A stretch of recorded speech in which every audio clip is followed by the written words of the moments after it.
The Prime Minister becomes the first Western leader to concede Vladimir Putin could win the war. Good morning. It's 6 o'clock on Saturday, April the 23rd, St George's Day. This is Breakfast on GB News with Stephen and Anne. And we're live across the whole of the UK on both your TV and your radio and online.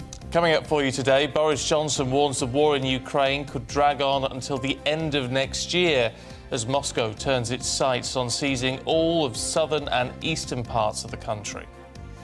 The French presidential race heats up between President Macron and Marine Le Pen. As voters prepare to hit the polls, we're asking you, who do you think will win and what will it mean for Britain? Prince Louis turns 4 years old today, and to mark his birthday, Kate has shared these pretty adorable photos of him. We should say Catherine, really, shouldn't we? Yes. Prefers that.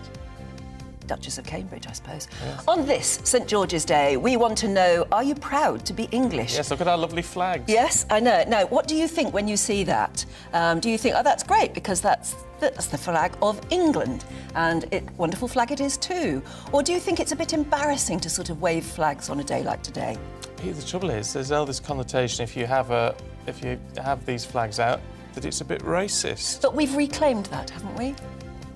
I don't know. I don't think it's a symbol of, the National Front or anything now. I think, haven't we reclaimed the English flag? And would you fly it today? Now we've reminded you it is St George's Day. Love to hear your views. GBviews at gbnews.uk or tweet us at GBnews.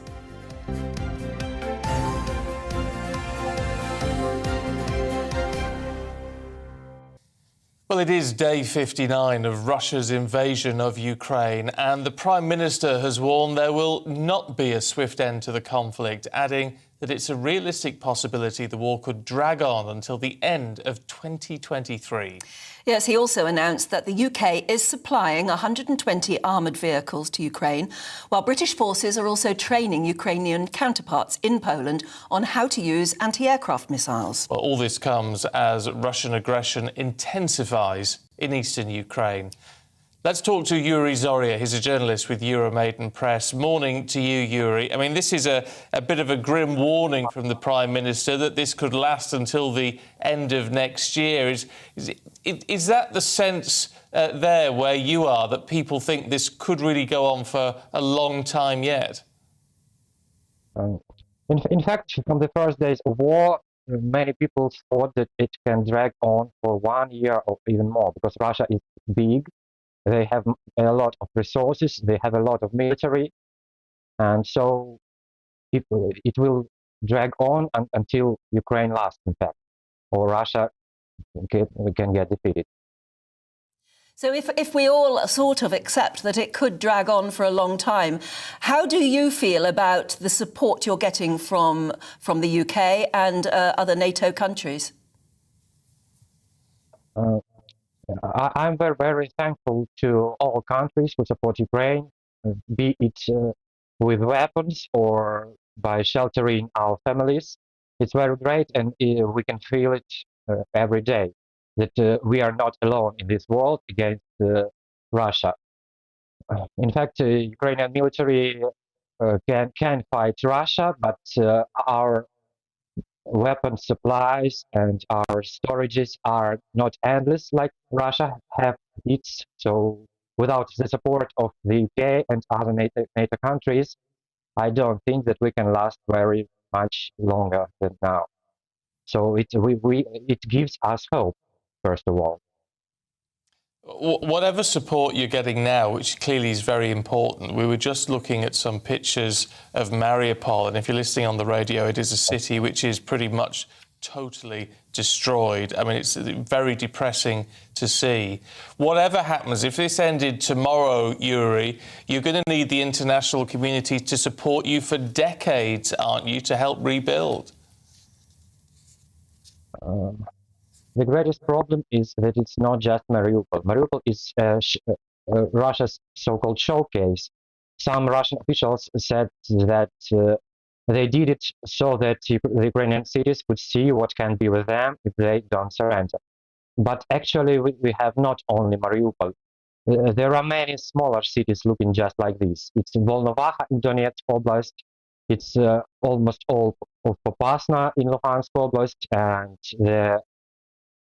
several more cities such as Severodonetsk, Rubizhne, and so on. So, in fact, we have many Mariupols right now, and I fear that we would have many more further on. And I have no idea how Ukraine would rebuild everything of that, but that's for sure that we wouldn't build them without the help and aid from various countries in the world, because it's not a task for Ukraine to cope with alone. And what about you, Yuri? I mean, how do you go about your job? Very important job it is too at the moment, of getting the news out to the rest of the world and telling people what is truly happening. What is your day like? Oh, it's pretty hard to explain. So, since day one of this war, we have decided to break the news 24/7. So, in fact, we are working 4-hour shifts around the clock.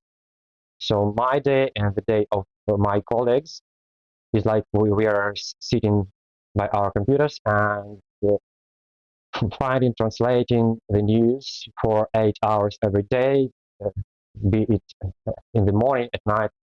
So it's a pretty taxing job right now, and I hope that sometime soon the war would end and we will have our normal work, not this extreme which we have right now. Well, let's hope that happens sooner rather than later. Yuri Zoria from Euromaidan, thank you very much indeed. Thank you. I mean, it is such an important job, journalism in a war like this. Oh, yes. Specifically when you know that there is so much counter-intelligence going on, so much counter-briefing. But it must be, just personally, very depressing when it's your own country hugely. and you feel so strongly about it. Hugely. And all it is at the moment is bad news. But also those people who are flying, I mean, a lot of the images we were seeing, and they were sort of aerial shots, if you're listening on the radio, it's... they're drones. So someone's there flying a drone in that area. And again, but that's so important because you need to see the evidence. Yes. Don't you? So that's a hugely important job. OK, Anyway. right. Another thing we're going to talk about today, yes. because it sort of took off yesterday, wasn't it? Oh. Was council housing. Because we were talking about the fact that, I suppose, post-pandemic and with the cost of living crisis, more and more people think they can't afford to pay their rent, but certainly can't afford to buy. And where's the social housing, the affordable social housing? It just sort of isn't there anymore. It's what we used to call council housing. Is there a sort of... something to be ashamed of about being in a council house, being brought up in a council house? I've met so many people who are very, very proud of their council house past. But that's what we want to talk about again today. It would be really lovely to hear from you. If you're watching us at the moment from what we call a council house or an affordable home, or can you simply not get your hands on one, or wouldn't you want to? It's interesting. It just occurred to me, actually, because we've got some views that we'll go through a little bit later on, but it's not a very... Because a lot of people are saying, John says, more council houses, please. But it's not a sort of conservative policy, is it? Because it's all about the big state, the state providing, which is sort of the opposite of the conservative... Yeah, but not everybody can afford to buy their own house, can they? But also, if there were more and more and more, what impact would it have on the economy? Because there's a sense that people buy and accumulate money and grow wealth, which is then passed on to the next generation. And I know it doesn't. I think that social pattern's changed, hasn't it, now? Well, maybe it has. You don't sell your house and pass it on to the next generation. You sell your house to pay for yourself to go into a care home. Oh, that's a point. So it's all frittered away, and the next generation don't get their hands on it anyway. Start from scratch again. Yeah. I think the social pattern has changed quite a lot. But let's hear what you think about that. GB Views at gbnews.uk. It is 9 minutes past 6. Let's bring you up to date with some of the other headlines today. And Boris Johnson has been warned the Tories will be punished at the ballot box over partygate as the threat of more police fines hang over him. Former Conservative Minister Steve Baker said the party will reap the whirlwind at the local elections on May the 5th. He said his constituents are furious over reports of lockdown breaches in Downing Street. Scotland's Minister for Europe says changing the Northern Ireland Protocol is unthinkable. Neil Gray has written to the Foreign Secretary calling for urgent talks on reports. Ministers are planning to legislate to allow the scrapping of the post-Brexit trading agreement with the EU. Buckingham Palace has released some pictures to mark Prince Louis's 4th birthday today, taken by his mum, Duchess of Cambridge. They show him playing barefoot in the Norfolk sand dunes.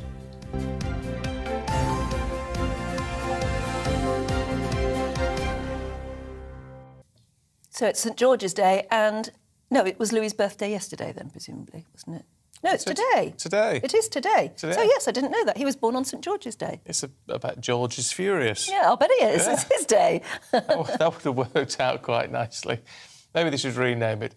OK, latest poll results show Emmanuel Macron is on track to win the French presidential election against Marine Le Pen. Yeah, the latest polls suggest that President Macron could get between 55.5 and 57.5% of the vote, but voter turnout is expected to be 72 at the most, and that apparently will be the lowest since 1969. Well, Paul Hawkins is in Paris for us this morning. Why the turnout so low, Paul? The turnout's so low because there are a lot of people who can't make that choice between Macron or Le Pen. A very good morning to you from Paris and Stephen. I thought you'd give us a shot of the Eiffel Tower there, much better than looking at my face, quite frankly. Paris looking beautiful, waking up with 36 hours to go until the French go to the polls in that second round tomorrow. And you mentioned the polls there. They haven't really shifted over the past few days. The average polling puts Macron about 10 points ahead of Le Pen. The big key will be, 7.7 million voters who voted for Jean-Luc Mélenchon, the far-left candidate in the first round, where their votes go.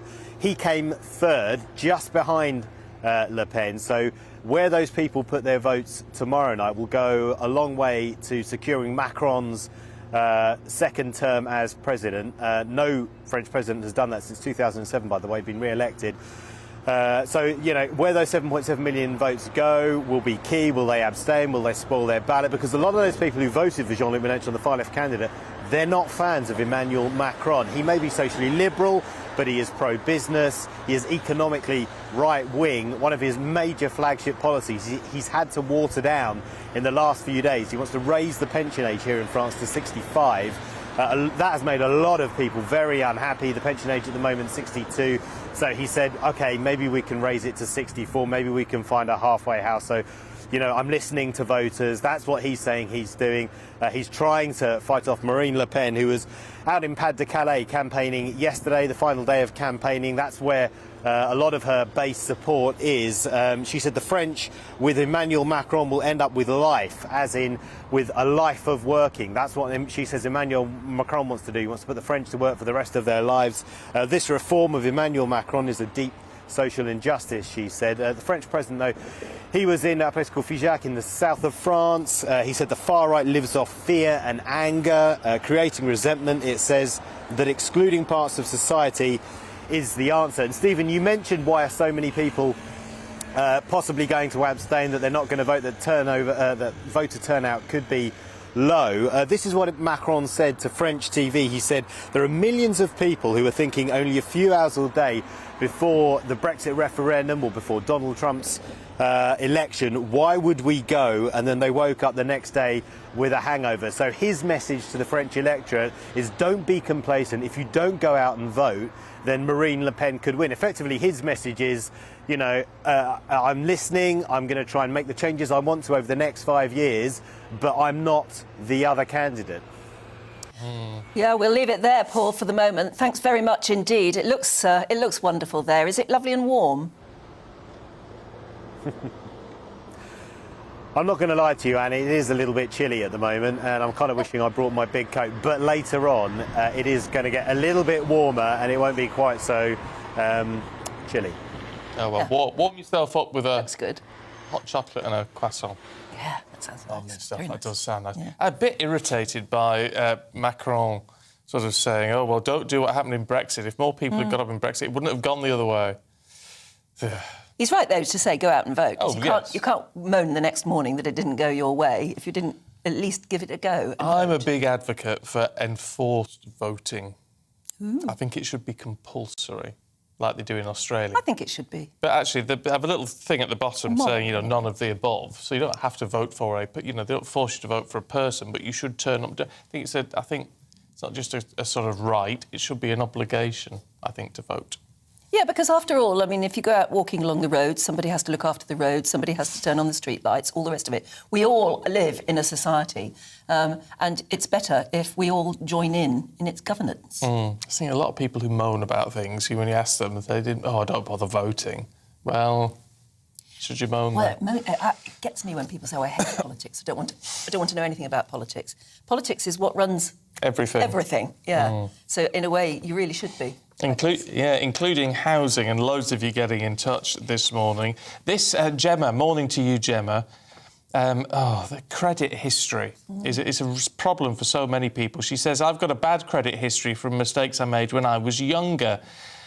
She's now 28, currently paying £1,500 a month in rent, so I'm basically paying someone else's mortgage when I could more than afford my own. Oh, that must be awful. But I'm having to wait until I have a perfect credit score, which is going to take years, probably. It can take years, yeah, and it's very, very difficult to put right.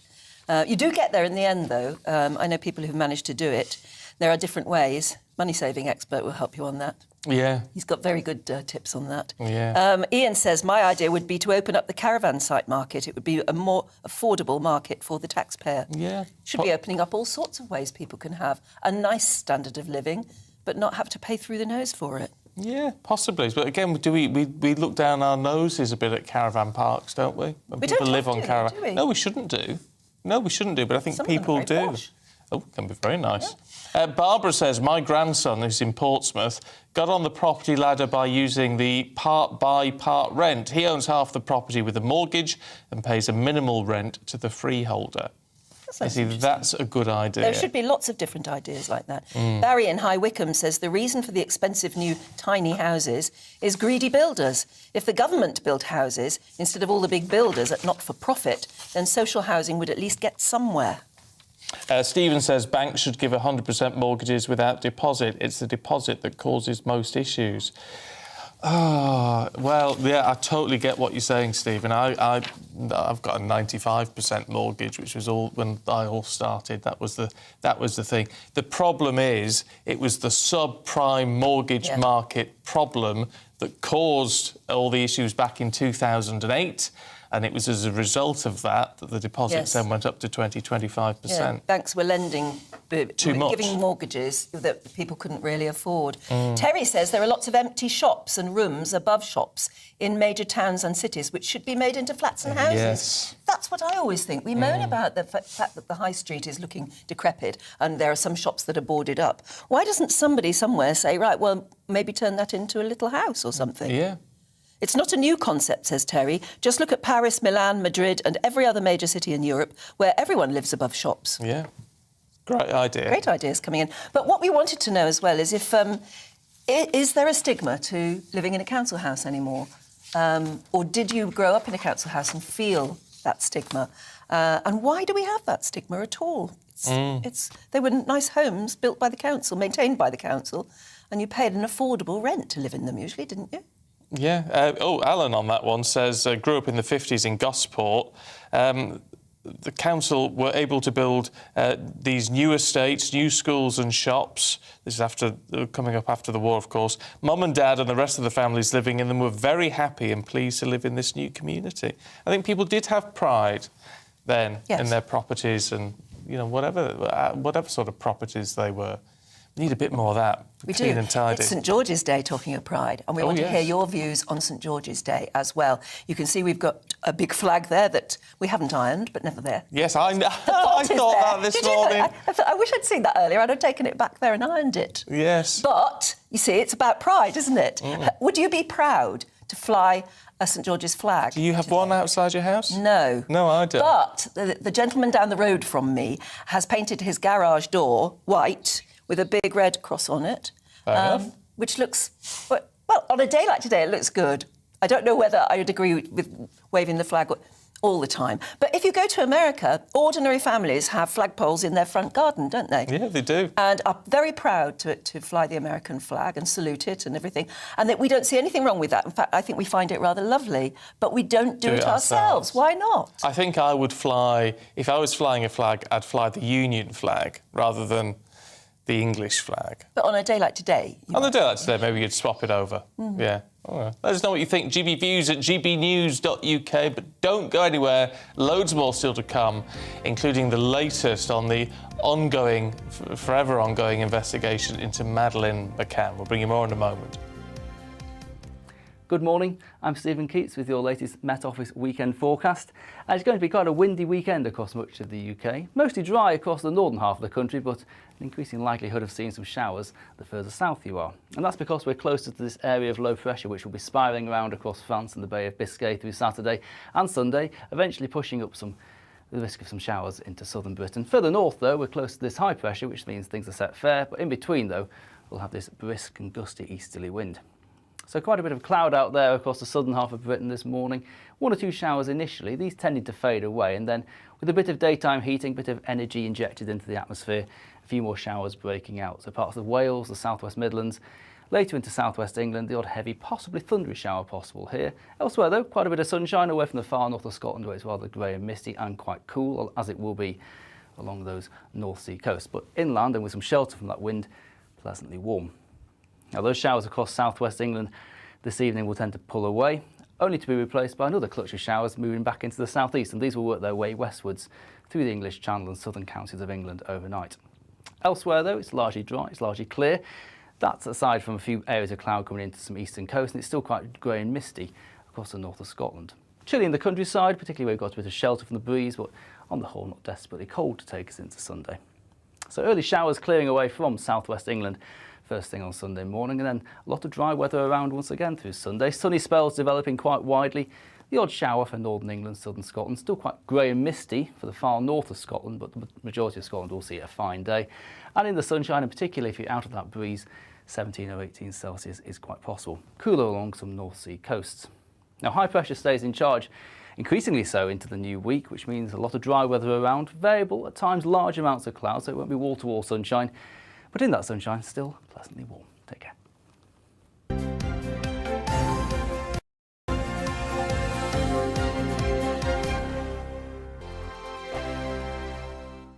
Hello, I'm Michelle Dewberry, and you can join me every weekday 6 till 7 on Jubes and Kerr. Me and my panel will get stuck right into the day's events, and I can tell you, in fact, I can warn you, expect some robust debates, some strong opinions and perspectives from both sides of the fence. It's about you at home as well. I love to read out all of your comments, or at least as many as I can. So join me, Michelle Dewberry, Monday to Friday, 6 till 7 on Jubes and Kerr. On radio, they call it the drive time slot, 4 p.m. until 6 p.m. as listeners head home. It's that part of the schedule when the dust of the day's events begin to clarify, and we try to make sense of it for you. Brazier is drive time for radio and TV. It's fast, it's punchy, it's opinionated, there's a Brazier angle and a little bit of levity. That's the question. That's 2 questions, actually. That's Brazier, Monday to Thursday, 4 till 6 on GB News. Hello, I'm Patrick Christie's. And I'm Mercy Moroki. Make sure that you join us Monday to Thursday, 10 a.m. until midday, right here on GB News for To The Point. We're not afraid to talk about the topics that matter to you or the big topics that always matter. We cover absolutely everything, from the breaking political stories of the day to law and order, what's going on in the channel. We're not afraid to hold people to account. We always make sure we include your views on our show. Indeed, if you're thinking it, you can guarantee that we're saying it. So make sure you join the conversation with us, 10 a.m. until midday, Monday to Thursday for To The Point on GB News. I'm Dan Wootton. Join me Monday to Thursday from 9 to 11 for the feistiest and most fun news debate on TV, where free speech reigns. I'll bring you a sharp take on the day's biggest stories, bombshell newsmaker interviews, and A-list guests. And I guarantee you, no spin, no bias, no censorship, and no reason to go to bed. That's Dan Wootton tonight, Monday to Thursdays from 9 on GB News.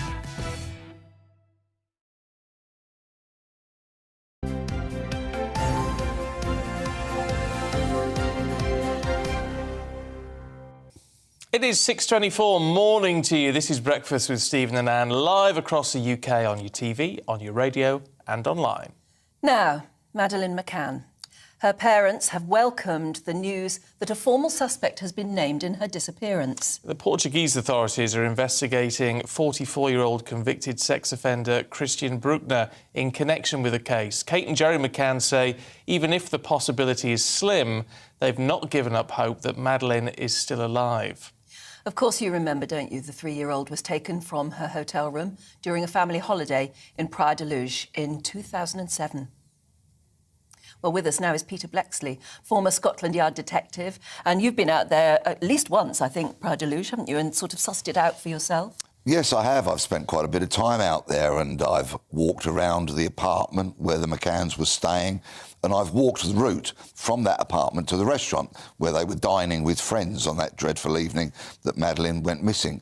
I've paced it out, I've timed it to see how long it would take and done a pretty exhaustive recce of the area. What sort of assessment did you come up with after that? Well, from where I sat, at the same table that they and their friends had sat, you couldn't see the apartment clearly, and you certainly could not hear any noise from inside that apartment. It was some considerable way away. So, speaking as a parent, I would not have been that far away from my children, ever, especially in a holiday situation, many miles from home. If you could equate it, perhaps, to, say, a similar sort of environment in the UK. Centre Parks, for example, a holiday resort where people have apartments or villas and you can walk a distance to eat and what have you. I think if you sort of replicated Madeleine's circumstances in the UK, now bearing in mind that her parents were out of sight and out of earshot from the children, I think it's possible that a case file might have been sent to the Crown Prosecution Service to consider whether the parents had been neglectful, because being out of sight and out of earshot of your children, I don't think is a very good idea under any circumstances. That said, they have, of course, the McCanns, paid a dreadful price because, as we now know, approaching 15 years, Madeleine has still not been found. I mean, a lot of parents at the time, I remember, it was my first reaction too, was, God, just like you said, as a parent, you can't understand why they left them to go for a meal, even though they apparently went back many times during the evening to check on them. Nevertheless, whatever, something happened to Madeleine, and we still don't know what. What do you think of this? It's not a new lead, it's actually quite an old one, isn't it? Yeah, I would exercise caution around all of this, around this convicted sex offender being named as an arguido by the Portuguese. This may be procedural, because in Portugal there is a statute of limitations, which means that people can't be prosecuted beyond 15 years of a crime being committed. So are they kind of announcing this status now to buy them some time in order that they kind of circumnavigate that statute of limitations? Possibly, quite frankly, we don't really know. But throughout this investigation, what I think there has been is a lack of real quality, credible evidence.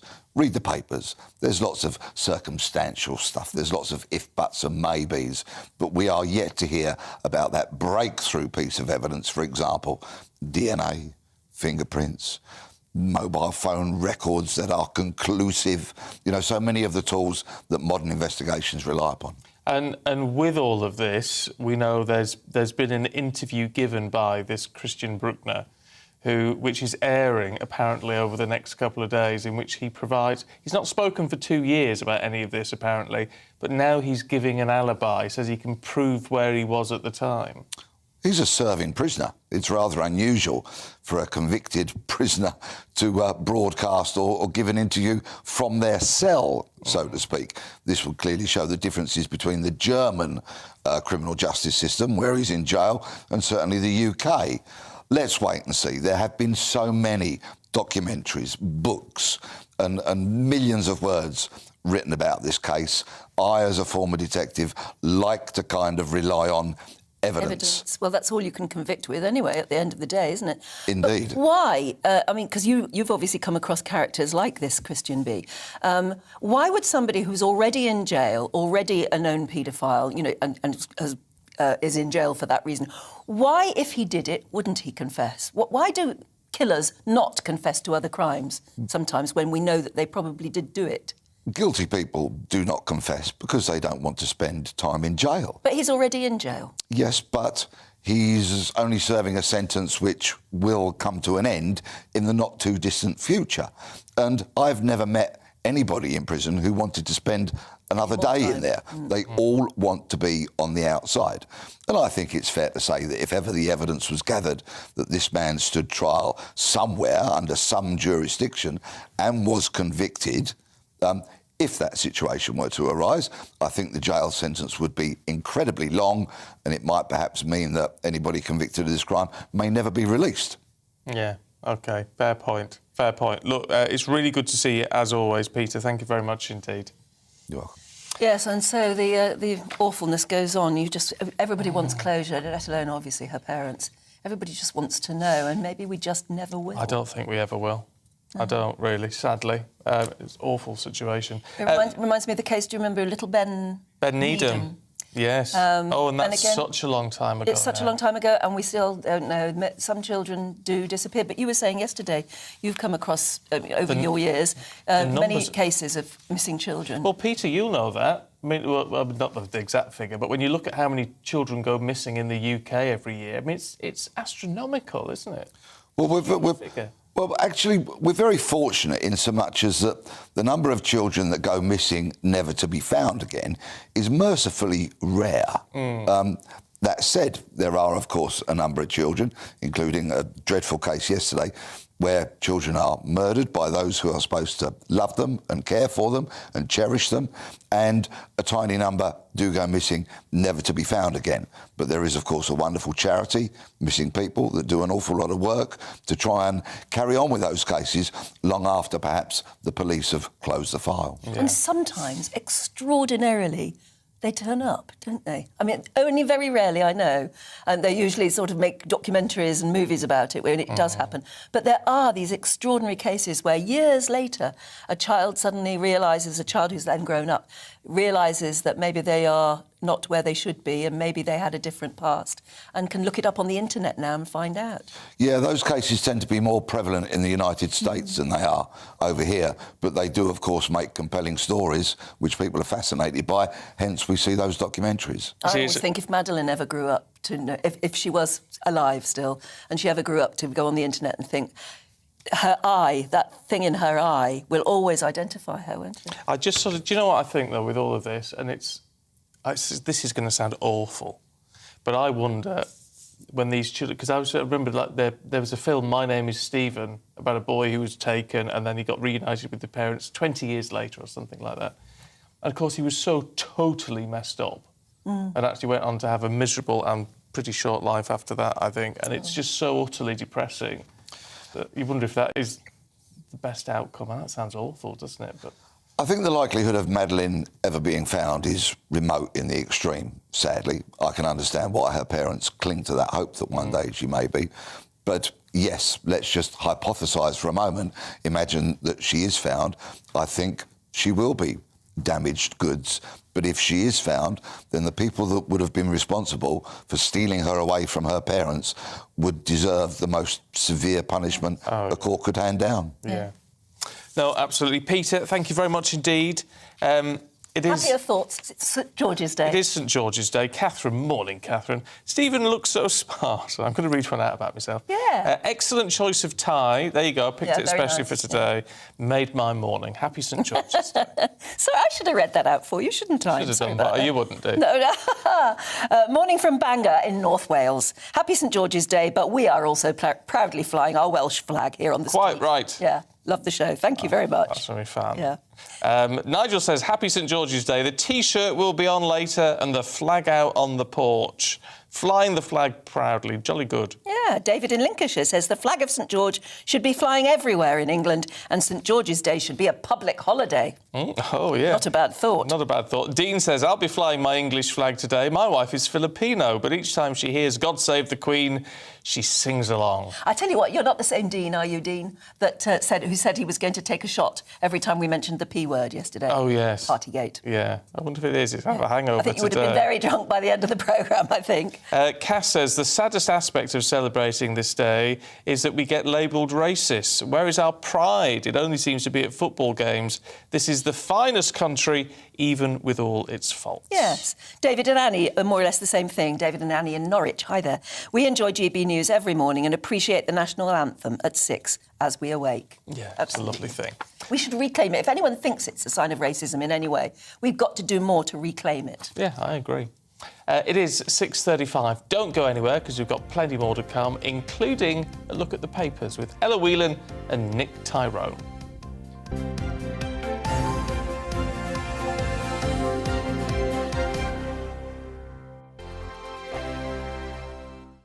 Hello, I'm Michelle Dewberry and you can join me every weekday 6 till 7 on Jubes and Kerr. Me and my panel will get stuck right into the day's events and I can tell you, in fact, I can warn you, expect some robust debates, some strong opinions and perspectives from both sides of the fence. It's about you at home as well. I love to read out all of your comments, or at least as many as I can. So join me, Michelle Dewberry, Monday to Friday, 6 till 7 on Jubes and Kerr.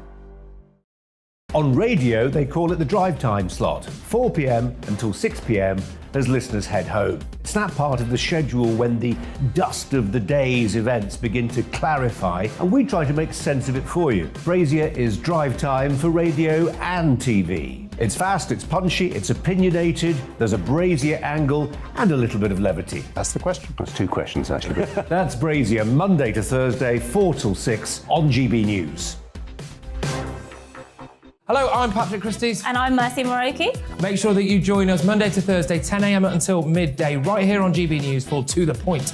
We're not afraid to talk about the topics that matter to you or the big topics that always matter. We cover absolutely everything, from the breaking political stories of the day to law and order, what's going on in the channel. We're not afraid to hold people to account. We always make sure we include your views on our show. Indeed, if you're thinking it, you can guarantee that we're saying it. So make sure you join the conversation with us, 10 a.m. until midday, Monday to Thursday for To The Point on GB News. I'm Dan Wootton. Join me Monday to Thursday from 9 to 11 for the feistiest and most fun news debate on TV, where free speech reigns. I'll bring you a sharp take on the day's biggest stories, bombshell newsmaker interviews, and A-list guests. And I guarantee you, no spin, no bias, no censorship, and no reason to go to bed. That's Dan Wootton tonight, Monday to Thursdays from 9 on GB News.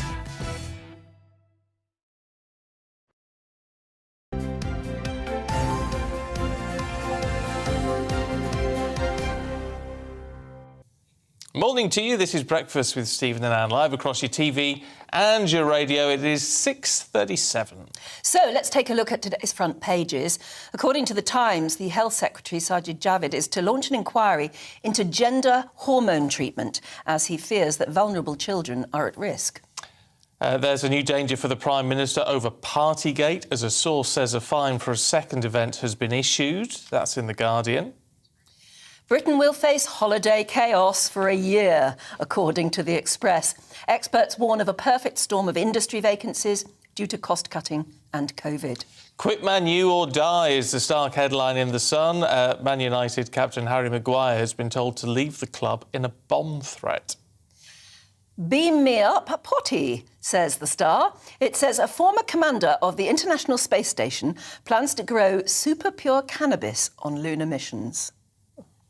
Oh. Why? I don't know. I'm going to have to read that. There's got to be something medicinal about it. Yes, I should hopefully. think. It does seem to do wonders for various health concerns. Beam up potty is a good headline. It is a great headline. Yeah. Let's go through the papers. And joining us this morning, journalist Ella Whelan and author Nick Tyrone. Good to see you both this morning. Ella, can we start with Ukraine in the Mail? Boris talking about sending in our tanks, he says. We haven't got any tanks at the moment, which is a concern, so I don't know what he's thinking of sending. Well, there's going to be some kind of a trade, and so the Mail reports that it's thought that the British Army will send Challenger 2 tanks to Poland and then swap with the Polish Soviet-era T-72s, because that is the weaponry that the Ukrainians are more used to, more able to fix, more able to run. And so there will be an exchange, and in that way the UK will be supplying heavy military weaponry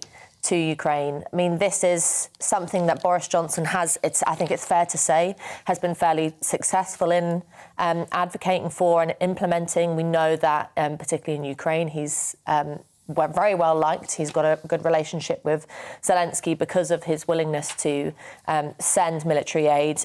That's in, and the Mail kind of details what kind of aid is being sent from countries across the world. And that's in stark contrast to the German Chancellor, Olaf Scholz, who has been let's say, at the very least, reticent to match the kind of aid that the UK has been sending, because he's talking about the fact that he still fears the prospect of igniting a third world war because of the increased involvement of NATO nations in military aid, which is not an insignificant concern, obviously. I think anyone sensible will be listening to some of the stuff that Putin has been saying of late and understand that that's not kind of a made-up fear. That is a possibility.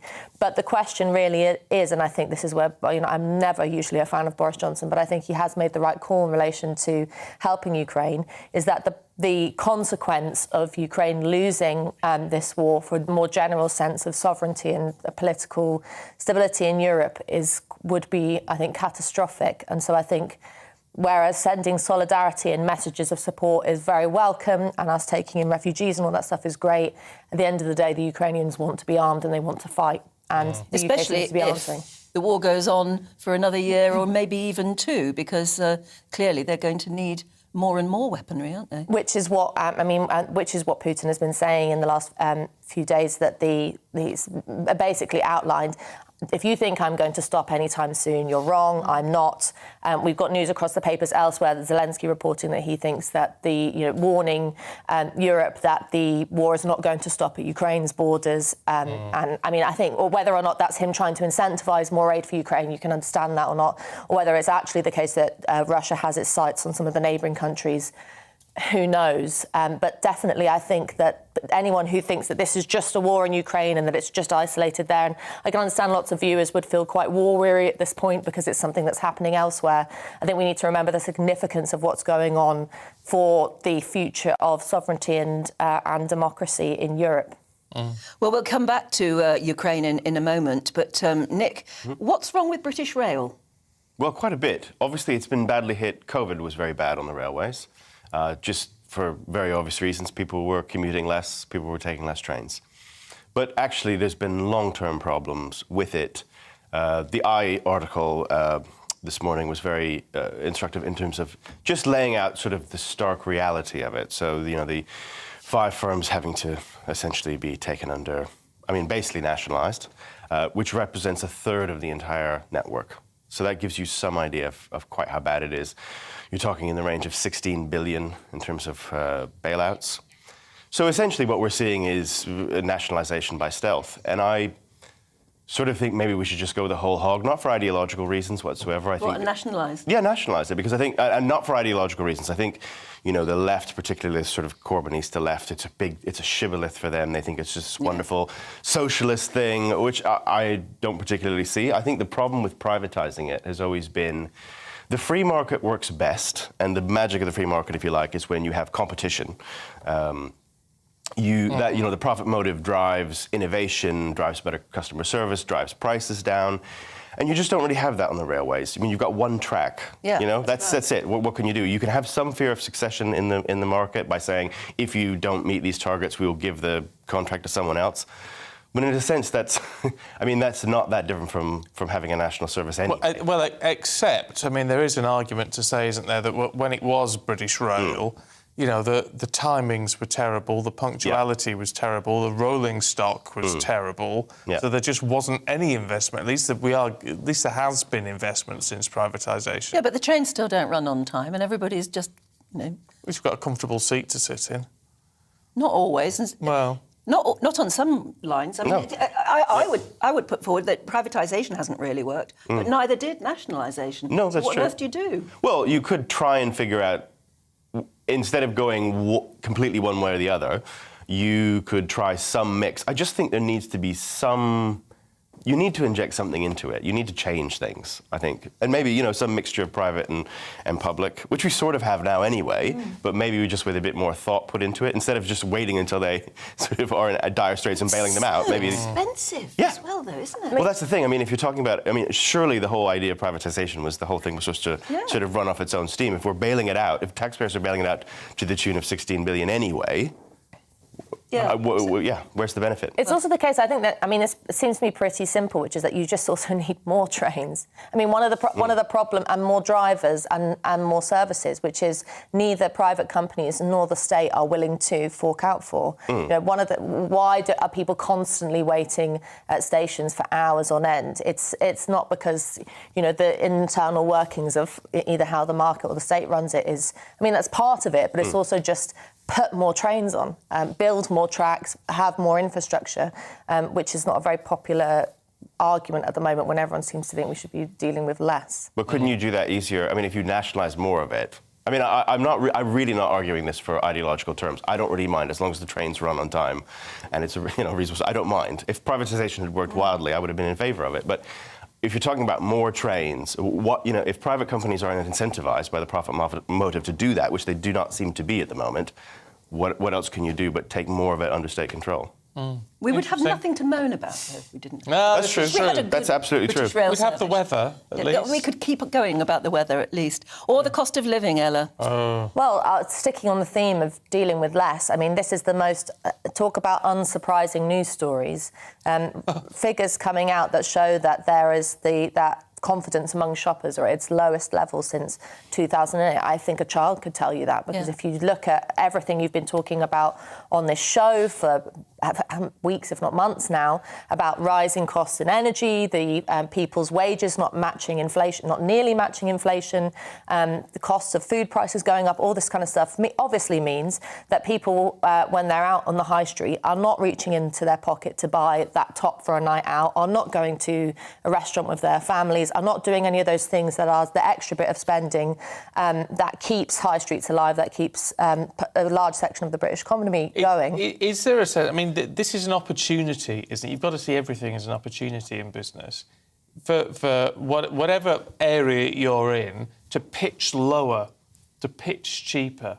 Yes, and I remember listening to interviews with some heads of business. I actually remember listening to an interview with the head of Iceland, who was saying that there is that incentive, but there are lots. It's not just a case that this will bring down higher costs in, some of the more luxury sides of the retail business, but then in actual fact you have things like people who provide for the lower end of the income, like Iceland, basically having nowhere to go because you can't drive costs lower with food because importing food is getting more expensive from elsewhere, partly due to the war, partly due to other things. But that businesses find themselves between a rock and a hard place. Either you accept losses or this whole discussion we had in relation to P&O ferries or things like that, which I'm not nearly defending, but there is, I think in particular, the issues with the British economy and the decisions the government have made of late have left lots of businesses with kind of nowhere to move.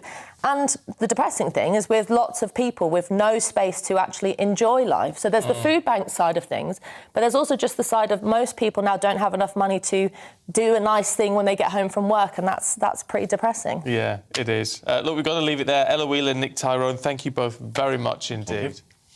Now, the Tory MP, Caroline Noakes, says a national shortage of hormone replacement products is leaving some women feeling suicidal.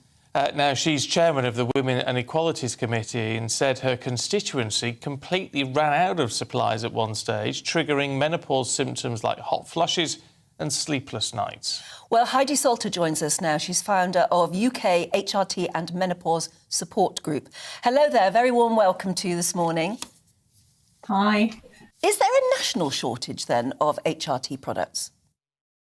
Yes, it's a national shortage. Pharmacies across the country have been unable to supply estrogen HRT gel for several months now. This is the second HRT shortage we've had since Brexit started. And I understand that the Department of Health and Social Care is aware of the supply issues and say that they are working to get this resolved as quickly as possible. However, the products are still unavailable at all pharmacies across the country, except through private clinics, apparently. So in terms of the women who are involved in your group, just how concerned are they at the moment? Well, there's women in my group are posting daily about the shortages and the health issues they're experiencing. While some women may have milder menopause symptoms, such as hot flushes, many actually suffer much more severe symptoms without HRT. Estrogen deficiency does not just affect women over the age of 50. There are increasing number of women in their 20s, 30s, and even 40s who rely on HRT due to various conditions such as premature ovarian insufficiency, total hysterectomies, and endometriosis treatments, for example. And due to the fact that they've not gone through a gradual or natural menopause, their symptoms can be extremely debilitating in some cases. HRT isn't just a nice to have for most women, it's an essential element for well-being and health. Absolutely. I think anyone watching at the moment who's ever been through menopause knows that it is vital. It's not just optional, yes. Is it? But this shortage, when it hasn't happened with other products, but it's happened to ones that women need, do you think it shows any degree of, governments just don't care enough about women and women's problems? Well, it's looking that way. I mean, the feedback I'm getting from my group is that they feel the government and suppliers are not doing enough. They don't feel valued or heard. It's an interesting fact that women in the menopause ages between the ages of 45 and 54 have the highest suicide rates in the country, with figures that rose by 6% last year.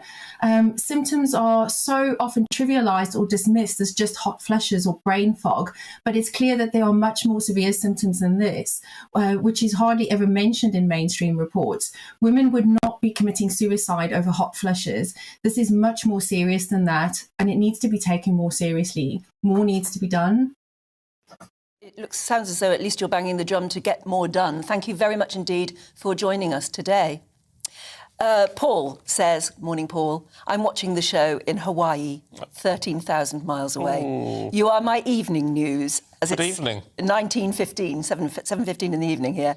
I'm sitting on Waikiki Beach, just chilling out. You are my little bit of the UK that I left behind. Oh. Isn't that lovely? Because we're talking about... It's sort of lovely and sort of hugely irritating, Well, sorry about that. There you go. It's nice for Paul sitting there on Waikiki Beach. A very good evening to you. Sounds wonderful. Anna this morning says, Happy St George's Day to everyone at GB News. It's nice to see the flag. It represents a land that gave the world freedom and democracy as we know them. Oh, on the other hand, though, Gavin says, I'm Scottish.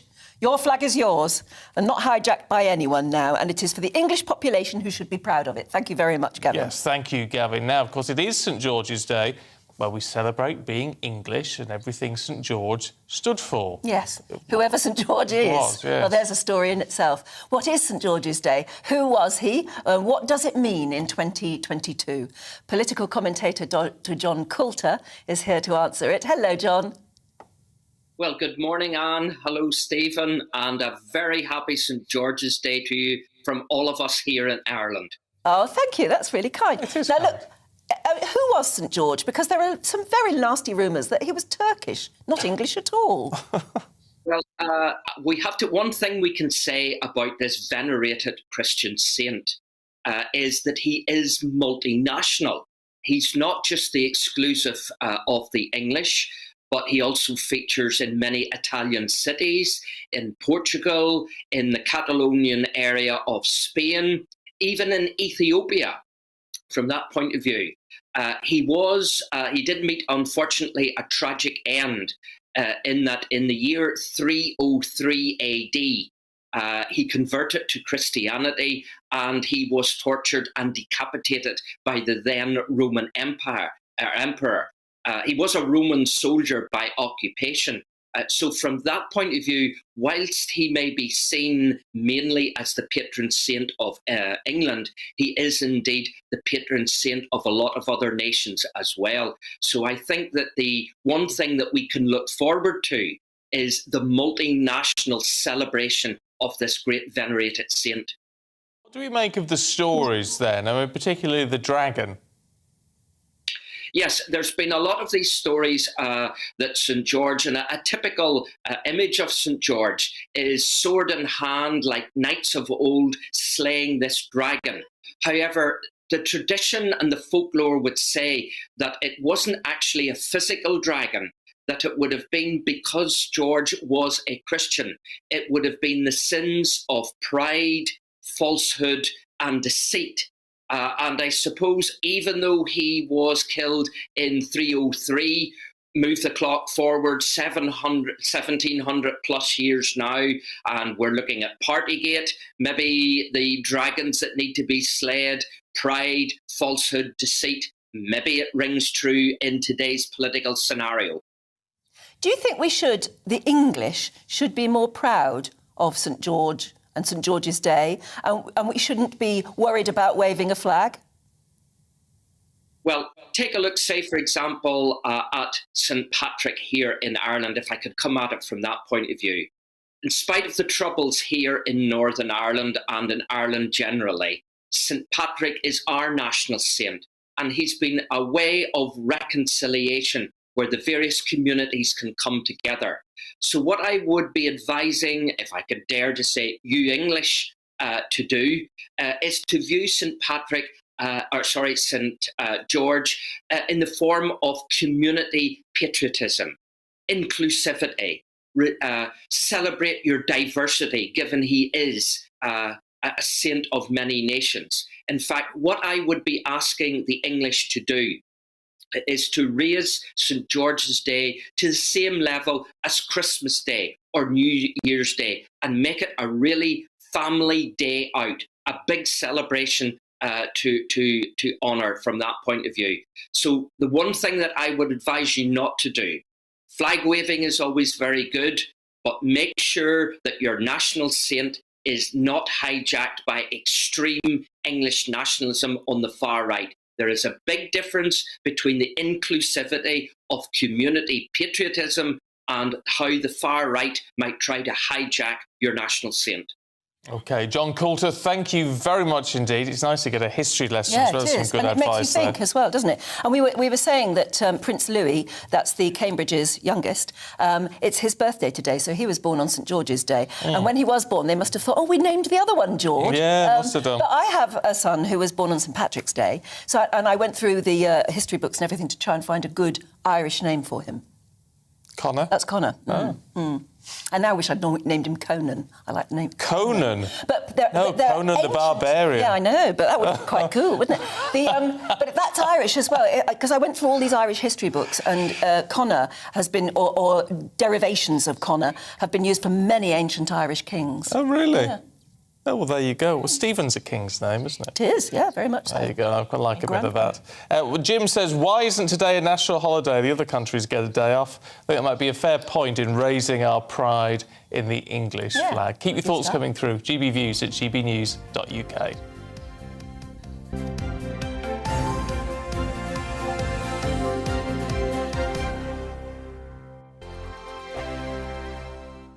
Hello, I'm Michelle Dewberry, and you can join me every weekday 6 till 7 on Jubes and Kerr. Me and my panel will get stuck right into the day's events, and I can tell you, in fact, I can warn you, expect some robust debates, some strong opinions and perspectives from both sides of the fence. It's about you at home as well. I love to read out all of your comments, or at least as many as I can. So join me, Michelle Dewberry, Monday to Friday, 6 till 7 on Jubes and Kerr. On radio, they call it the drive time slot, 4 p.m. until 6 p.m. as listeners head home. It's that part of the schedule when the dust of the day's events begin to clarify, and we try to make sense of it for you. Brazier is drive time for radio and TV. It's fast, it's punchy, it's opinionated, there's a Brazier angle and a little bit of levity. That's the question. That's two questions, actually. That's Brazier, Monday to Thursday, 4 till 6 on GB News. Hello, I'm Patrick Christie's. And I'm Mercy Moroki. Make sure that you join us Monday to Thursday, 10 a.m. until midday, right here on GB News for To The Point. We're not afraid to talk about the topics that matter to you or the big topics that always matter. We cover absolutely everything, from the breaking political stories of the day to law and order, what's going on in the channel. We're not afraid to hold people to account. We always make sure we include your views on our show. Indeed, if you're thinking it, you can guarantee that we're saying it. So make sure you join the conversation with us, 10 a.m. until midday, Monday to Thursday, for To The Point on GB News. I'm Dan Wootton. Join me Monday to Thursday from 9 to 11 for the feistiest and most fun news debate on TV, where free speech reigns. I'll bring you a sharp take on the day's biggest stories, bombshell newsmaker interviews, and A-list guests. And I guarantee you, no spin, no bias, no censorship, and no reason to go to bed. That's Dan Wootton tonight, Monday to Thursdays from 9 on GB News.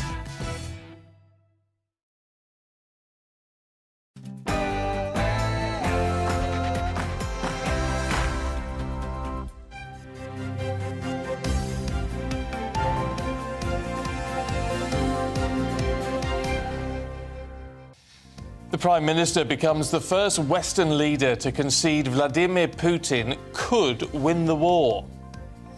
Good morning, it's 7 o'clock on Saturday, April the 23rd. Happy St George's Day.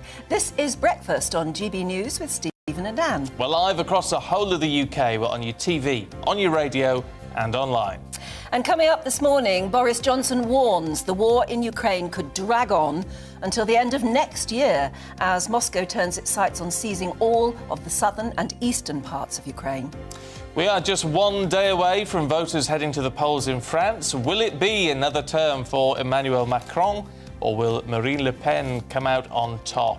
What could it mean for Britain? We're going to be live in Paris this morning. And it's the boxing match of the year. Tyson Fury versus Dillian Whyte. We'll speak to a former boxer about what you can expect from the friends turn enemies. Now, on this St George's Day, we want to know, are you proud to be English, if you are English? If you're from one of the other nations of the great United Kingdom, does it bother you? Or should we celebrate? Because a lot of you celebrate your own national days, and certainly in Scotland, the saltires flying all over the shop, and the Welsh flag. It's beautiful. It's nice to see. For some reason, we don't England. seem to be as proud of our flag in England as maybe we should be. And if we are worried about, because it had sensationalist sort of extremist connotations when the National Front sort of made it their emblem, maybe we should, and if that still feels that way, we should reclaim it. If we all started flying it a bit more, then they wouldn't want to, yes, it would become normal again. Exactly, it would be normalised. So maybe we should do our bit for St George. Maybe we should. Let us know what you think. GB Views at gbnews.uk or tweet us at GB News.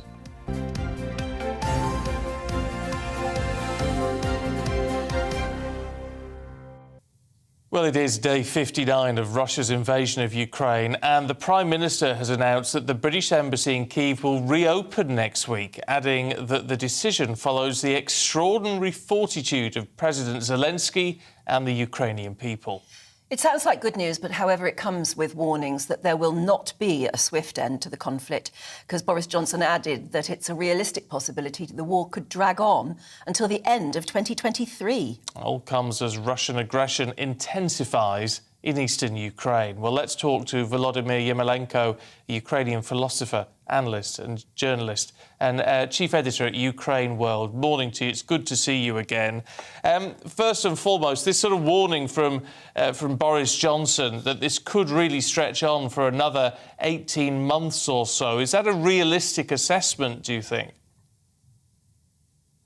Nobody knows how much time this war will take. Obviously, we should be prepared for a very long war. And we understand that the Russians are actually, well, they got crazy, they got mad. They cannot accept losing this war.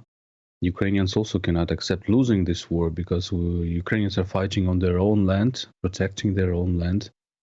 And you see the cruelty of Russians, you see that they don't care about the lives of their own citizens, and that had been a leitmotif of Russian history, not caring lives of your enemy, of your own citizens, your own soldiers.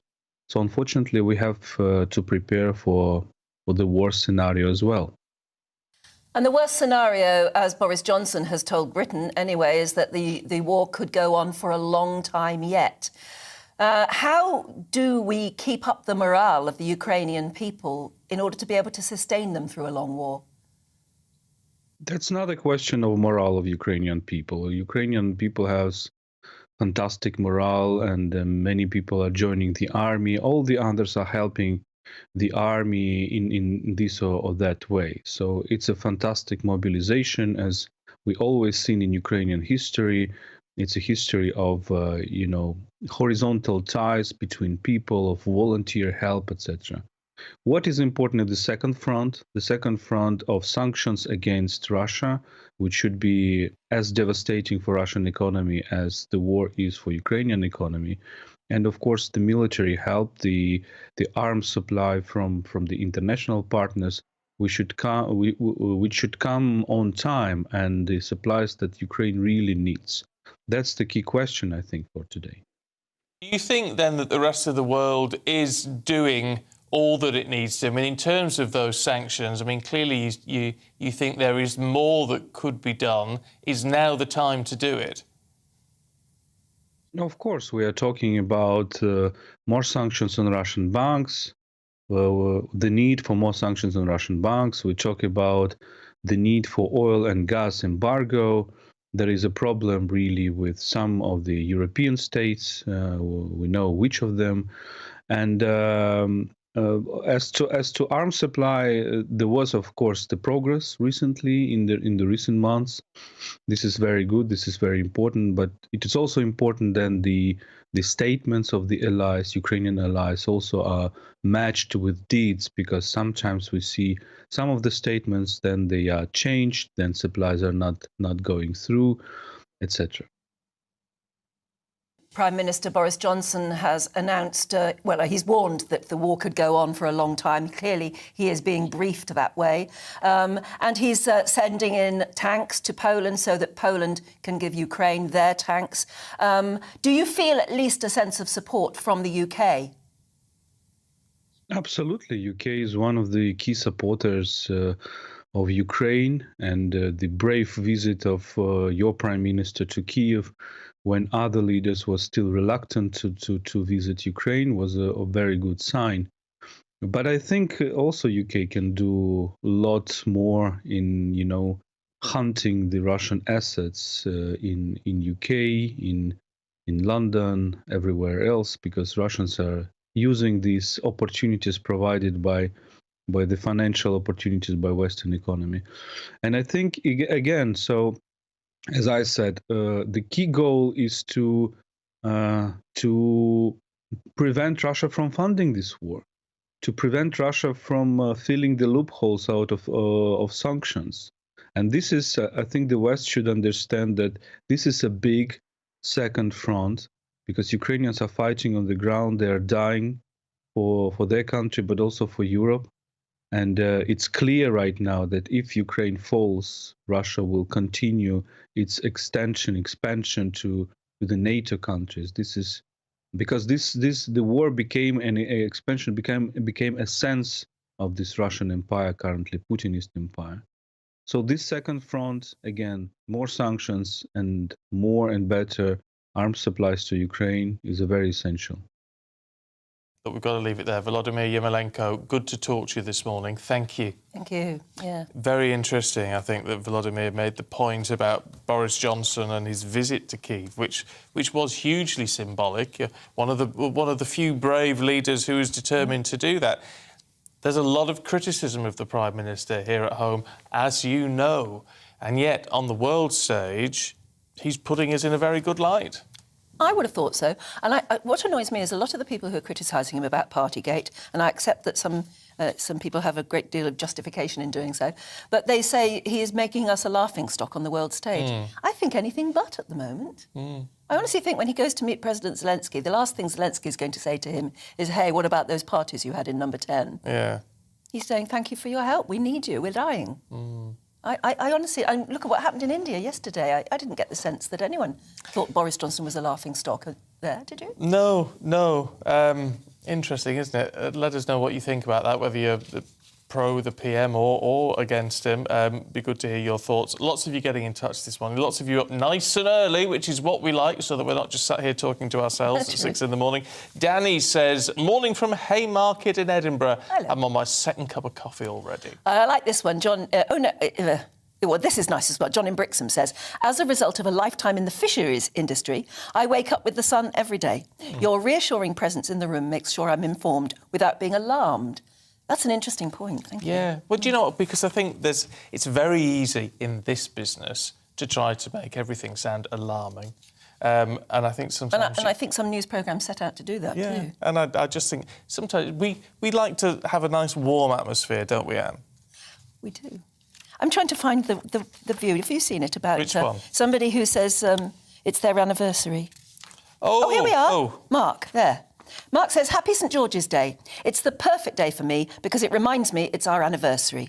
Happy anniversary, Alana. Lots of love from Mark. I'm ready for my cup of coffee now. I think you're using us as a way of telling her. Is she downstairs in the kitchen, maybe? And you're upstairs still in bed? I love what's that. going on there. Oh, happy anniversary, you two. Pamela says, my husband's birthday would have been today, and he always thought it should have been a bank holiday. It's also the anniversary of Shakespeare's death in 1616. Gosh. Happy St George's Day. Thoughts with you, Pamela, as you remember your husband today? Yeah. The other thing we're going to be talking about a bit later on in the programme too, and we were talking about it a lot yesterday, is council housing. The fact that there is a need for more social housing, or certainly more affordable housing, as we're all hitting bad times at the moment with the cost of living. And I was asking, was there a stigma about being brought up in a council house or about living in a council house now? And Paul says, I'm 60 years old. I was born and raised in a council house in Essex, and I've nothing but lasting and happy memories. My parents made a beautiful home for me and my 5 brothers and sisters. All but 2 of us went on to buy our own home, but my life has now gone full circle due to a relationship breakdown. I'm now in housing association, and I'm extremely grateful. My wife and I have invested time and a bit of money into making it into a lovely home. I'm more happier now than I have been for many years. Yeah, you're seeing a lot of people on similar notes on that. Val in Barnsley says, my parents moved into a council house in 1952. They bought under the Right to Buy scheme. I moved into my own home, which is ex-council, in 89, and I nursed my mum in her home until she died in January 2020. Yeah. I'd always said I'd like to live back home, and I moved back last year. Well-built, good-sized gardens, good long-term neighbours, a sense of community, and watching the school going on to junior and the infant schools that I attended. There's a mix of council-owned and private. I feel like a homing pigeon, but settled straight back in. That's lovely. It's nice. Actually, I've got somebody else, Julia, who says her life has gone full circle. She said, I grew up in one in the 1970s after our dad left and effectively made us homeless when he stopped paying the mortgage. I live in one now. Despite being a professional woman, I've never been able to afford a house. Council rents funded many local and community services. All this started changing when selling off started and central government took the rent receipts. Interesting, you see. It's interesting. A lot of people were proud of their houses, and in fact, when you look at the older council houses, as she was just saying a moment ago, Julia. Not Julia. I've lost it. Whoever you. She said that you've always got a good garden. Val. They were well built. Val. Yeah, good garden. My grandparents had a decent-sized garden. They're really solid brick houses. You know, you don't get brick houses anymore, do you? It's all plasterboard. And you talk to your neighbours over the garden fence. They always said, didn't they, that the saying was, an Englishman's home is his castle. And on this St George's Day, maybe we should ask you that. What's, your castle? Yeah. Is it a council house? Is it a posh penthouse flat with an incredible view? Is it one of those incredible posh apartments overlooking, what's the bay in Poole? Oh, nobody can afford nowadays. Yeah, no, your sandbanks and all that. Sandbanks, yeah. Is it one of those? Love to hear. What is your castle, whether you're an Englishman or not? You see, I don't know. I have to say, I'm getting told off because we're overrunning. But I remember going round. I was invited to someone's flat, and it was they were having like a sort of lunch thing, and it was worth millions apparently, and it was a penthouse apartment. It was a flat. It was What do you mean? It was a flat on top of a tower block. Yeah. And you just think, and this is classed as a, and this is some great luxurious thing. It was just a flat. I just thought, why would you pay all this money for the view? For the view? Yeah, but I just think wouldn't you feel more secure, more settled, more at home in a house, in a council house? I would, rather than living in It's one what you that. make of it and who's in it. It's what makes home, isn't it? Yeah. It's different for different people, I guess. Let us know what you think. GB Views at gbnews.uk. Who's the patron saint of France? I don't know. No, we'll have to ask. We're talking France now because latest poll results show Emmanuel Macron is on the track to win the French presidential election against his contender Marine Le Pen. Voters will head to the polls tomorrow. Yep, published surveys indicate Macron could get about 55, somewhere between 55.5 and 57.5%. But voter turnout is expected to be the lowest since 1969. Still coming at 72%, though, which we'd consider pretty good over here. We would consider it good here. We would. Our reporter Paul Hawkins is in France. He's actually in Paris with the very latest. Not that there is a very latest at the moment, but Paul, how do the French people feel it's going to go? Yeah, morning, Anne. Morning, Stephen. Saint-Denis is the patron saint of France, I believe. Although, I'm going to be honest, I just Googled that. So that's what I've just found out. But, yeah, the people of France, how are they feeling? Well, it depends who you talk to, really. If you're a Macron supporter, you'll be voting for Macron and you'll be feeling confident because the polls give him a 10-point lead. If you're a supporter of Le Pen, you'll be thinking it's still possible we can win. Maybe not probable, but it is possible. The key is where 7.7 million votes that went to the far left candidate, Jean-Luc Mélenchon, in the first round, where are they going to go? It's a big day tomorrow for, obviously, for Emmanuel Macron. He's bidding to become the first president since 2007 to be re-elected here in France. But it's a huge day as well for Marine Le Pen as well. This is her third shot at the presidency. It's really the culmination of an 11-year journey since she became leader of her party, a process that a lot of French people here call a de diabolisation, which means the de-demonisation of Marine Le Pen, effectively a kind of softening of her image and her policies to increase her appeal. And you can see that it has worked because her vote has increased in the first round for this election compared to the previous two. So instead of calling for France to leave the European Union and leave the euro, she's now talking about remaining a member of the European Union, but reforming from within, strengthening France's borders, getting tougher on immigration, increasing France's sovereignty, but still remaining a member of the European Union. She's not talking about an end to immigration, she's talking about toughening up immigration rules. She's softened her image, she speaks softer now, she gave a much more composed performance in the recent televised debate. And indeed, when you look at her social media feed, she has a lot more emphasis now on being a mother and on the fact that she's a cat lover. She owns 6 cats. There's been a lot of that used in her promotional material in this election. So there's a softening of her image. You look at her campaign material, it says Marine pour la Présidente. No mention of the surname Le Pen because of her father's who used to be the party leader, gave very controversial anti-Semitic views, so they've kept her surname out of the campaign material.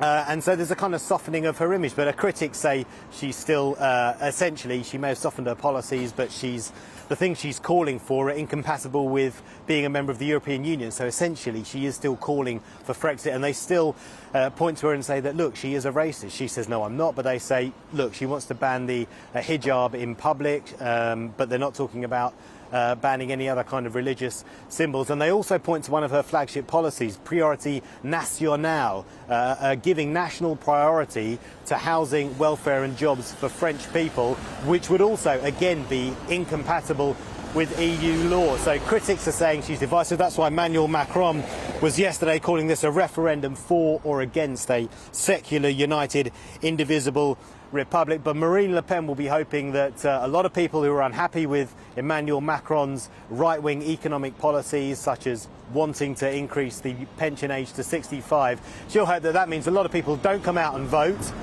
And that is why Emmanuel Macron is saying there are millions of people who are thinking only a few hours or days before Brexit or Trump's election, why would we go? And then they woke up the next day with a hangover. So Macron's message is get out and vote tomorrow because, frankly, I'm not the other candidate. OK. Paul, thank you. Well, let's talk to Anne-Elisabeth Moutet, columnist for the Daily Telegraph, who's also in Paris. Good to see you this morning. Good morning. I mean, talk about how Marine Le Pen has tried to soften her image there, but there's still these very strong sort of accusations of links to the Kremlin, which she has to deal with, surely. She has, and of course, during the debate last Wednesday, which was the single debate that she had with Emmanuel Macron, who didn't debate anybody else, he hammered that. He hammered that point. He said, "You have said that Crimea was actually a Russian land, and therefore you did not criticize the annexation of Crimea by Russia. You took a loan twice from banks that were with associates of Putin, one in the Czech Russian bank and the other one a Hungarian bank for the last two campaigns. This man is not just your banker. This is the man who's sort of determining what line you're going to follow." So that actually was very much heard. That's about the only thing that's been very much heard, because for the rest, people have each stayed in their lane, with the Le Pen people saying, no, she is listening to us the way the rest of politicians are not listening. And the Macronists are saying more or less what your correspondent was saying just a second ago. She still wants Frexit, in fact, if not in policy, and she's still a racist. I would say that she probably is aware of the consequences of Frexit, but she believes that she wants to. You can negotiate with the EU from a position of strength when you're one of the founding nations like Italy or France or Germany. In terms of racism, she is anti-religion, but she has actually said that she didn't want any religious signs for any religion, not just the Muslim religion. So that's something that's been repeated many times, but it's accurate. But that being said, she is the representative of a kind of hard right that has not been in power in France ever. Do you think, however it turns out, France's membership of NATO and therefore the stance that NATO countries are taking at the moment against Moscow, would that be changed in any way after these elections? I think France would remain in NATO, but leave integrated command of NATO, which is different. You have members of NATO who are friends with Marine Le Pen, for instance, Viktor Orban in Hungary, or even, although they're less friendly with her now because of Ukraine, the PiS party in Poland. But it's also very true that she would find absolutely no traction in France, even with the civil service, let alone the rest of the political body. This election is a very strange election because you've got two candidates who are very polarizing, and each of the voters for one candidate really is voting against another candidate, and it's a bit it's the bit what happens for people who vote for Marine Le Pen, who are voting against Macron more than they're voting for her, and the reverse is also true. It doesn't predict necessarily what policies they're going to be. I suspect if Emmanuel Macron is re-elected, which looks very likely, things are going to be not very different from what we had for the past 5 years, and to many that is already reassuring, considering how into the unknown voting for Marine Le Pen would mean for the country politically. OK. Anne-Elisabeth, good to talk to you. Thank you. Thank you. Thank you. And Saint-Denis is... Saint-Denis. Saint-Denis. Denis is... Well, that's exactly what I was thinking. Yeah? Denis, Yeah, I'm so in love with you. Who was that? Was Blondie. Blondie. It was a good one, that. It was a good one. Yeah, he is the patron saint of France. But apparently, I think, because he was a medieval Archbishop of Paris. Oh. But there are a few other sort of patron saints of France, including Joan of Arc. Oh, of course, yes. So interesting. History lesson. Oh, there you go. You learn something new every day here on GB News, ladies and gentlemen. Don't go anywhere. We've got lots more coming up for you in just a moment.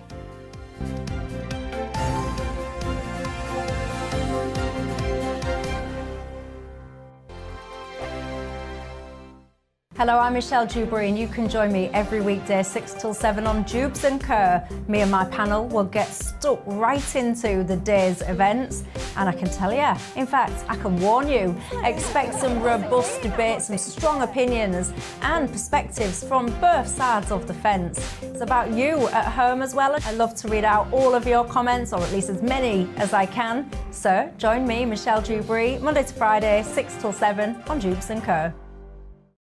On radio, they call it the drive time slot, 4 p.m. until 6 p.m. as listeners head home. It's that part of the schedule when the dust of the day's events begin to clarify, and we try to make sense of it for you. Brazier is drive time for radio and TV. It's fast, it's punchy, it's opinionated, there's a Brazier angle and a little bit of levity. That's the question. That's two questions, actually. That's Brazier, Monday to Thursday, 4 till 6 on GB News. Hello, I'm Patrick Christie's. And I'm Mercy Moroki. Make sure that you join us Monday to Thursday, 10 a.m. until midday, right here on GB News for To The Point. We're not afraid to talk about the topics that matter to you, or the big topics that always matter. We cover absolutely everything, from the breaking political stories of the day to law and order, what's going on in the channel. We're not afraid to hold people to account. We always make sure we include your views on our show. Indeed, if you're thinking it, you can guarantee that we're saying it. So make sure you join the conversation with us, 10 a.m. until midday, Monday to Thursday, for To The Point on GB News.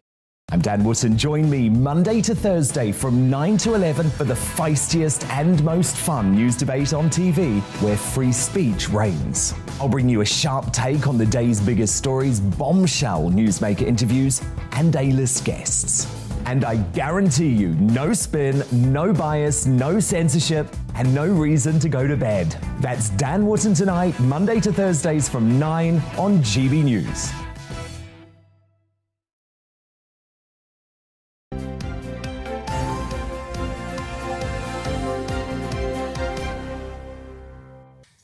It's 7:25. Good morning. You're watching and listening to Breakfast with Stephen and Anne, live across the UK on your TV, on your radio and online.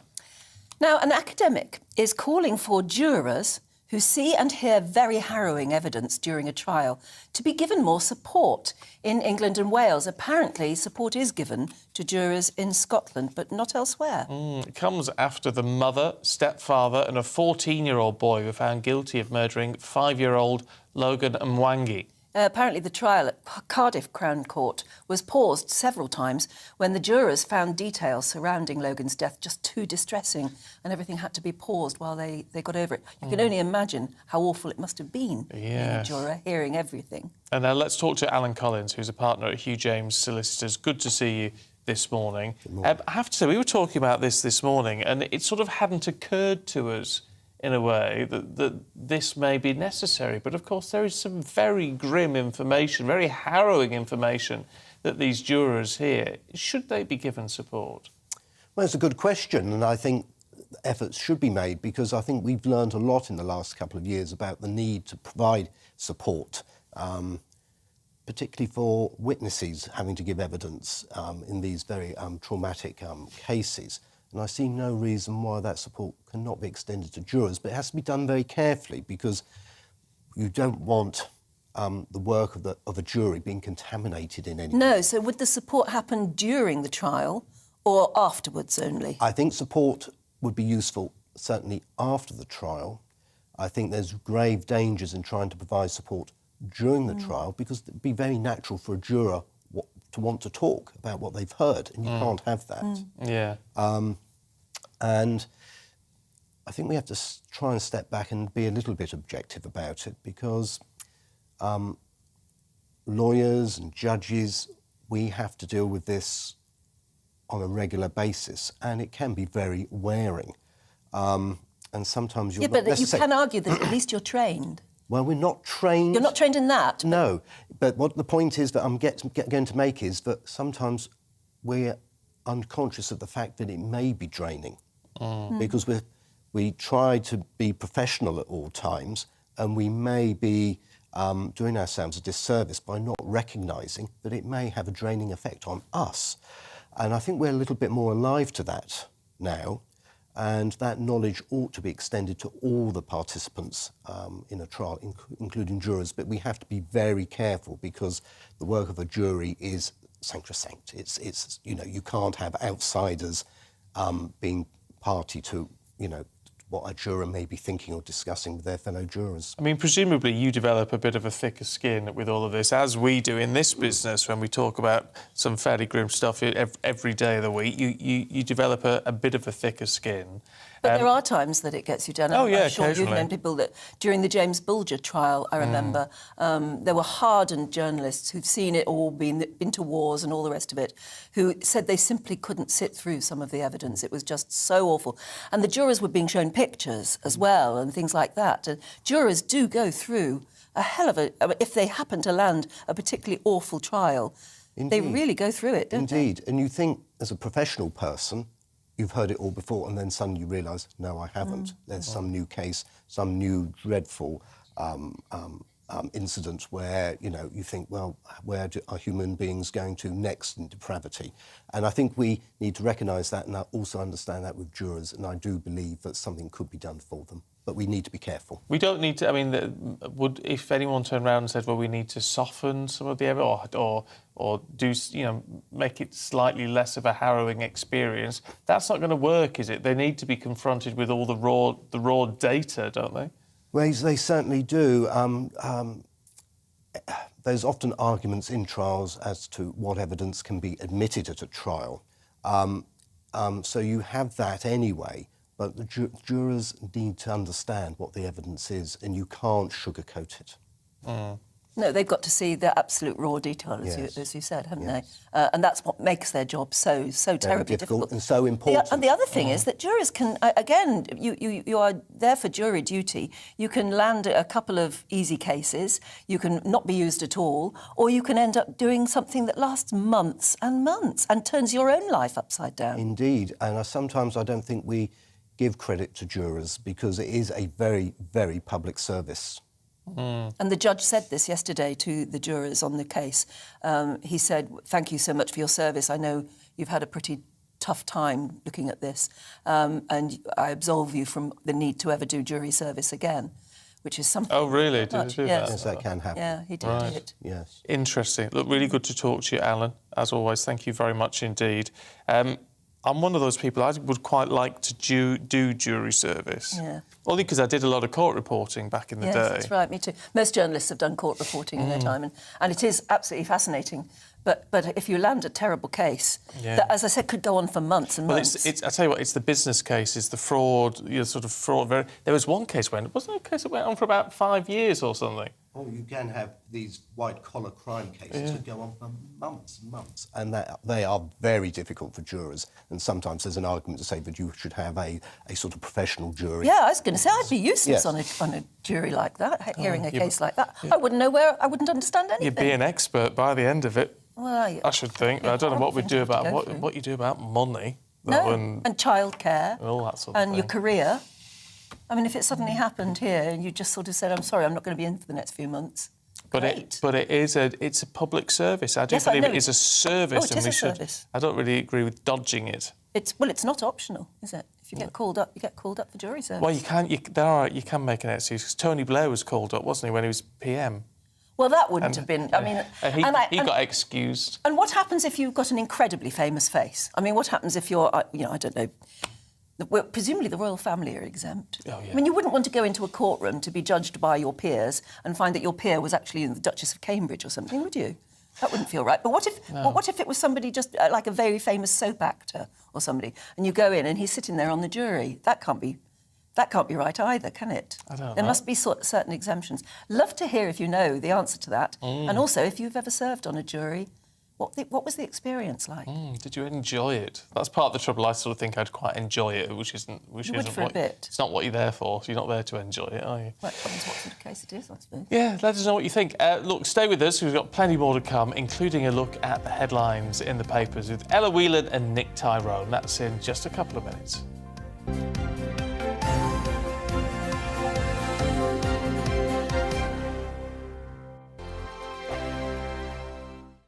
Hello, I'm Michelle Dewberry, and you can join me every weekday 6 till 7 on Jubes and Kerr. Me and my panel will get stuck right into the day's events, and I can tell you, in fact, I can warn you, expect some robust debates, some strong opinions and perspectives from both sides of the fence. It's about you at home as well. I love to read out all of your comments, or at least as many as I can. So join me, Michelle Dewberry, Monday to Friday, 6 till 7 on Jubes and Kerr. On radio, they call it the drive time slot, 4 p.m. until 6 p.m. as listeners head home. It's that part of the schedule when the dust of the day's events begin to clarify, and we try to make sense of it for you. Brazier is drive time for radio and TV. It's fast, it's punchy, it's opinionated, there's a Brazier angle and a little bit of levity. That's the question. That's two questions, actually. That's Brazier, Monday to Thursday, 4 till 6 on GB News. Hello, I'm Patrick Christie's. And I'm Mercy Moroki. Make sure that you join us Monday to Thursday, 10 a.m. until midday, right here on GB News for To The Point.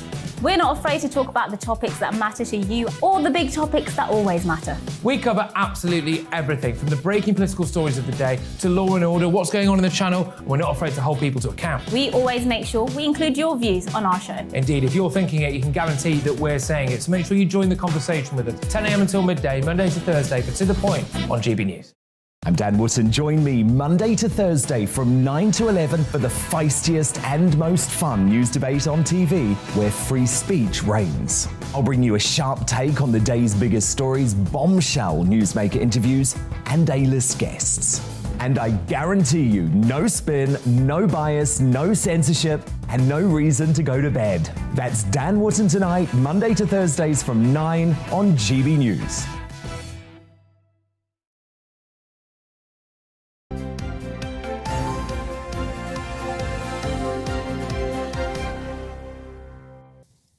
Morning to you, 7:35. You're watching and listening to Breakfast with Stephen and Anne. We are everywhere. We're online, we're on the TV, on the radio. Mandy's been in touch this morning. Morning to you, Mandy, about a council house, actually. She remembers sitting on her nan's council house kitchen steps, dipping rhubarb that Grandpa had grown into a cup of sugar. Into sugar. Oh, I did that. I did that too. Isn't that awful for your teeth? Can you think terrible. about it? Happy memories, though, she says. Also, by the way, that's why I raised it now. She said she was watching GB News yesterday morning, left the house and took you with me in the car. Oh, well Great done. facility. It's a great thing to do, isn't it? You don't actually have to sort of turn us off, as it were. No, absolutely. I mean, you can even watch us in Hawaii on Waikiki Beach. Yes, as Paul is doing. Yeah, that's right. Hello, very good evening to you. Still, St George's Day. Very proud to be St George's Day today. We're sort of banging the drum for St George. Yes, we are. We are. Jason says, happy St George's Day to you both. It marks a celebration of the formation of my regiment, the Royal Regiment of Fusiliers.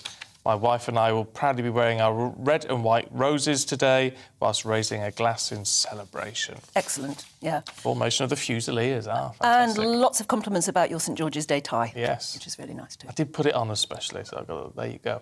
Let's look at some of the papers for you. There's new danger for the PM over partygate, as a source says a fine for a second event has been issued. That's in The Guardian for you. Britain will face holiday chaos for a year, according to The Express. Experts warn of a perfect storm of industry vacancies due to cost-cutting and COVID. The Independent says consumer confidence has fallen to the lowest level since the depths of the financial crisis 14 years ago, prompting fears of a possible recession. Quit Man U or die is the stark headline in The Sun. Manchester United defender Harry Maguire has been told to leave the club under a bomb threat. Let's go through the papers now with journalist Ella Whelan and author of The Patient, Nick Tyrone. Morning. To see you both. Ella, we'll start with the dreaded partygate in The Guardian. Yeah, I thought I'd pick this just to tick you off, Stephen, because I know that you share the same feeling as many people, which I do as well, which is this is just the story that won't go away. And it, the part of the reason that it won't go away is I think it's been characterised as, rather than a question of whether the Prime Minister has done the right thing, acted in the right way, implemented the right policies, it's whether or not he's going to continue to be fined by the police and get these PCNs. So The Guardian reports that he hasn't been given any more since his return from India, but there are suggested that there are some to come. And he has admitted to interviewers who bombarded him with questions while on his trip about Partygate. He's kind of, in this very tired way, saying, yes, I got a pretty good kicking. Someone asked him if he was a cat with 9 lives, and he made a kind of, had to backtrack on a joke about being a cat that got a good kicking. So he knows that he's damaged, or he knows that he's been wounded. The question is, will it be fatal? And The Guardian reports on different ministers and indeed different backbenchers coming out and saying either that this is just water off a duck's back, it'll be fine, or that the elections in May will be something of a test of whether or not the magic of Boris Johnson has been lost. I think for many people, there is the sting of the fact that the government quite clearly, and indeed the ministers in Number 10 quite clearly followed different rules to the rest of us, and there's that sense of us and them. I think that's the thing that really still annoys people and does annoy me. They were essential workers, weren't they, in a place of work? Yes, but it's slightly different, I think, to suggest that if you are implementing rules that say that if you sit on a bench together or if you go to a funeral together, you'll kill Granny, which was the kind of general sentiment that came out of the government. And then to say, but it was fine for us to make the decision to have a glass of wine. I really don't care about the glass of wine and the cake or whatever it is. Shouldn't be illegal or finable to have a piece of cake. But I think that sense of the public need to be treated like these animals who can't keep it together or make sensible decisions. We can make sensible decisions, and we did. I think that's the thing that really rankles people. They are running the country at a time of crisis. But that this has been characterised by a question of whether or not the Prime Minister is going to get a PCN is just, I think that people are bored of that. And whether or not Partygate should be put to the side or not, I think, the reality is it's not, and he's going to have to either come out, and I think what would be great is if he came out and said, not only did I make a mistake with Partygate, I also made a mistake by my policies being far too stringent throughout this particular period of the pandemic, and whether or not you want an apology or a promise that it'll never happen again, I think the latter is more important. In the meantime, however, Nick, they're turning on the PM in the Telegraph. Yes, indeed. There's an interview with the backbencher Steve Baker.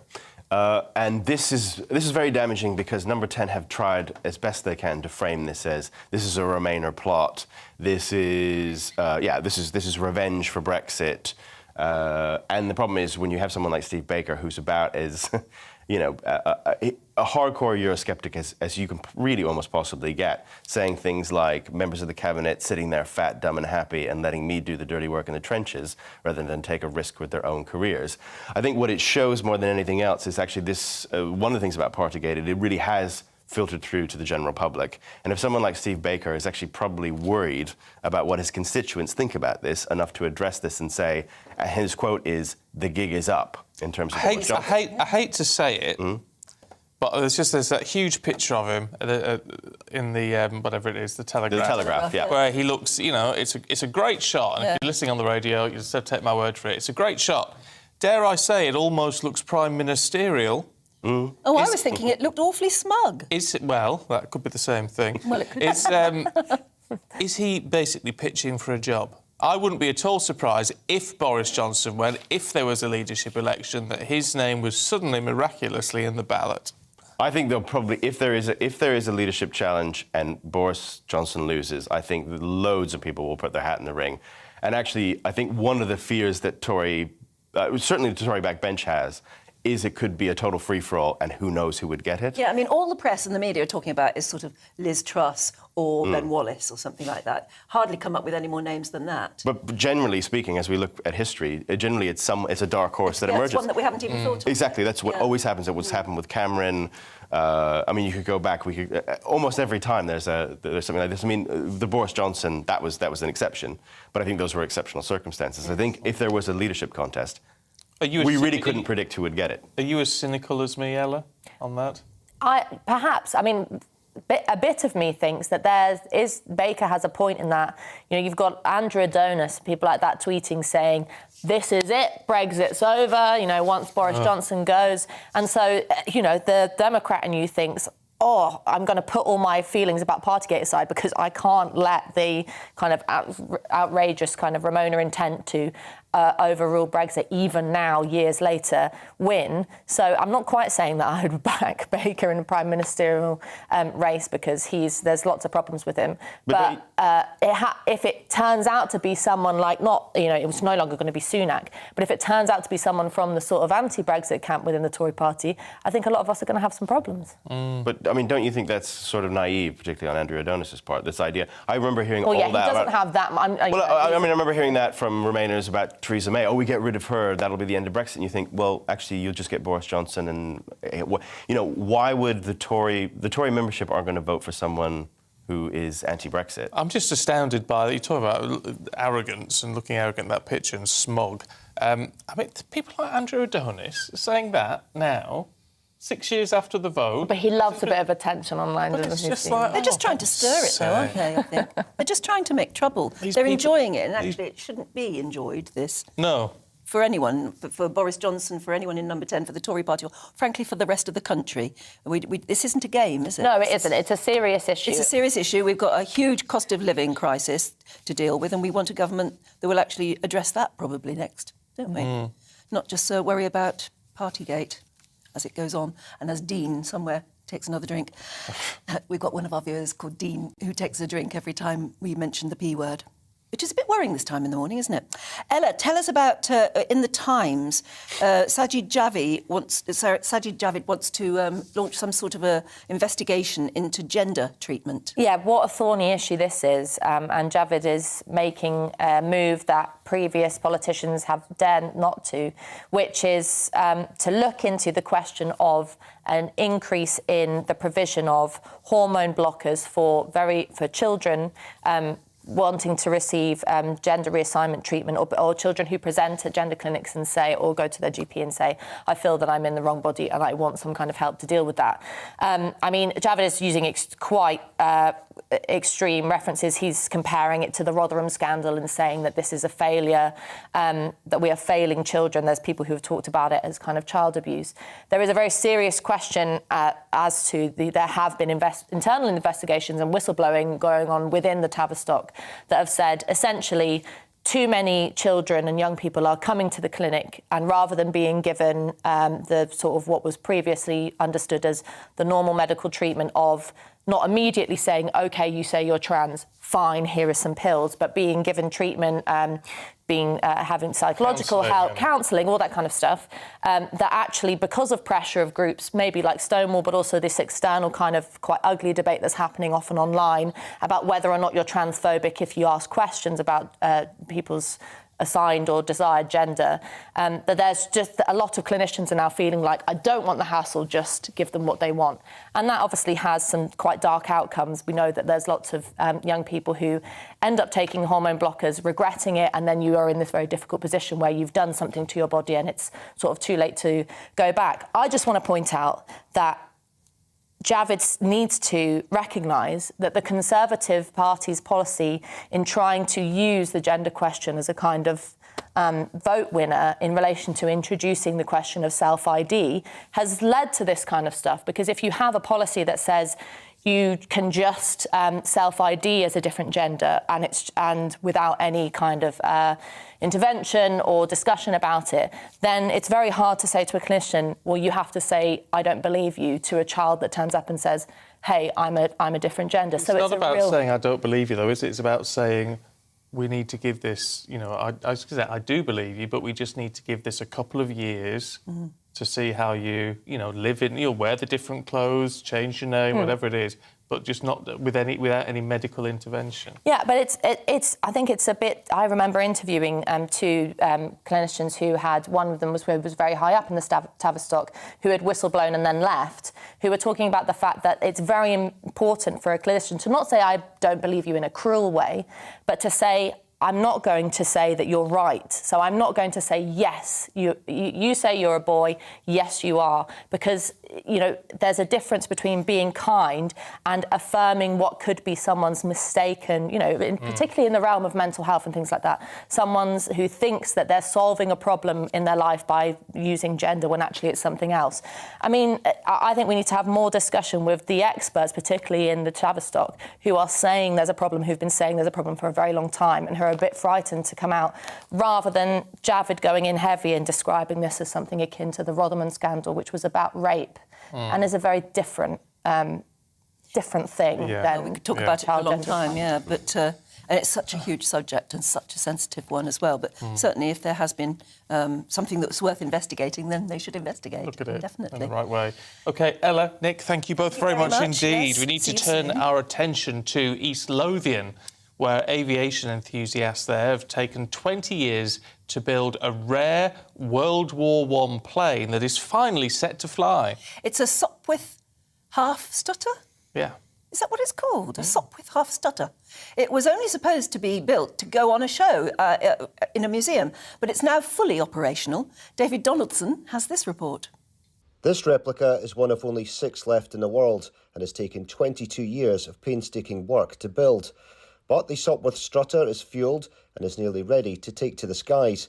Mike Harper is chairman of the Aviation Preservation Society Scotland and feels it will be an emotional day. We're not far away from getting her in the air. COVID, the pandemic, has been a big problem for us, as it has for everybody. It's knocked us back a couple of years, but we're still here. We're still getting on with the job, and we're not far away from finishing it. And there'll be a number of guys who are no longer with us, but will be with us in spirit. There's been a lot of people who have given a lot to this project, and it will be a real achievement to see her take off for the first time. Evan Pole is the strutter team leader and says the aircraft will need certain conditions in order for it to fly. For the test flying, it'll need quite a large airfield. It'll not only need a large airfield, it'll need one with a grass strip in it, because these aircraft flew from grass strips. They didn't land on hard runways. They didn't have brakes. So you need grass and a tail skid to give it some sort of brake traction when you land on the grass. All the people involved in the project are volunteers with a variety of different skills, and they have really been put to the test during a steep learning curve. You're learning, in other words, as you go along, because while the drawings tell you what you have to make, one thing they don't do is tell you how to make it. And that has been the learning process, is how to. And it's been how to make it, how to make feathers, how to stress it, and so on. So really, it's been an absolutely wonderful, enjoyable learning exercise. The amount of time and effort to get the strutter flying has clearly been challenging, but the plane is of great historical importance. One of the main reasons that we decided to build her was that this type of aircraft was involved in the very first successful takeoffs and landings from a flat top, and it was done just outside, just up offshore here on the Firth of Forth. It was done by a chap called Richard Bell Davis, and he flew from RAF Turnhouse, and he found the HMS Argus in the middle of the Forth, and he landed successfully. He took off successfully, and he did that several times. It had been done before, but it hadn't been done successfully. This was the first time. No date has been set for the test run for the strutter, but it won't be long before this plane is airborne. David Donaldson, GB News. That'll be something to see, won't Magnificent it? looking thing, isn't it, really? Oh, beautiful. Absolutely beautiful. To see that take off will be quite... Now, something else that's going to be amazing to see. Tonight at Wembley Stadium, it's going to be one of the biggest all-British heavyweight clashes in history. Oh, yes. WBC champion Tyson Fury will look to strengthen his status as probably the best fighter in the division, while Dillian Whyte will hope to pull a performance for the ages in front of 96,000 fans. No pressure. What can we expect then between the two great fighters, and why has boxing suddenly captured the nation's hearts again? Well, Carlos Moreno is founder of Moreno Boxing and former Portuguese national champion, and is in the studio, as well as our very own Aidan McGee. Look, Carlos, in all this, what are you expecting from this fight?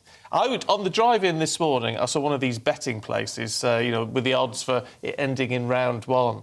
Well, that'd be a disappointment. No, I don't think so. I think both guys have prepared tremendously well for this fight.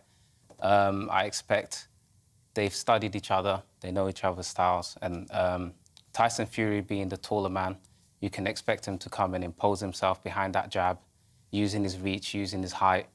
I don't think Dillian Whyte's going to take that line down, though. I really think, as the shorter, stockier man, he has to come forward. So you can think of the classic Ali style versus the classic Mike Tyson style, the shorter, stockier fighter coming forward, having to make the fight.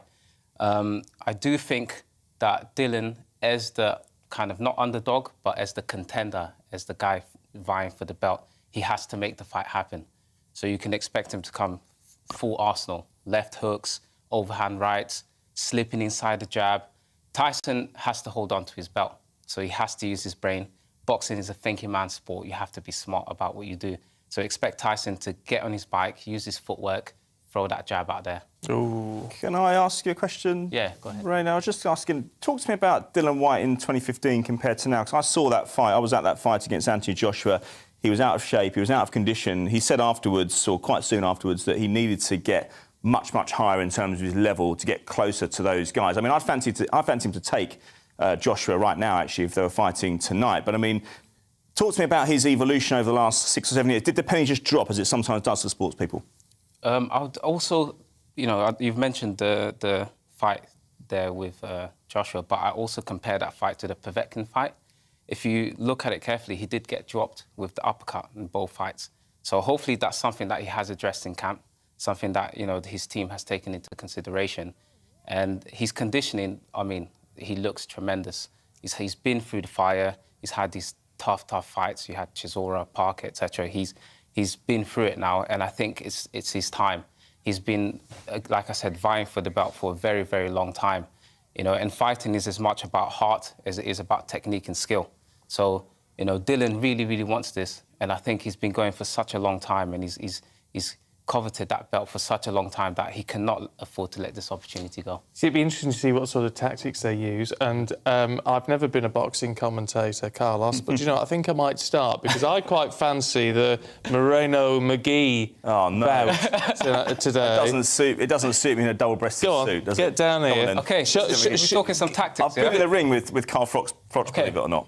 It's not going to be the same, I guess. No, don't rough me up too much. I'll go easy on you. So, when we talk about boxing, the first thing I like to think about is the attributes of the fighters. So the physical attributes as well as the mental attributes. So we look at Tyson and we know he's the taller fighter and he's got the reach. So, like I said, it's a thinking man's sport. He has to move his feet. He has to keep it long range behind that steady jab. So you're the taller guy. You're going to be Tyson. You're going to get your guard up. Guard up, yeah. Left, both, you know what to do. No, not really.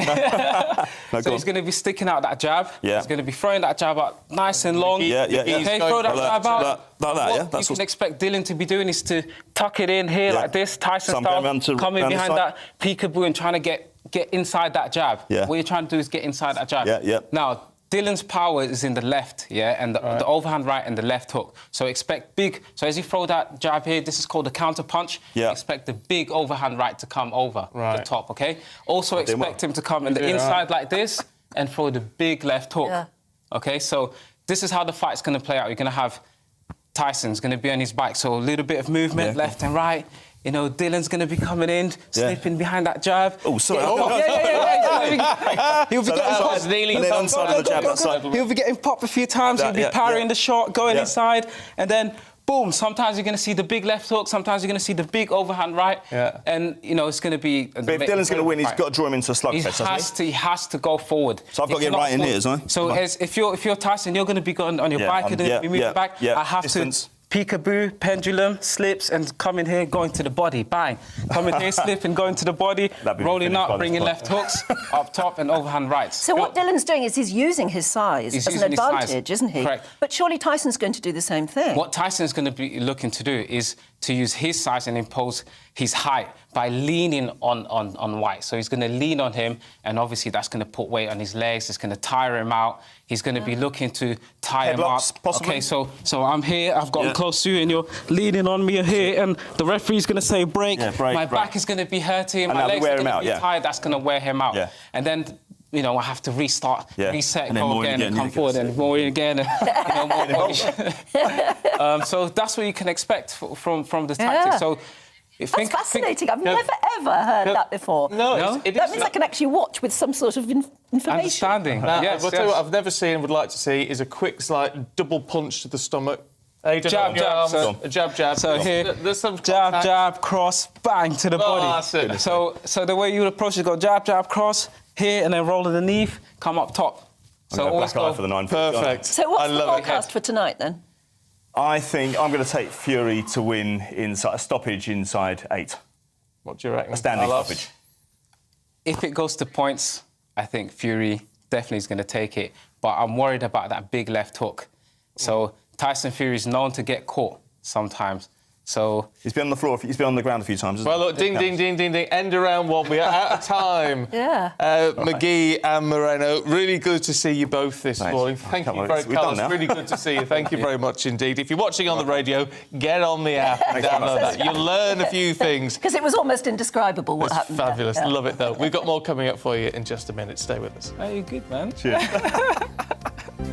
That was really good. Really good. Yeah, My God, you're good. You're so more good. tactical. Hello, I'm Michelle Dewberry, and you can join me every weekday 6 till 7 on Jubes and Kerr. Me and my panel will get stuck right into the day's events, and I can tell you, in fact, I can warn you, expect some robust debate, some strong opinions and perspectives from both sides of the fence. It's about you at home as well. I love to read out all of your comments, or at least as many as I can. So join me, Michelle Dewberry, Monday to Friday, 6 till 7 on Jubes and Kerr. On radio, they call it the drive time slot, 4 p.m. until 6 p.m.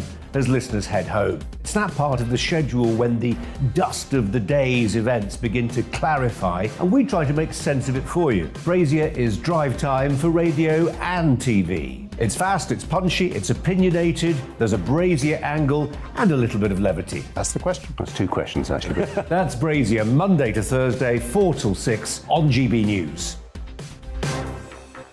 Hello, I'm Patrick Christie's. And I'm Mercy Moroki. Make sure that you join us Monday to Thursday, 10 a.m. until midday, right here on GB News for To The Point. We're not afraid to talk about the topics that matter to you or the big topics that always matter. We cover absolutely everything, from the breaking political stories of the day to law and order, what's going on in the channel, and we're not afraid to hold people to account. We always make sure we include your views on our show. Indeed, if you're thinking it, you can guarantee that we're saying it. So make sure you join the conversation with us, 10 a.m. until midday, Monday to Thursday, for To The Point on GB News.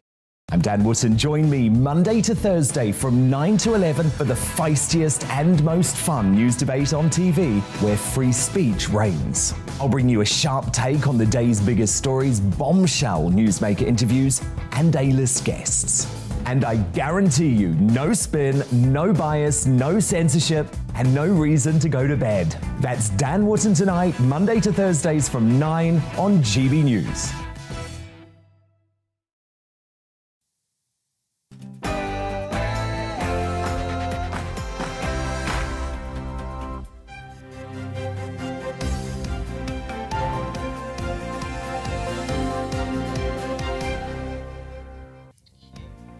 The Prime Minister becomes the first Western leader to concede Vladimir Putin could win the war.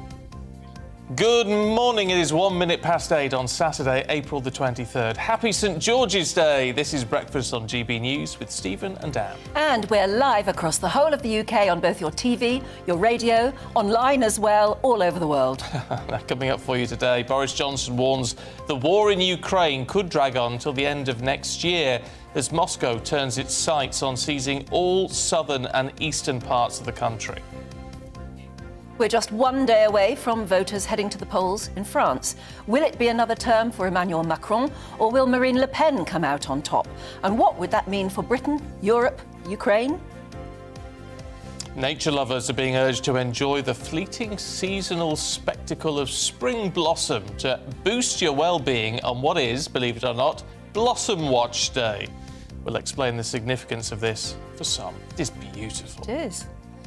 And also today is St George's Day. We want to know where you are and wherever you are in the world, actually. Are you proud? If you're English, do you have to be English to be proud of St George's Day? Why don't we fly the flag much anymore? You can join in any of our discussions by emailing gbviews at gbnews.uk or tweet us at gbnews.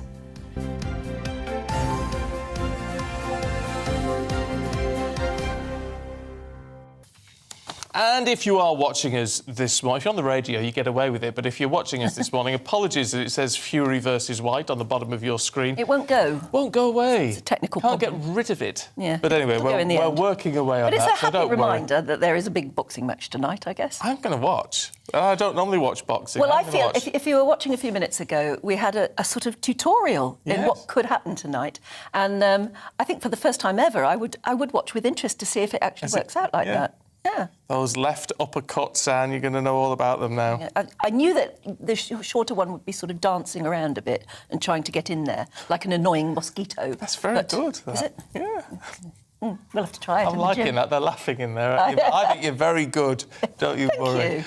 Now, on to the main news of the day. And it is day 59 of Russia's invasion of Ukraine. And the Prime Minister has warned that there's not going to be a swift end to all of this, saying it's a realistic possibility that the war could drag on until the end of 2023. Yeah, Boris Johnson also announced that the UK is supplying 120 armoured vehicles to Ukraine, while British forces are also training Ukrainian counterparts in Poland on how to use anti-aircraft missiles. All of this coming as Russian aggression intensifies in eastern Ukraine. Let's talk to Philip Ingram, who's former senior military intelligence officer. Good to see you once again, Philip. First and foremost, on these words of the Prime Minister, on what do you think he's basing that assessment?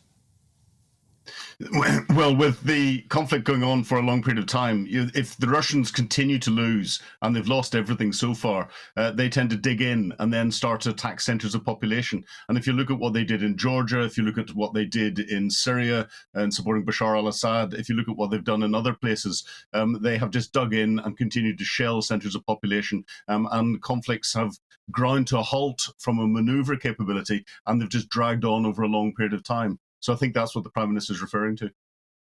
Why do you think he actually thought it wise to say it could drag on for a long time? Is he just trying to keep up the pressure on other countries to be as supportive of Ukraine as we are being? I think that's one of the reasons. It's important that the international community remains cohesive and continues to supply Ukraine with as aggressive a set of weapons as possible to allow Ukraine not just to defend against the Russian attacks, but to take the attack back to the Russians and counterattack and push them out of Ukraine. Because if they're not pushed out of Ukraine, it will just go on and on and on. And I think the second reason is to prepare people that there's not going to be a swift end to this. This is going to be on our television screens. We're going to be having to deal with this, and including the economic impacts of this for a long time to come. In a sense, with where the Russian forces are basing themselves at the moment, and we sort of think that Putin, if Putin held that ground, he could maybe go back and say that this has been a success. Is there any international appetite for allowing him to do that, or is the move going to be, whether it takes months or years, to actually push him out of Ukraine absolutely altogether?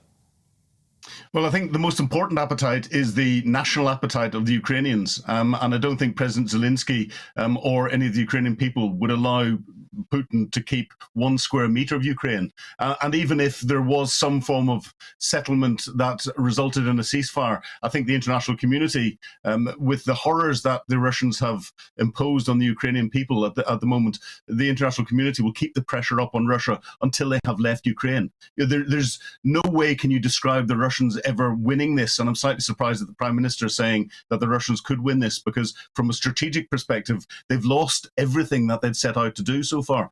I can't see any scenario where they get that back again. I wonder what you make of this story that seems to be an exclusive on the front page of the Daily Telegraph, that France and Germany sold arms to Russia. They evaded a 2014 embargo to supply weapons to Moscow, and they could very well be the weapons that are now being used against Ukraine. Yeah, I haven't read the story, so I don't know the detail behind it that's in there. But what is clear, and it always comes out, is in international trade, and that includes international arms trade, there will always be elements of things that go around what are international sanctions. Now, I suspect these aren't complete weapon systems. I suspect they're not weapons that are being used against the Ukrainians. I suspect it's components that may have been used in other systems that are there. But again, I haven't read the article, so I don't know the detail.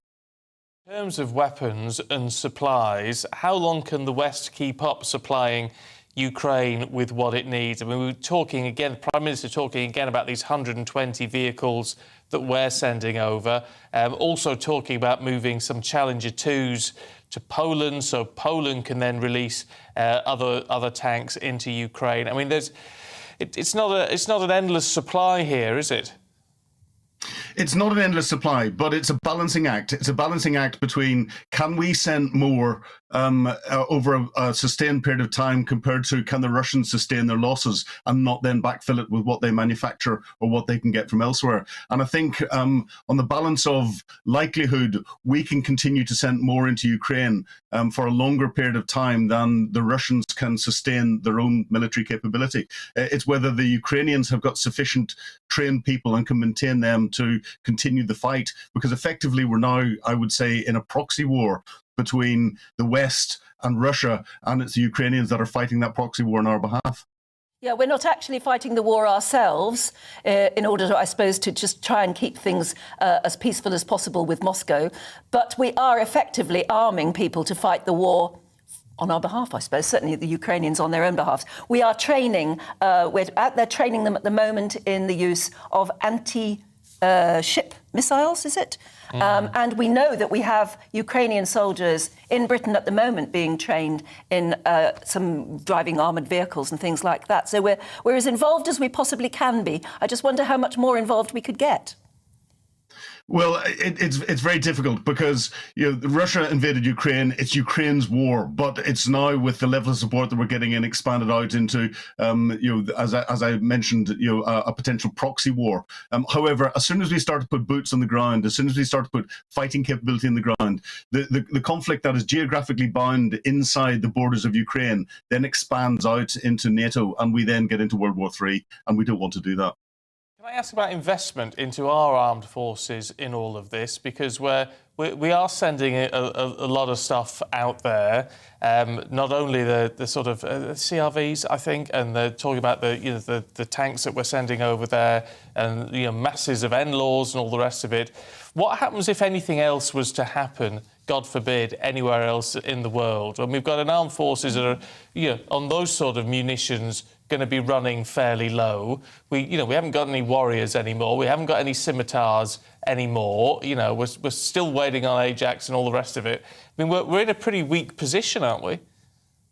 No, not really. The stocks that are being sent out to Ukraine are older stocks that are due for replacement. There will always be a reserve kept to meet the scenarios that our armed forces are prepared to go and have to deal with across the world. And our defence industrial base will be profiting hugely from this, because they'll have ramped up their production again to try and backfill those stocks that are sitting there. But no country is going to leave itself vulnerable in the way it supports Ukraine, even though the numbers seem huge. And whilst Warrior has been taken out of the British Army, it hasn't been destroyed. It still sits there. It wouldn't take a lot to bring it back in again if it was needed.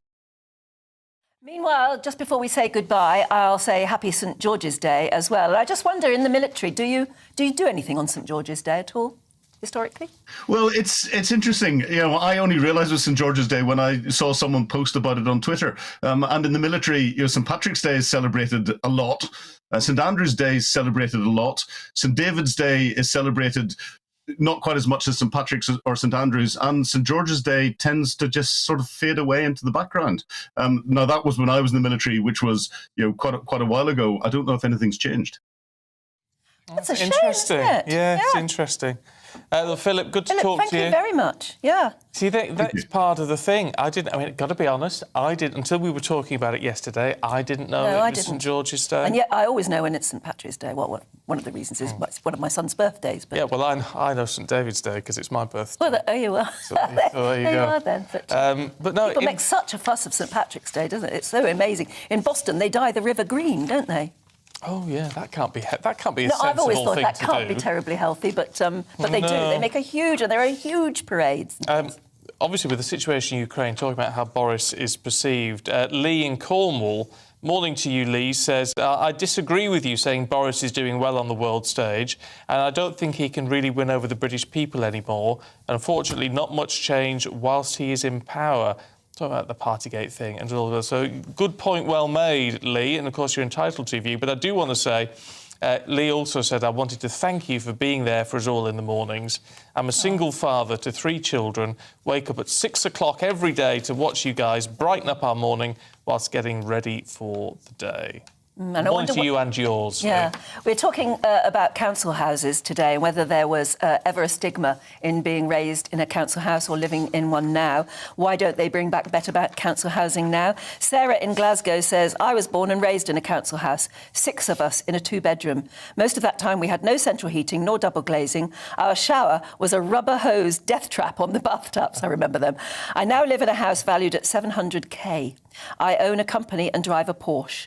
Oh. Council housing breeds many successful people. I am never ashamed of my roots. Quite the reverse. Yeah. Val says, I was brought up in council housing in Essex and Middlesex, had a wonderful childhood, great sense of community. After my husband's service in the RAF, we were back in council housing. Not the same. It's not the same now. No sense of community, scary, drug dealing, badly behaved kids causing trouble. Wish I had the cash to buy my own place in a village far away. There are council housing and there's council housing, isn't there? I think there are some, what they call sink estates, aren't they? Oh, yeah, they do. And obviously they're not all perfect. Sue says, I grew up in a council house and it was a prefab, which was just built after the World War. A lot of people love their prefabs and there are still prefabs around, aren't there? There are. It was such a great place to live and grow up in. We even had a built-in fridge. And not a lot of people had one in those days. Yeah. It was detached with a lovely sized garden. Happy days. Amanda says, I love my council house. She's a full-time mental health support worker. A garden is her sanctuary. I went through motherhood at the same time as you. Yeah. My 3 sons are similar ages to hers, and they've now flown the nest. Happy memories in this lovely old council There you are, you house. see. Your home can be your castle. And Robert from Northern Ireland says, I bought our council house for £19,000 a long time ago. I stayed there happily for 10 years with great neighbours and our door was always open. We sold it in the end for 45 grand and used the difference for a mortgage on our next home. The home was better, but the friendships we formed in our council house were never the same. It's interesting, isn't it? There are a lot of people talking about that sense of community. Of England and Britain, actually, isn't it? Yeah. But it's a shame about those, they said the sink estates and things, but then we need to work as a country to improve those. Yeah. Quite how you do that, I have absolutely no idea, but, that's what politicians are for. Is that what they're for? Well, supposedly. Yeah. OK. Talking of politicians, let's turn to France. And the latest poll results reveal that Emmanuel Macron is on track to win the French presidential election against his contender, Marine Le Pen.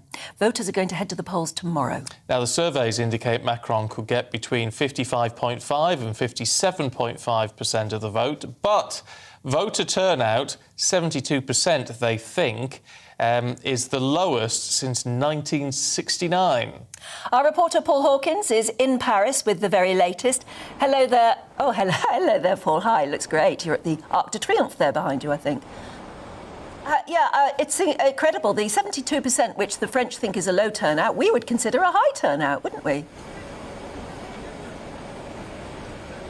Yeah, indeed, yeah. But by French standards, that would be quite low, and look, in France, it's a very different calculation from the previous presidential election, right? Back in 2017, Emmanuel Macron was running his first ever election, right? He was a political novice. He'd set up a new party on March, which means go forward the previous year. He was new, and he was there to smash the establishment, to change it, to shake it up, to get rid of the old, to disrupt the political system, which generally tended to be dominated by the two parties in France, the Socialists and the Republicans. He did that. A lot of French people were attracted to his vision of France right in the centre ground. Fast forward 5 years, Emmanuel Macron is no longer seen as the great disruptor, the new guy on the block. He's now seen as, or painted by, certainly by his critics and by Marine Le Pen, as part of the establishment, as a président riche, a rich president. Look, he cut taxes, a wealth tax for the rich. He's part of the establishment. And so he's not the man that we all thought he was. That's what a lot of critics are saying. And that is why, if you're not a fan of Macron, well, who do you vote for? Do you vote for Marine Le Pen, who's seen by many people as being far right, as being divisive, controversial, wants to ban the hijab for Muslim women in public, wants to enact a policy of priorité nationale, that is a national priority, prioritising French nationals for welfare, social housing, as you've been talking on the programme, and jobs.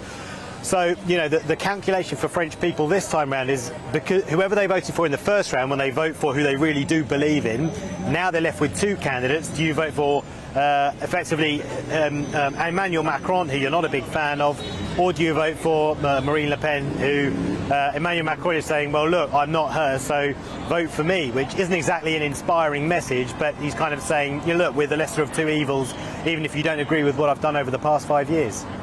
OK, Paul, for now, thank you. Let's talk to journalist David Chazan, who's also in Paris. Good to see you, David. I mean, it's very confusing from a British perspective, in a sense, because you've got a centre-left president with right-wing economic policies against a right-wing politician with what seems to be pretty far-left economic policies.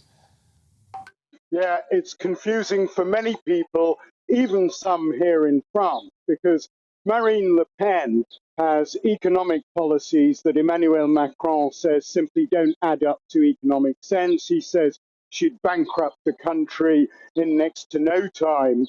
And she's effectively offered a huge bribe to the under 30s by telling them that she will scrap income tax for them. They won't pay a penny. And she also wants to make big cuts in VAT. She'll bring it down to 0% for essential foodstuffs and big cuts for other items. So essentially, she is a tax less and spend more candidate. And I think Emmanuel Macron put in a very good performance during the televised debate the other night. And I think he really hammered home the message that have Marine Le Pen's economic policies really been thought through? And he also put forward that on his watch, he's brought unemployment, which has been a chronic problem in France, down to only 7.5%, which is the lowest it's been in decades. Of course, he has the benefit as well of already being a leader and therefore being seen on the world stage, which we've seen from him just recently when he went to Moscow and tried to talk some sense into Vladimir Putin. So will that benefit him in any other way? Or maybe the French electorate wouldn't be terribly impressed by that?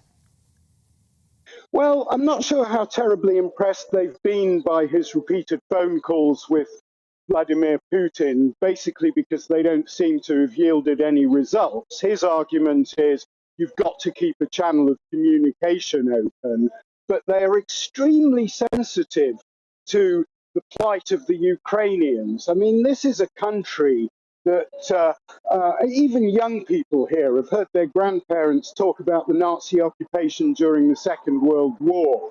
So somewhere hardwired into the national consciousness is the knowledge of what it means to be occupied by a foreign power.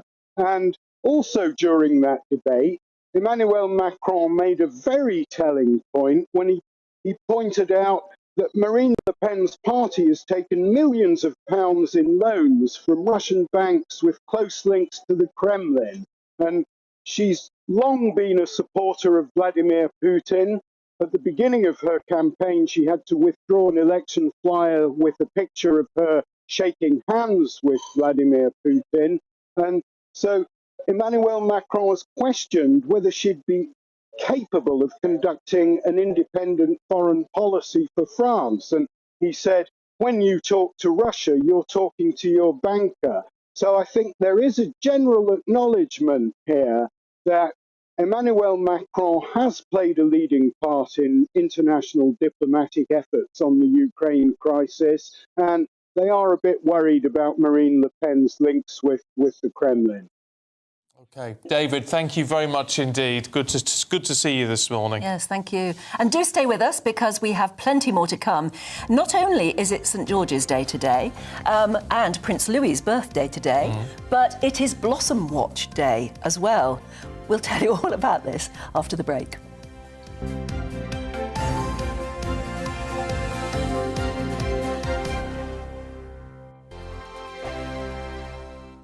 Hello, I'm Michelle Dewberry, and you can join me every weekday 6 till 7 on Jubes and Kerr. Me and my panel will get stuck right into the day's events, and I can tell you, in fact, I can warn you, expect some robust debates, some strong opinions and perspectives from both sides of the fence. It's about you at home as well. I love to read out all of your comments, or at least as many as I can. So join me, Michelle Dewberry, Monday to Friday, 6 till 7 on Jubes and Kerr.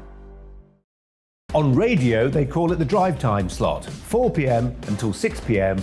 as listeners head home. It's that part of the schedule when the dust of the day's events begin to clarify, and we try to make sense of it for you. Brazier is drive time for radio and TV. It's fast, it's punchy, it's opinionated, there's a Brazier angle and a little bit of levity. That's the question. That's two questions, actually. That's Brazier, Monday to Thursday, 4 till 6 on GB News. Hello, I'm Patrick Christie's. And I'm Mercy Moroki. Make sure that you join us Monday to Thursday, 10 a.m. until midday, right here on GB News for To The Point. We're not afraid to talk about the topics that matter to you or the big topics that always matter. We cover absolutely everything, from the breaking political stories of the day to law and order, what's going on in the channel. We're not afraid to hold people to account. We always make sure we include your views on our show. Indeed, if you're thinking it, you can guarantee that we're saying it. So make sure you join the conversation with us, 10 a.m. until midday, Monday to Thursday for To The Point on GB News.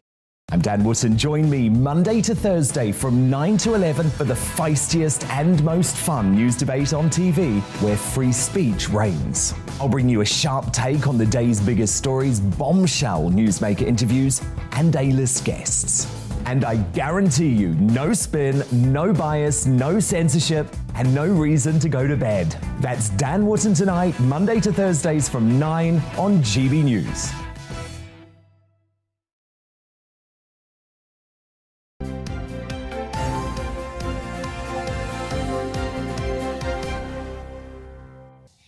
Welcome back. Happy St George's Day. This is Breakfast with Stephen and Anne, live across the UK on your TV, on radio and online. It is 8:24.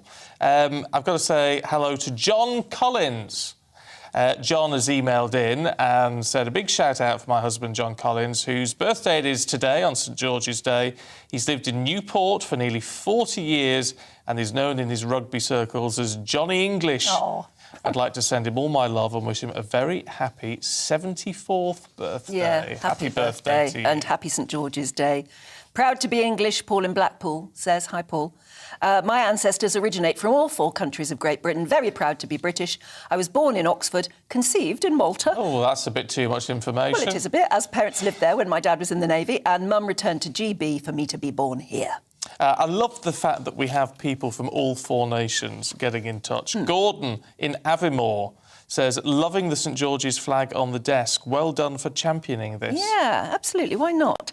Gary in Devon says, well done for displaying the England flag. None of the other news channels are. What are you doing, watching other news channels? No, but they're not, though. Lauren says, I'm proud to be English, always have been. I'm an ex-gold sergeant in the Grenadier Guards. Excellent. Wow. I even have a flag of St George in my garden. Oh, yeah. John says, we're lucky to have the St George's flag flying over our local church, St Mary Magdalene in Tinchwick, in Buckinghamshire, every day of the year. Yes, a lot of churches do fly them. Yeah, they do, actually. Of course, it was a big day when I was in the Cubs. If you're in the Cub Scouts and you used to head off on St George's Day, there's always a special service. Is there indeed? Yeah, we always did that.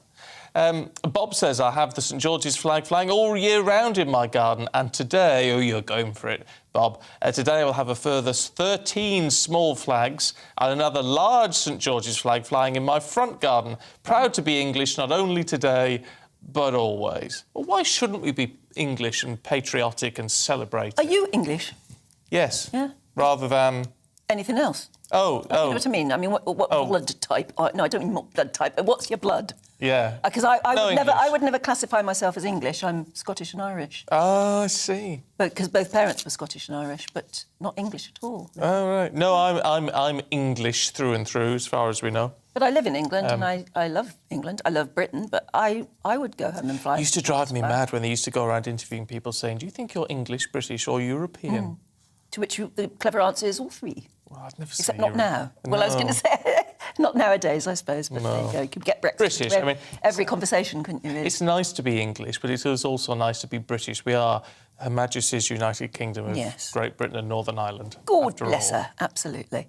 Now, it's an interesting day today, because not only is it St George's Day, but it's actually the National Trust's Blossom Watch Day, so you can do your bit. Many people will share images of spring across social media, and nature lovers are being urged to enjoy what is a fleeting seasonal spectacle of spring blossom to help boost their well-being. I've got some lovely, sort of pink blossom in the garden at the moment. And I was helping drive my son's rubbish to the tip the other day. It's a very glamorous life I lead the rest of the time.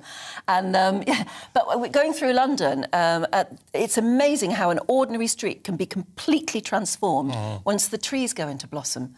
They look fantastic, look like that. We're actually looking at them on the telly right now. If you're listening on the radio, you can imagine how glorious the blossom is. In fact, if you're listening in the car, you'll probably drive along a tree-lined street. It is lovely to see. And that's when you think, thank goodness somebody planted that tree there all those years ago, and every spring, out it comes. It's gorgeous. Andrew Jasper is head of Gardens and Parkland at the National Trust and joins us now from a beautiful Surrey suburb, I believe. Jasper, look, it is... I guess we take blossom for granted a little bit, don't we? But it is such a fleeting thing. It really is, but we're right in the epicentre of the blossom season right now in the UK. And it really has never been a better time to get outside and just appreciate the blossom that's around you. Just as Anne was saying, it really is something that actually you see almost everywhere in urban areas as well as in parks and the countryside. So it's one of the things that we're trying to encourage people to just appreciate the things that are around you. Putting blossom back in Britain, planting trees, in the National Trust, in urban areas, and if you're out there looking at it with your family and friends, then take a photograph of it and put it on social media using the hashtag BlossomWatch. We're wanting to really literally flood social media with positive images. And especially if you think of the things that you've been talking about in the news today, it really is one of those things that actually will help uplift the nation. And that's why we're doing it, really. It's a great idea to do it on this day as well, St George's Day, when we can actually be proud of the landscapes around us. I mean, like you said, it's the best time of all for blossom. You've got something that's got yellow blossom behind you. What would that be? Well, actually, I'm in a suburb in Surrey where there is just tons of ornamental cherries that have been planted in this suburb. So I thought I'd come here. The sun was out yesterday when I came and had a quick look at the locations, and it just shows actually how uplifting it can be to live in an area like this. But the one thing that we found during the pandemic was that people don't have equal access to nature and equal access to this sort of thing. And we've also discovered in the National Trust, we did a survey last year that showed compared maps from 1900 to the current day and showed that we've actually lost a load of blossom in the country. About 54% of orchards have been lost over the last 120 years. That's the equivalent to the size of the whole of the Isle of Wight that has been literally eradicated. So what we're trying to do as part of our commitment to planting trees in the UK, the National Trust is putting 4 million blossom trees back in Britain. And we think that's going to really help enhance biodiversity and really just enhance our everyday life as well. You go about enjoying nature in a sensible way. I mean, obviously, it's not where you're just wandering about and seeing it is lovely, but we've always got to be careful. I mean, I'm from the Lake District, so we're trained at a very young age about how to respect our environment, but not everybody is. Yeah, not necessarily everybody is, but one of the things we can do is get out with the kids at an early age and really help them appreciate nature. This is part of the Blossom Watch as well, is to, if you spend literally 5 minutes of your week looking at the natural world, I mean, just look at these blooms here. I don't know if you can see that, but they're literally teeming with life. And the more you can start to look at this, and the more you can watch it, the more you start to appreciate it. And we're hoping that that will actually help people value nature, because, quite frankly, everybody needs nature. Are you doing this on a selfie stick? I am. My daughter gave me her selfie stick. She said, "You should do this, Dad." Yeah, you're really good at it. Well done, because it's difficult keeping it centred, isn't it? But I just wondered. I mean, you've got one heck of a job as head of gardens and parkland at the National Trust. How many gazillions of acres are you in charge of?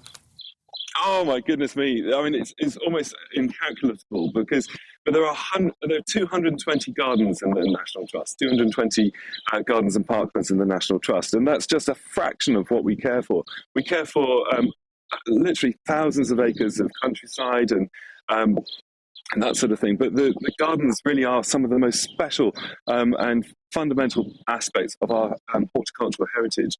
And that's what we look after in the National Trust, as well as the houses, as well as the beautiful collections. And of course, it's for everybody, forever.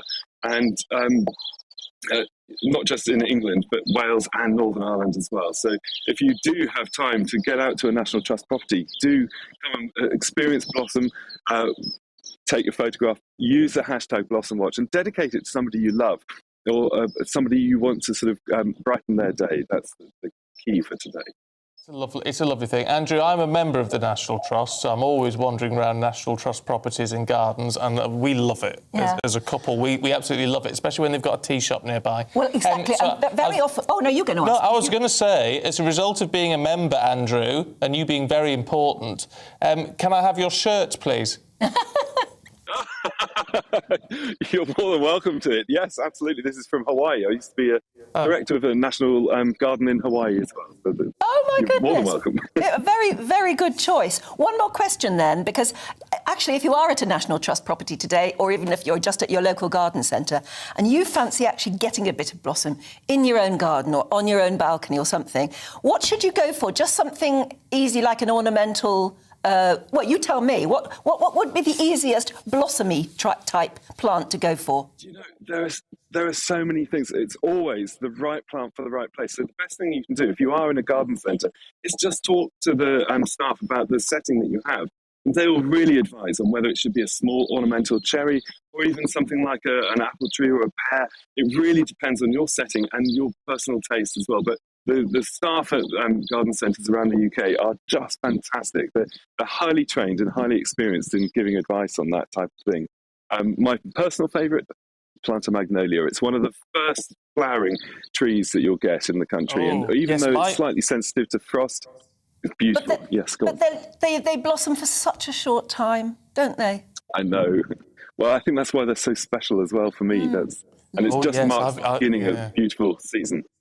I've got a white magnolia and a purple magnolia that are just coming out at the moment. And it's wonderful to watch, isn't it? It's wonderful to celebrate that. So if we tell everybody to go out and take a picture, they can send it to us at GBViews at GBnews.uk, plus they send it to hashtag Blossom Watch Day?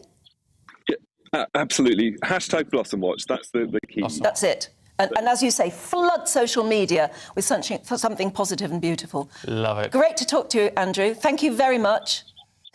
Thanks so much for having me. Very nice. Give the selfie stick back now. Yeah. I tell you what I love about people like Andrew Jasper is just that enthusiasm, niceness and enthusiasm about nature and all that. I love it. It's the best thing in the world, isn't it, if you get a job that you really love, and he clearly really loves it. Yeah. Absolutely. But fantastic idea to celebrate the blossom. And so. if you live in a house where you've suddenly realised the trees outside are blossoming or something, go on, take a picture and send it to us. You can do the #Blossom Watch thing as well. But we would love to see you, your house, your garden with some blossom in it, please. It'd be nice. Cheer us up. OK, stay with us. We've got plenty more to come. We'll take you through the papers in a couple of minutes with Ella and Nick, so don't go anywhere.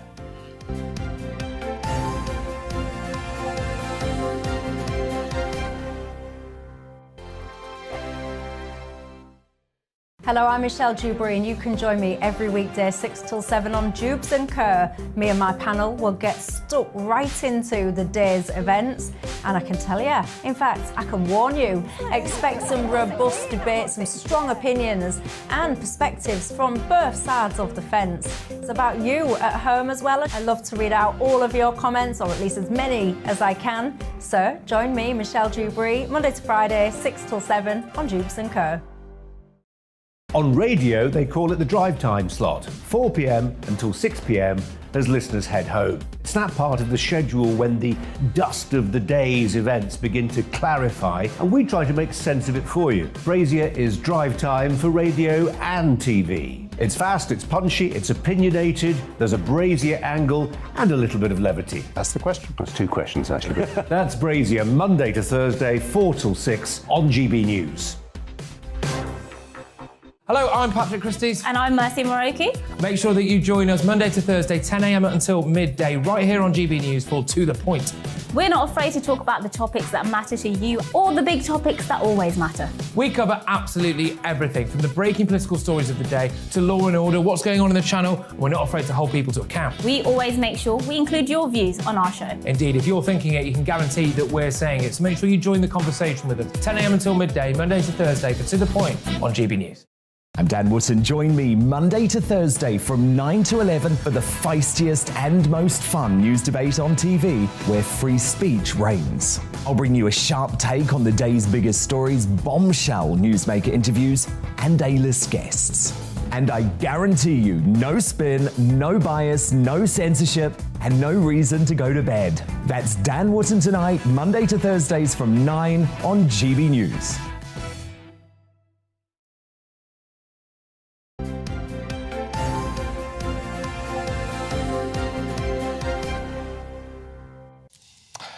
.38, good morning. Feeling very chilled after our Blossom Watch. This is Breakfast with Stephen and Anne, live across the beautiful UK on your TV, your radio and online. It's time to go through the papers now, and joining us this morning, journalist Ella Whelan and author Nick Tyrone. Very good morning to you again. Happy St George's Day still. Hi. Right, where are we? We're looking at the papers, and Ella first, looking at the economy. Yes, I thought because in the last section we talked about partygate and whether or not that's going to change people's minds about Boris and the Conservatives.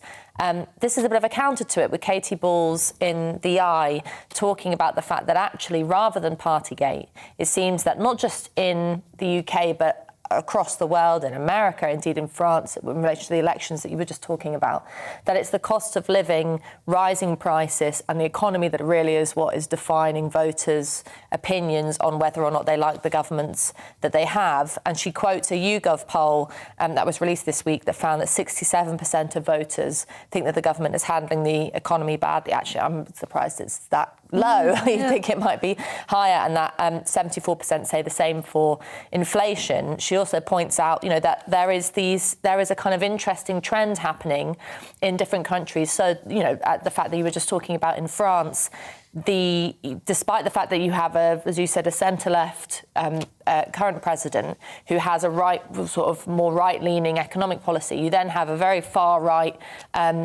contender in Le Pen, who is tying in with all these extremely young voters who you would expect to have, quite left-leaning views, who would like her position on what's going to happen with the economy. And Katie Balls points out that the same thing is happening in America, whereas in relation to rising prices, that the Republicans are becoming more popular among previous Democrat voters because of that same reason.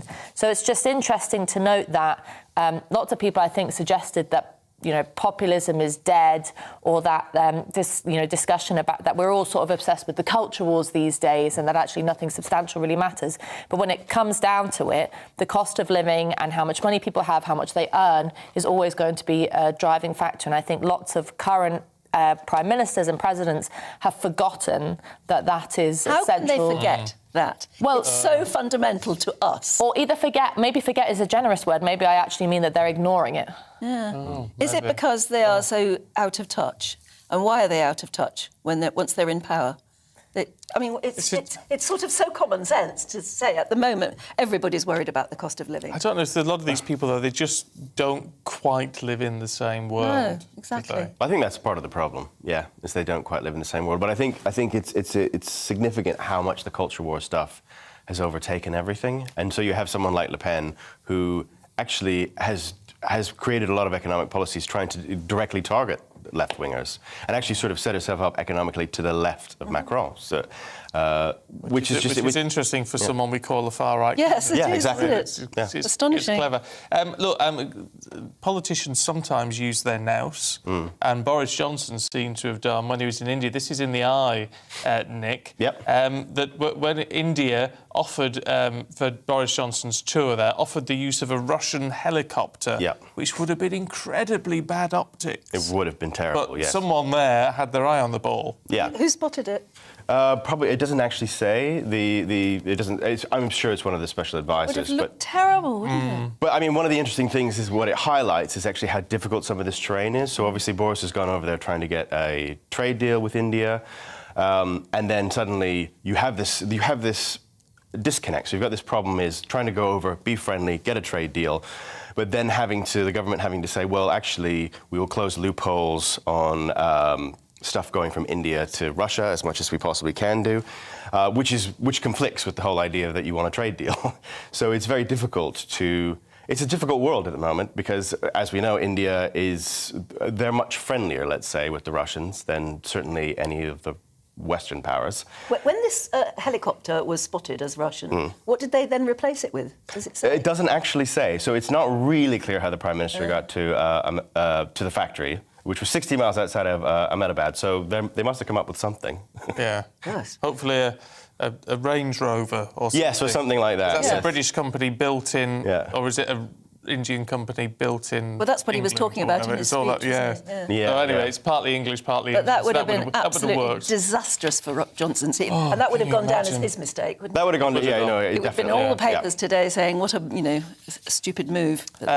Let's talk about technology, and technology. I mean, I'm a huge fan of technology. It's fabulous, and when it's put to good use like this in The Guardian, Ella, they're talking about this new AI tool which can help look at cancer and when it's likely to recur or not. Yeah, we need some good news, and this is really fantastic news that there's a lot of hype about AI and, algorithms and things like that. I think they get a bad press when we're talking about them in relation to social media, things like that. This is where they really can change lives. And there has been a new study released that suggests that machine learning around looking at data about types of cancers, people who present with particular kind of cancers, and analysing what their recurrence rate is, what kind of treatment they get. They've managed to produce a method of surveillance of cancer patients, so people who have had it, who are then, you go into that period of remission where you sort of, maybe you'll get it, it's hanging over your head like a dark cloud, maybe you won't. And this new AI tool will be able to pinpoint far more accurately whether or not someone needs monthly scan, yearly scan, 5-yearly scan, and that plays both ways. So the main benefit of it is that it will potentially highlight recurrences much quicker, so that if a tumour does begin to present itself again, doctors can get right in and remove it or treat it with radiotherapy.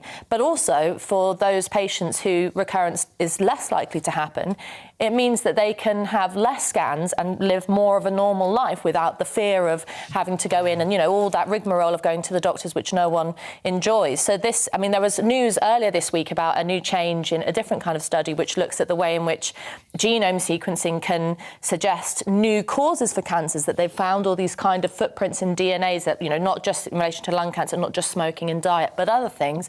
So they're just finding out so much more using AI and using the kind of access to data. They're finding out so much more about cancer, which is a wonderful thing because it will save lives in the end. It is very clever, and all these sort of things and the gene therapy that they're looking at with all of this as well is absolutely phenomenal. But it's been great to see you both this morning. Thank you for that. Would you like to know where most people are watching? Sure, today? So this is on the TV side. So if you're on the radio, I don't know if we've got the data for quite... It's slightly different in the radio because people move about. But if you're on the TV, then we're being watched mostly in Manchester, Liverpool, Leeds, Glasgow, Norfolk, Edinburgh, Bristol, Cornwall, Cardiff, Hambleton, Moray, Derry, Telford, Pensk, Torfaen, Gwynedd and the Orkney Islands. That's brilliant. How's, Wow. A lot of places. How's that for a spread right across our great nation? It's interesting. Some of it seems counterintuitive. Like the Manchester thing, I wouldn't have guessed, so that's interesting. Oh, yeah? No, Well, we've done just a lot done of a views week up in Manchester, yeah. But Orkney Islands and things. Yeah. Lovely. Yeah. Brilliant. I've never been. I would love to go to the Orkney Islands. It's my idea of heaven. Anne says, good morning from an overcast Garden Route, Western Cape, South Africa. I've just found GB News. Nice to see you. Yeah. And then Margaret says, just come across your channel. So pleased to see you there. It was just like coming home. That's nice. Yeah. Molly's up bright and early. Morning, Molly. Relaxing with us too. You're not going to be relaxed for the rest of the day because she's having a lovely day out at the wedding show at the Excel Centre, that's in East London, with my daughter Amy and sister Amanda for my very special niece and bride-to-be. That's lovely. I'd love a wedding show. They're really cool. I'm not into frou-frou, but I do love a wedding show. Yeah. And my secret guilty pleasure is Say Yes to the Dress. Oh, what, the US or the English? No, the US one, the very American one. Oh, It's just so over the top, but brilliantly made. Well, David Emmanuel presents Yes, the English UK one, and I've interviewed him loads of times about it. I'm sure we could get him in. And you could have your own Yes to the Dress special with David. I love Yes to the Dress. It's just one of those things. My mum loves that as well. I know why. I don't know why I love it so much, but I really do. It's great. Well, there you go. Anyway, look, let's have a look at something that's going on in East Lothian, where aviation enthusiasts have spent 20 years building a rare World War I plane, and it's finally set to fly. Now, it's a Sopwith half stutter, and it was only supposed to be built to go on show in a museum, but it's now fully operational. David Donaldson has this smashing report. This replica is one of only 6 left in the world and has taken 22 years of painstaking work to build. But the Sopwith strutter is fuelled and is nearly ready to take to the skies. Mike Harper is chairman of the Aviation Preservation Society Scotland and feels it will be an emotional day. We're not far away from getting her in the air. COVID, the pandemic, has been a big problem for us, as it has for everybody. It's knocked us back a couple of years, but we're still here, we're still getting on with the job, and we're not far away from finishing it. And there'll be a number of guys who are no longer with us, but will be with us in spirit. There's been a lot of people who have given a lot to this project, and it will be a real achievement to see her take off for the first time. Evan Pohl is the strutter team leader and says the aircraft will need certain conditions in order for it to fly. For the test flying, it'll need quite a large airfield. It'll not only need a large airfield, it'll need one with a grass strip in it, because these aircraft flew from grass strips. They didn't land on hard runways. They didn't have brakes. So you need grass and a tail skid to give it some sort of brake traction when you land on the grass. All the people involved in the project are volunteers with a variety of different skills, and they have really been put to the test during a steep learning curve. You're learning, in other words, as you go along. Because while the drawings tell you what you have to make, one thing they don't do is tell you how to make it. And that has been the learning process, is how to. And it's been how to make it, how to make ferrules, how to stress it, and so on. So really, it's been an absolutely wonderful, enjoyable learning exercise. The amount of time and effort to get the strutter flying has clearly been challenging, but the plane is of great historical importance. One of the main reasons that we decided to build her was that this type of aircraft was involved in the very first successful takeoffs and landings from a flat top, and it was done just outside, just up offshore here on the Firth of Forth. It was done by a chap called Richard Bell Davis, and he flew from RAF Turnhouse, and he found the HMS Argus in the middle of the Forth, and he landed successfully. He took off successfully, and he did that several times. It had been done before, but it hadn't been done successfully. This was the first time. No date has been set for the test run for the Strutter, but it won't be long before this plane is airborne. David Donaldson, GB News. Beautiful. Let's get Stephanie Tecchi airborne this morning. Good morning. Good morning, nice. Anne and Steve. Oh, it's wonderful to see you. I'm loving the stripe combo. Yes. If I'd been clever, I'd have chosen a red stripe one. Yeah, you guys are really insane. He was clever. He thought about it. I did at 3 o'clock this morning. It crossed my mind.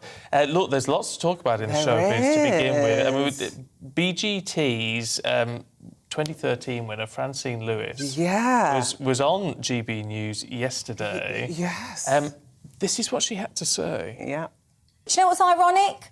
Stuck with my husband through this whole thing, got through it, and then last night I found out he was cheating on me with his best friend's girlfriend. Ouch. That's an odd thing to suddenly blurt out, isn't it? Oh, my gosh, that was such a Jerry Springer moment for GB News yesterday, because she was on air, she was with Patrick and I, and she was just on air to talk about being scammed for her £90,000 fortune that she won from the show. And then she just dropped that bombshell right at the end of the interview, and she said that she found out that her husband's been texting his best friend's girlfriend, and the messages have been quite crude. She's been with her husband, Joel Ryan, for 17 years, but he's come out and denied the allegations. But she says she wouldn't have done that on live TV if she didn't have good facts. So he's denied the affair, but he's admitted the text. Yes, he's admitted that he was texting her, but he said that nothing happened between them. But, you know, Francine's obviously clearly devastated, and she's come out, her spokesman's come out and said that she's never going to forgive him for what's happened. Whether they stay together, we don't know, but that was definitely a bombshell moment for TV. Wasn't it just? What are you going to say next to us? Gosh, nothing. Well, she obviously wanted it, I mean... out there. Yeah, she And did. do you know what? I think it happened quite soon, because I think she had found out the night before, so she's come on TV and she's processing it out, and obviously maybe she might have regrets, maybe she might not, but obviously she had to get it off her chest. It's not the best way to do it, I would suggest, but nevertheless... Why do you say it's not the best way? Well, when you're that angry... check up on things first. Yeah. But I guess, you know, if she's wanted to get her own back and she's done it. She certainly has. So there you go. Well, I think cheating, I'm just think it's the worst thing ever. Yeah, now the public's involved in whatever's going on for them, but sending lots of love to them both. Yes. Now, what's going on with Bill Murray? He's only just been in the movies with the latest Ghostbuster thing. I know. It's, you know, the long list of people being cancelled in Hollywood just continues and continues. So Bill Murray is currently under investigation for his current film, Being Mortal, because he's had a complaint of inappropriate behaviour. The Hollywood bosses, they haven't specified what's happened, but it's quite serious because they've actually halted the production for the whole movie. He hasn't come out with a statement as such, but, you know, he's known for playing Scrooge, but it seems like he's been a bit of a Scrooge on set, and he's had previous complaints from other co-stars he's worked for, so he's had a bit of a reputation, but as it stands, his new film, Being Mortal, is on hold due to this complaint that's come out. Well, we're going to have to look into it, aren't Inappropriate behaviour is costing the studios quite a lot of money at the moment. I feel to cancel a lot of stuff, aren't they? I feel like they should just come out with a rule book and say, this is what you can do now and this is what you can't do, because obviously there's clearly been some kind of lack of communication on what is acceptable on set now. Let's talk Black China. Oh, gosh. So, guys, I know everyone's been focused on the Johnny Depp and Amber Heard's the court cases, but actually also the Kardashians have been in court this week. So the only boy of the fold, Rob Kardashian, his ex-girlfriend, Black China, is actually suing the family for loss of earnings. So Rob and Black China, they had a reality TV show out, but it was only cancelled after one show. So she's now taken the whole family to court for her loss of earnings, which is about £92 million. Oh. Yep. And They live on another planet, don't they? I know. And so Kris Jenner's had to take to the stand yesterday. She was quite tearful about the whole situation, said that Blac Chyna was quite violent, even held a gun against Rob's head. So the Kardashians are currently in court trying to battle against Blac Chyna. Oh, well, we've just got 30 seconds to talk about Adele. She might revive herself with this little extra. So it was such a big thing at the beginning of the year when Adele cancelled her residency, but there is now talks of that she may be doing a documentary on when she comes back. See, which would be quite interesting, wouldn't it? Speaking behind the scenes. And what went wrong? We might find out. What's it all about? Really? Yeah.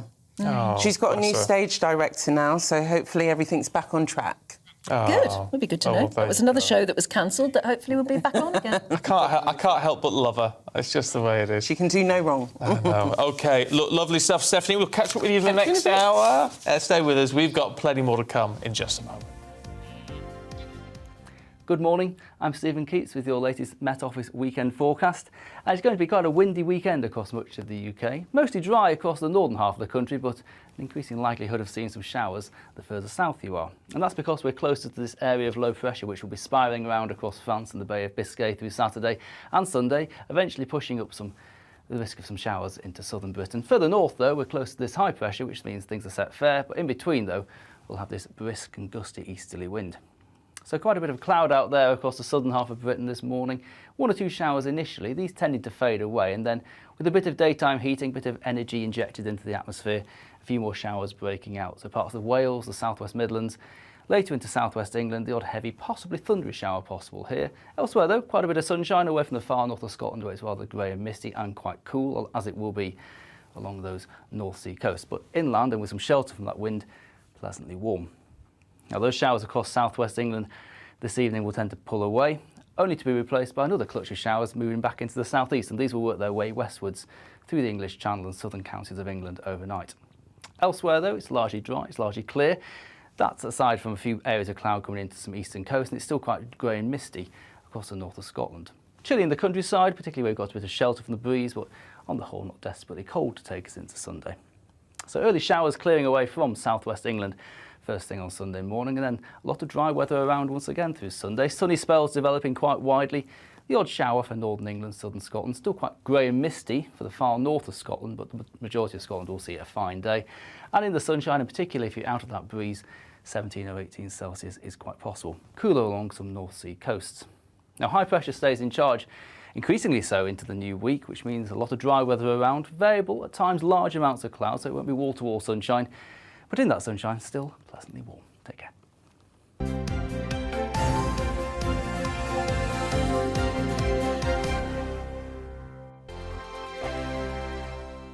Hello, I'm Michelle Dewberry, and you can join me every weekday 6 till 7 on Jubes and Kerr. Me and my panel will get stuck right into the day's events, and I can tell you, in fact, I can warn you, expect some robust debate, some strong opinions and perspectives from both sides of the fence. It's about you at home as well. I love to read out all of your comments, or at least as many as I can. So join me, Michelle Dewberry, Monday to Friday, 6 till 7 on Jubes and Kerr. On radio, they call it the drive time slot, 4 p.m. until 6 p.m. as listeners head home. It's that part of the schedule when the dust of the day's events begin to clarify, and we try to make sense of it for you. Brazier is drive time for radio and TV. It's fast, it's punchy, it's opinionated, there's a Brazier angle and a little bit of levity. That's the question. That's 2 questions, actually. That's Brazier, Monday to Thursday, 4 till 6 on GBNews. Hello, I'm Patrick Christie's. And I'm Mercy Moroki. Make sure that you join us Monday to Thursday, 10 a.m. until midday, right here on GB News for To The Point. We're not afraid to talk about the topics that matter to you, or the big topics that always matter. We cover absolutely everything, from the breaking political stories of the day to law and order, what's going on in the channel. We're not afraid to hold people to account. We always make sure we include your views on our show. Indeed, if you're thinking it, you can guarantee that we're saying it. So make sure you join the conversation with us, 10 a.m. until midday, Monday to Thursday, for To The Point on GB News. I'm Dan Wootton. Join me Monday to Thursday from 9 to 11 for the feistiest and most fun news debate on TV, where free speech reigns. I'll bring you a sharp take on the day's biggest stories, bombshell newsmaker interviews, and A-list guests. And I guarantee you, no spin, no bias, no censorship, and no reason to go to bed. That's Dan Wootton Tonight, Monday to Thursdays from 9 on GB News.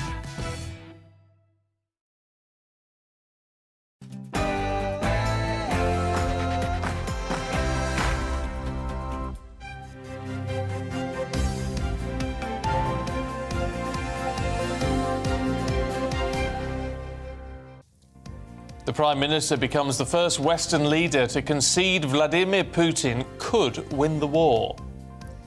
Good morning. It's 9 o'clock on Saturday, April the 23rd. Happy St George's Day. This is Breakfast on GB News with Stephen and Anne. We're live across the whole of the UK. We're on your TV, your radio and online. Coming up this morning, Boris Johnson warns the war in Ukraine could drag on until the end of next year as Moscow turns its sights on seizing all of southern and eastern parts of the country. We are just one day away from voters heading to the polls in France. Will it be another term for Emmanuel Macron, or will Marine Le Pen come out on top? And what could that mean for Britain? Some tenants say they can't leave rental properties because of the extreme shortages of rental homes. So just how bad is the situation at the moment? We'll discuss that coming up. Also, as we've been saying, it is St George's Day today. We want to know, are you proud to be English? You should be, I think. We are. We've got our St George's flag out on the table. We forgot to iron it. Our apologies, but it is there at least. We're doing our bit. I wonder if you're flying a flag today. Yeah. We've heard from several people who are actually flying flags in their gardens and churches that are flying the St George's flag today. Yeah, so we'll go through loads of these views in just a few minutes, and you can get in touch about that or anything we're talking about. GBviews at gbnews.uk. Or just send us a tweet at GBnews.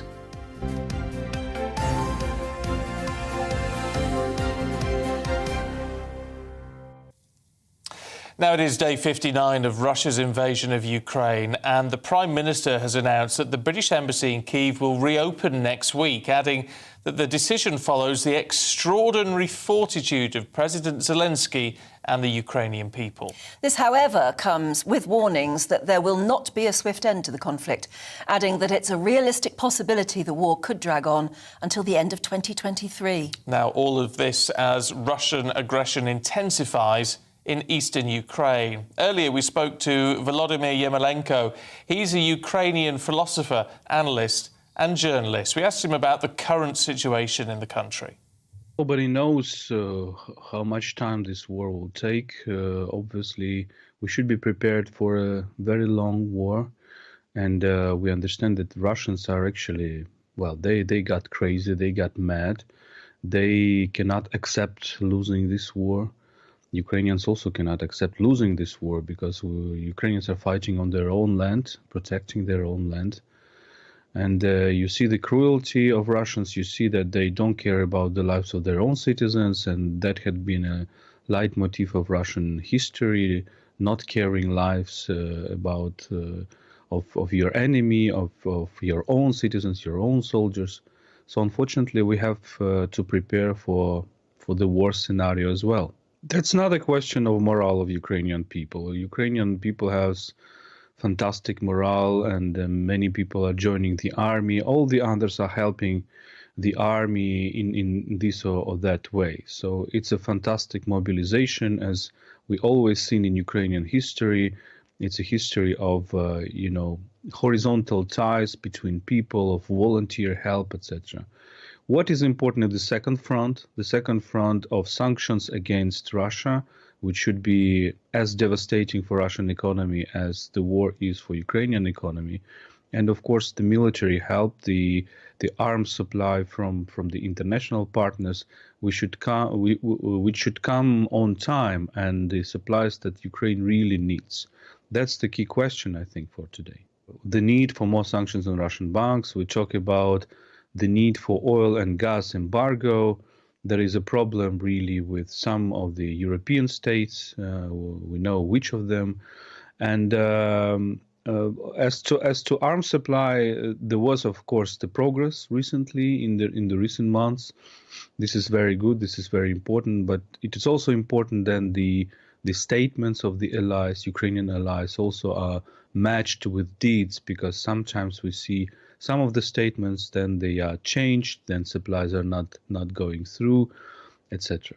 The UK is one of the key supporters of Ukraine, and the brave visit of your Prime Minister to Kyiv when other leaders were still reluctant to visit Ukraine was a very good sign. But I think also UK can do a lot more in, hunting the Russian assets in UK, in London, everywhere else, because Russians are using these opportunities provided by the financial opportunities by Western economy. And I think, again, so as I said, the key goal is to prevent Russia from funding this war, to prevent Russia from filling the loopholes out of sanctions. And this is, I think the West should understand that this is a big second front, because Ukrainians are fighting on the ground, they are dying for their country, but also for Europe. And it's clear right now that if Ukraine falls, Russia will continue its expansion to the NATO countries. This is because the war became an expansion became a sense of this Russian empire currently, Putinist empire. So this second front, again, more sanctions and more and better arms supplies to Ukraine is very essential. Can't take our foot off the gas just yet with that one. Absolutely not. That was Vladimir Yermolenko on the latest situation at the moment in Ukraine.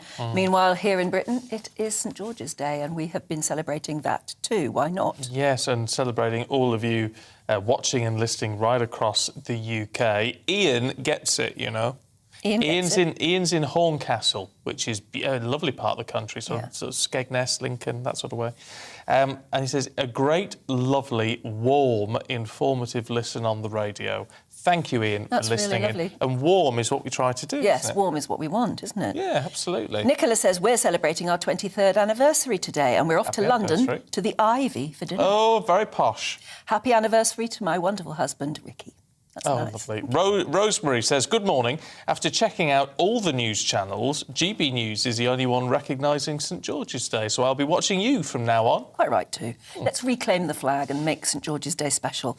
Anne says, I'm watching from Cumbria and have been since day one. Oh, whereabouts, Anne? Let me know, I'm a Cumbrian. And Barry says, we're watching in Bryn Mawr in Blaenau Gwent. Oh, so everybody's watching from all over the country, which is brilliant. All over the shop.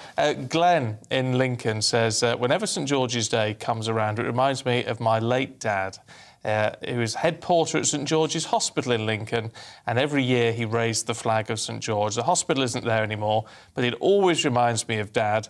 I do think we should do more to make this day more important and have more celebrations. Keep up the fantastic job, Anne and Stephen.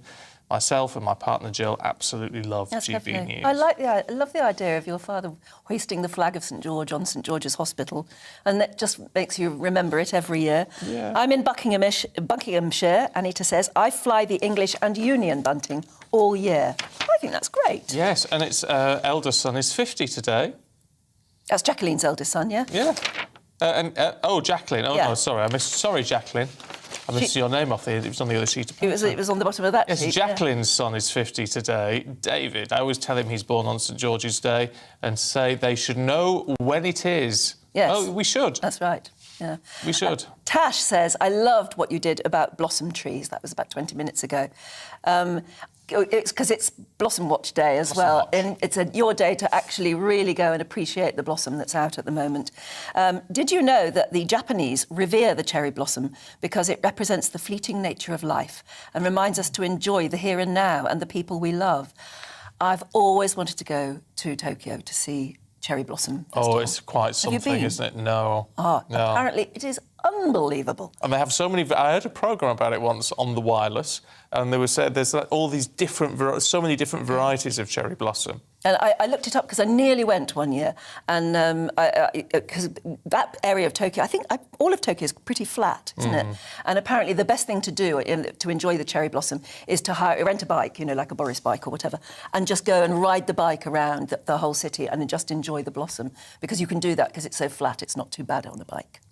Sounds lovely, doesn't it? Sound Love lovely. to do that. But also, you see, we're talking. Someone messaged in saying they remember sitting on their grandma's sort of council house doorstep, dipping rhubarb into sugar. Tash says, "Have you tried tomatoes dipped in sugar? Divine." No. My Irish grandmother used to do this, and she would also stir a spoon of sugar into her Guinness.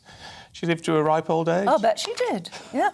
I've never tried tomatoes dipped in sugar, but when you think of it, that's what tomato ketchup is, isn't it? There's a lot of sugar in A lot of sugar in that. But I have tried tomatoes with... no, that's different. Strawberries with black pepper. Ah, yes, I've done that. That is lovely. Yeah. Really nice. So you can... We've got used to certain things going with each other, but actually you can, you know... Yes. Freshly do something a bit different. Freshly ground black pepper on strawberries. Yeah, it's lovely, it's isn't it? really nice. Yeah, very, very you wouldn't nice. think it worked Surprisingly at so. all. We recommend it. Sometimes things you don't expect to work, like Marmite and peanut butter. Marmite's just Marmite to me. Oh, well, are you not a fan? Can't even stand the smell of Marmite. Oh, yeah. So sorry. Marmite peanut butter's like peanut on. butter, though, on its own is very nice. GP Views at gbnews.uk. Whatever you want to talk about, we love to hear from you. We love to know what you're doing, where you are, what you're thinking about. It's just really good to feel as in touch with you as you can feel as in touch with us. Exactly. And so to France. The latest poll results reveal Emmanuel Macron is set to defeat his opponent, Marine Le Pen, in the French presidential election. Voters will head to the polls tomorrow. Yeah, now, the new polls indicate that Macron could get somewhere between 55.5% and 57.5% of the vote, so an outright victory. However, voter turnout is said to be the lowest since 1969 at 72%. They think we'd be celebrating. That's incredible, yeah. We would. We're really pleased with that over here. Our reporter Paul Hawkins joins us now from Paris. He's got the cool job today. Hello, Paul there. Obviously, once upon a time, Macron was the golden boy. He was a breath of fresh air, but not so much now. He's having to fight to stay on, isn't he? Yeah, morning, Stephen. Yeah, that's absolutely right. He was the golden boy. He was talking about revolution in 2017. He only founded his party on March the year before, so he was kind of the anti-establishment figure. That was only his first election. So it's only his second election that he's ever appeared in. He was a political novice, a new boy, borrowing economic policy from the right, liberal on the left. So that kind of appeal to... There was a big appeal to voters because he didn't come from the two traditional parties that have dominated French politics, the Socialists and the Republicans. So he has really shaken up the political scene in France. But now, of course, we've had 5 years of Macron. He can't claim to be the outsider. He can't claim to be the new boy. And that is why his strong message is, firstly, I'm not Marine Le Pen. Secondly, continuity, stability, stay with me. You know, I haven't got everything right, but I will listen to you and I'll do the best I can over the next 5 years. Not an inspiring message, but he's preying on French fears about a lack of security if they vote for Le Pen. He's called Marine Le Pen racist, divisive. She would say, I'm not. He would say, well, you want to ban the hijab for Muslim women in public. You want to prioritise jobs and welfare and housing for French nationals, and effectively, although you're not calling for France to leave the European Union, you want to rule France in a way that would put it in direct conflict with the European Union, trying to increase France's sovereignty, taking control of borders and making French law more important than EU law, which simply can't happen within the EU's framework. So effectively, you are talking about Brexit. But she would say, no.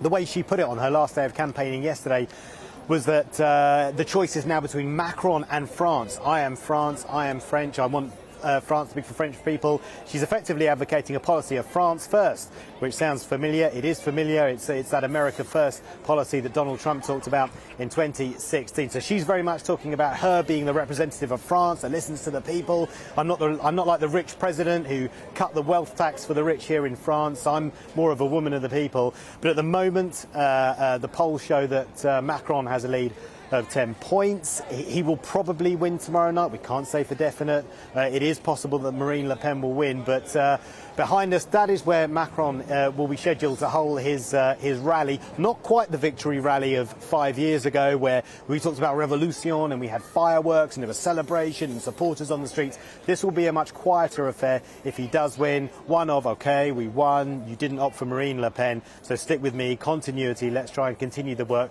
for the next 5 years. It will also be really interesting to see if Marine Le Pen continues her political career. This is her third shot at the presidency. Will she carry on? She's only 53 years old, still relatively young in politics. Potentially she may go for a fourth shot at the presidency in another 5 years' time, when, of course, she wouldn't be against Emmanuel Macron, who will only serve a two-term limit in France, and then it'll be Marine Le Pen against someone new. Paul, thank you. Good to get that beautiful view of the Eiffel Tower behind you. Lots of people there too. Isn't it interesting, though, that the upstart 5 years ago, the revolution, the new kid on the block, 5 years later is then saying we need continuity and experience. Yes, that's right, yeah. Politicians, they're all the same, He still you know? looks very young and good-looking young man, doesn't he? He still strikes you as that, doesn't he? Don't see anything of his wife in this campaign. No. You know, she was like a big star in his campaign 4 or 5 years ago.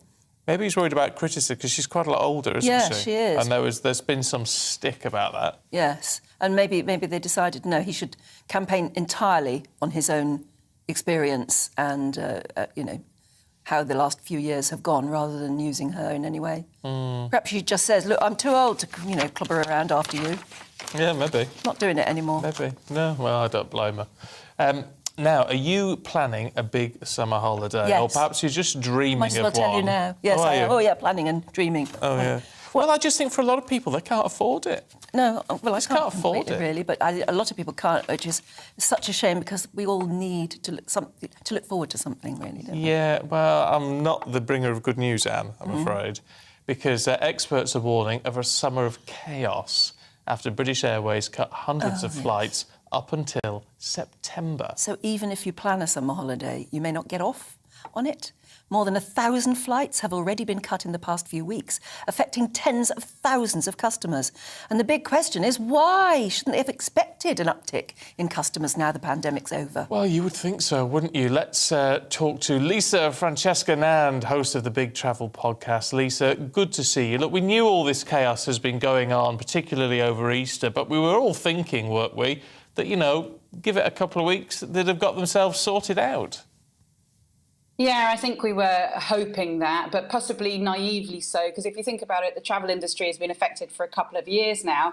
It's a big industry. You can't just switch it on and switch it off. And the restrictions were only really lifted a few weeks ago. And you'd like to think that they would prepare for that. But, you know, staffing issues, you've got people off with COVID. People have left the industry during the last couple of years. There's people that don't want to go back into the industry. Apparently the ground staff people are not very well paid. And of course, it takes a long time to train people. They've got to be, you know, pass all sorts of security tests, and you want your people working for the airlines and the airports to be well trained, don't you?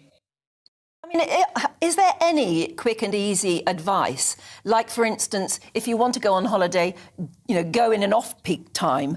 And if you want to go somewhere warm or something like that, go somewhere that isn't very well known. I mean, there must be some sort of advice that can get us round these problems.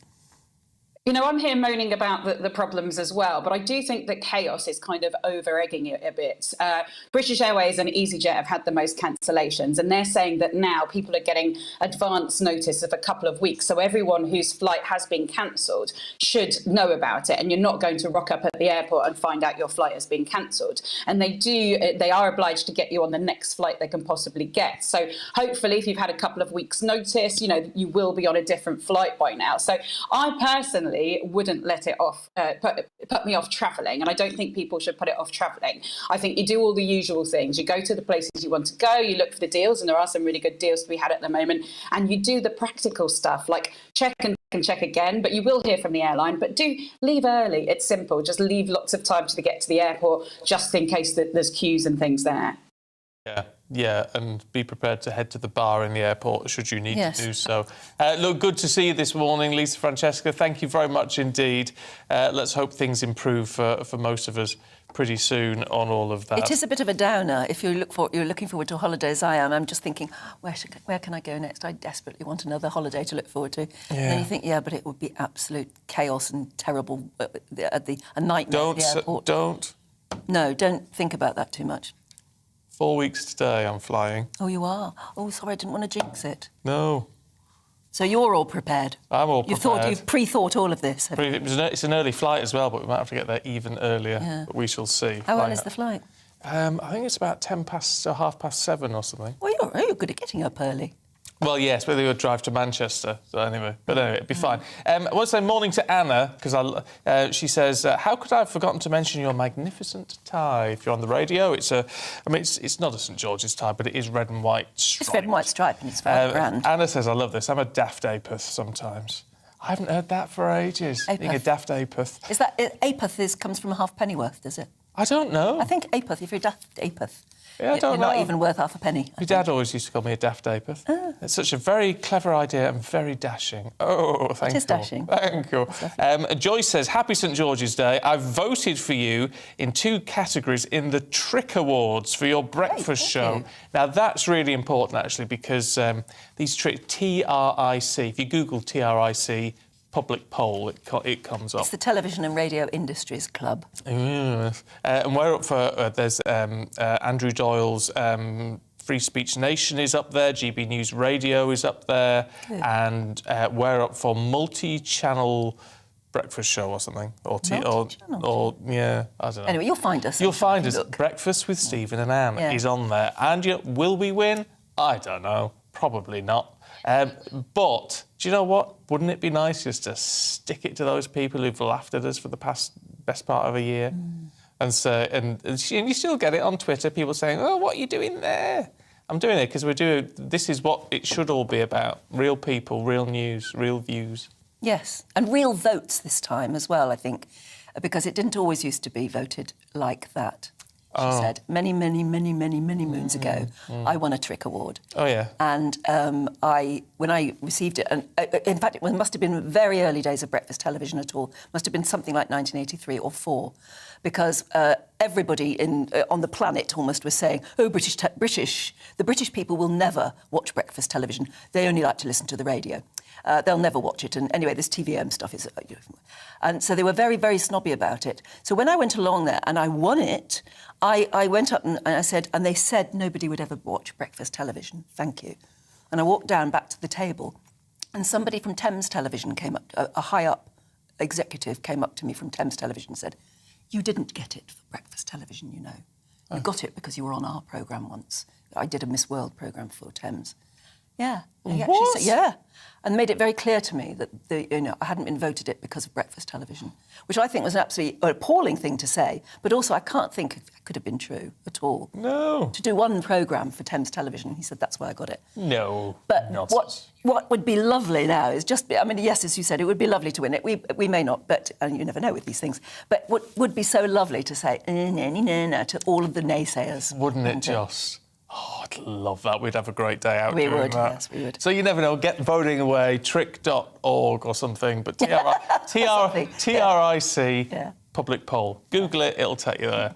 And there you go. That'd be nice. And now, coming up onto more serious matters, because tenants are reportedly refusing to leave properties because of a huge shortage of rental homes on the market. So we bring in more detail and talk to someone who was evicted in a few minutes.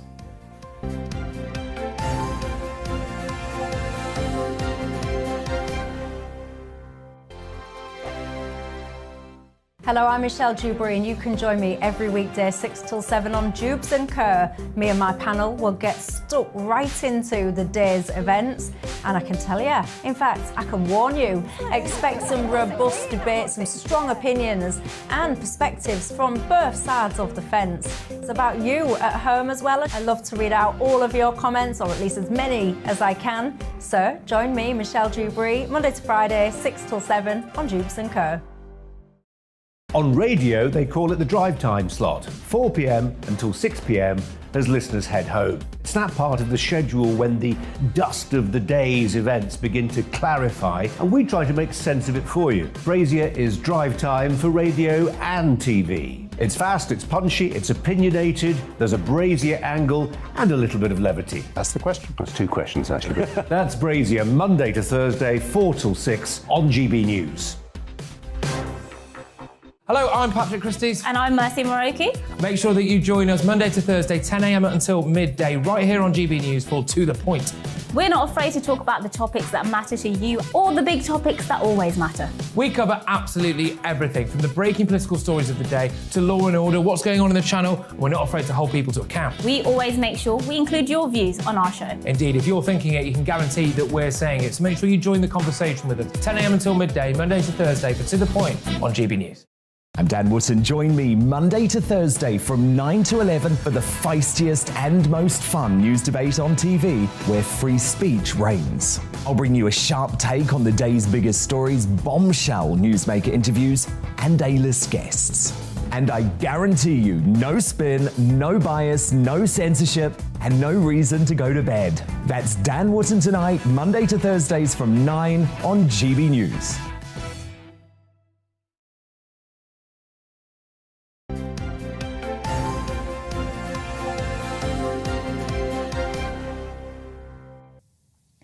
It's 9:25 morning to you. This is Breakfast with Stephen and Anne, live across the UK on your TV, on your radio and online.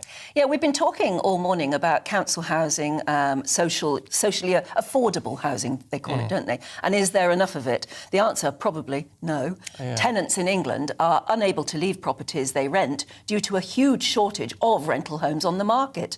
But just how bad has the situation become? Well, Emma Johnson is someone who was evicted as a tenant, and she joins us now. It's really good to see you this morning, Emma. Look, what happened in your case?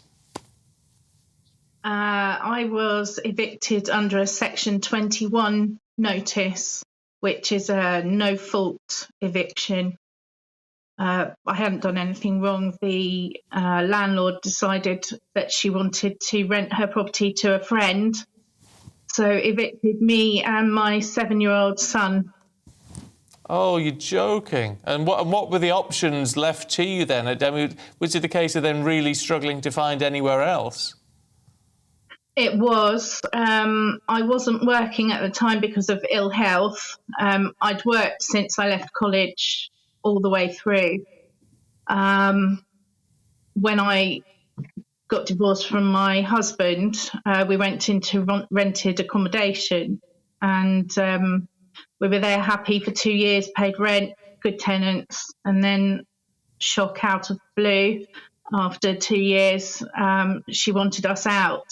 And because I wasn't working, no private agents or landlords would even speak to me, despite the fact that I could afford the rent.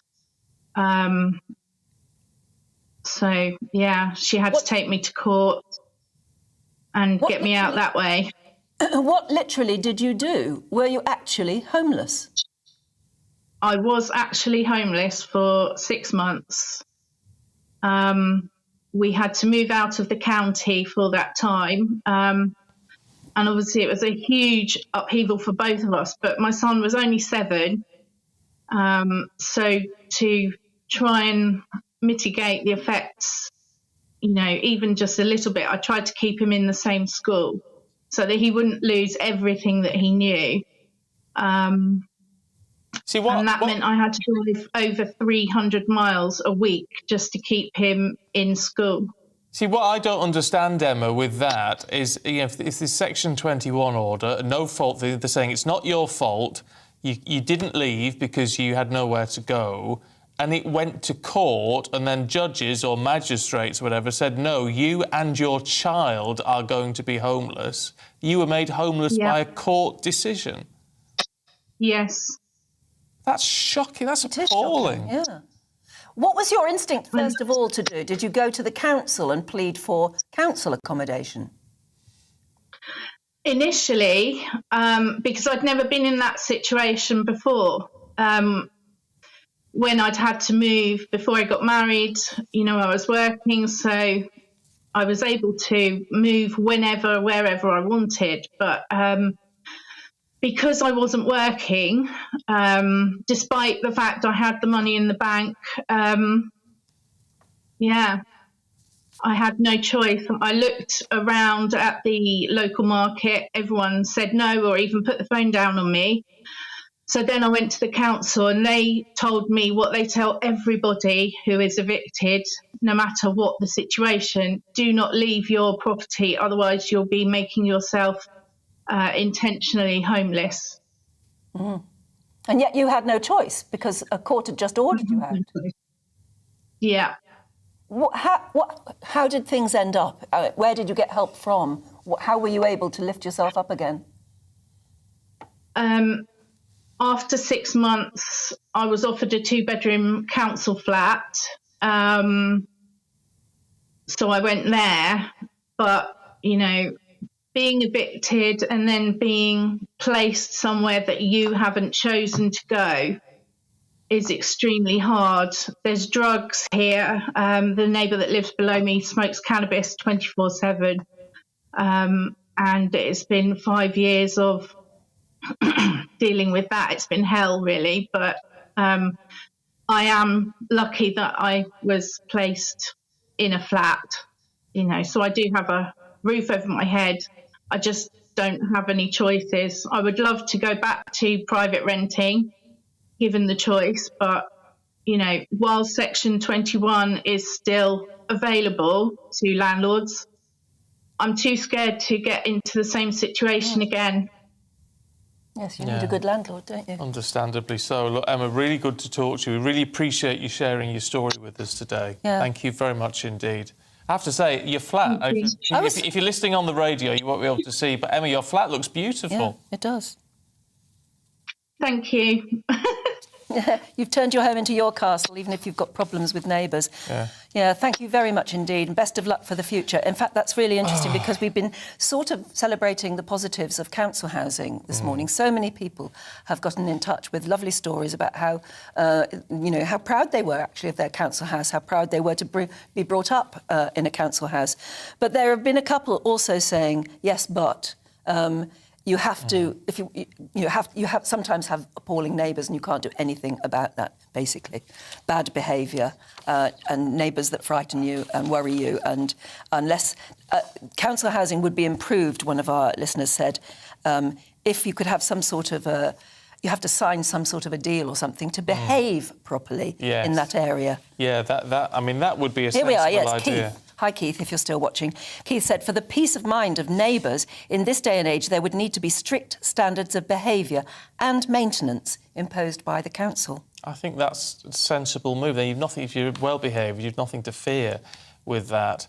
But what I cannot get my head round is, you know, if you know anything about the law, then the sort of meant to be very sort of top of the list of everything that happens with the law is the welfare of children. So how could, presumably a magistrate's court, how do you make a 7-year-old boy homeless? And yet there will be landlords watching and listening right now who say, yes, but we have to be protected as well. It's our property, and if we need somebody to get out, we need them to be able to get out. They can't stay there forever. It's a difficult one, isn't it? And that's why I think there's so much of a call for improved social housing now and affordable renting in those. And improvements need to be right across the line. They need to protect the council, the landlord council, and very much so the tenant. Yeah. But we have to be able to get a solution to this. I think that's terrible. It really bothers me what happened to Emma there. If you've been in a similar situation, GBViews at gbnews.uk. Look, we've got plenty more to come for you, including some celebrations, as we're going to be marking St George's Day and everything that makes us English.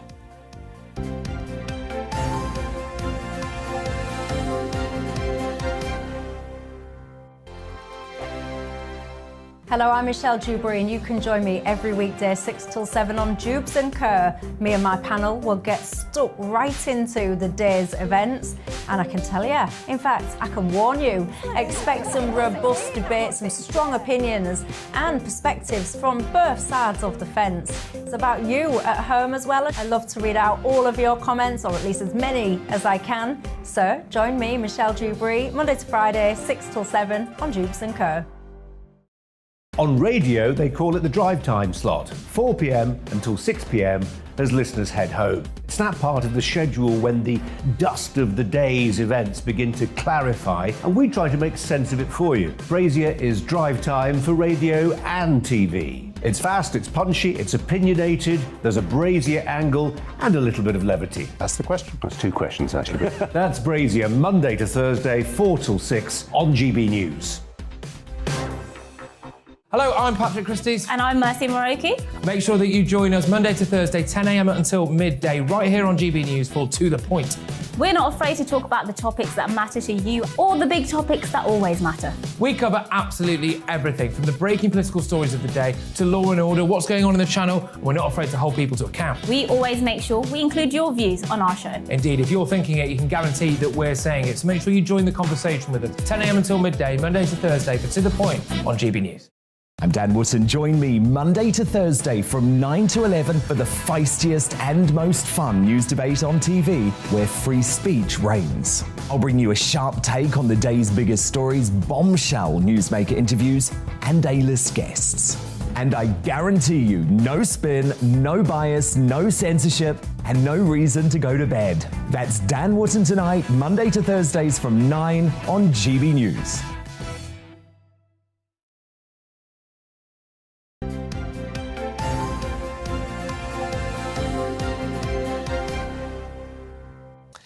"9:35 morning to you. This is Breakfast with Stephen and Anne. As we always say, we are live online. We're live on your TV. We're live on your radio as well, so you don't have to miss a trick or whatever you're up to. And if you're watching us at the moment, you're joining a vast community of people who are watching all over the UK, actually all over the globe as well. We've had a viewer watching from Waikiki Beach this morning. Waikiki Beach, yes. Also, very quickly, our biggest viewers at the moment: Manchester, Liverpool, Leeds, Glasgow, Norfolk, Edinburgh, Bristol, Cornwall, Cardiff, Hambleton, Moray, Derry, Telford, Pensk, Torfaen, Gwynedd and the Orkney Islands. Yeah, but also from Little Lever in Bolton, from Kathy. Pete is in... Oh, Pete's taken the weekend off. Oh, nice, just to Pete. enjoy St George's Day feelings. Good on you. Yeah. And Tony in Basingstoke's watching. He's got two flags out today, Queen's Jubilee and St George's. Oh, very nice. Dave's in Westerham, or Westerham. Ian's in Fife, Scottish. Proud to fly the flag of St George. My personal favourite is the Union Jack. Yeah, Dave in Westerham says, Happy St George's Day from Westerham, with Winston Churchill looking on. Right. He wouldn't be embarrassed to fly the flag, would he? No. Now, we've been talking, from the sublime to the ridiculous, we've been talking all day about the French election. The outcome of this election won't just affect voters across the Channel, of course. Around 150,000 French citizens live in the UK and will be anxiously watching to see who wins. Alice Porter is at King's College London, has been talking to students who are taking part in the vote tomorrow. Morning, Alice. Hi there, good morning. Yes, I'm here speaking with students because, of course, the election tomorrow will have profound consequences for many people across the UK who are French citizens. There are 60 polling stations which are being set up for tomorrow because there are around 150,000 French citizens that are living in the UK. The majority of them are living and working in London. And, of course, many of them are students. So I'm here interviewing Gaspard Molina, who is president of the French Society at King's College London. Thank you so much for joining me today. Firstly, let's just talk a bit about the debate that happened earlier in the week. Firstly, I know you're a Macron supporter. What did you think of Le Pen? To be fair, I think the debate was very interesting.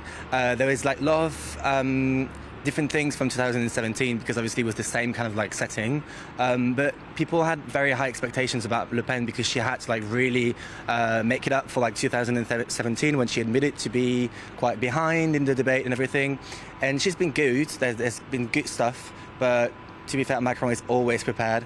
He's a really good debater, and she wasn't really that prepared for that kind of really good debate. And what has President Macron done to get your vote? What sort of issue do you think he's strongest on? To be fair, he explained very well that with Le Pen, for example, there would be a lot of social problem issues within the French population, and I think with Macron there's more of a union around, even though people might not say this, socially speaking, I think there's more union regarding the rules and acceptation of others and culture and the way we see France and the way we speak about France in a more general way.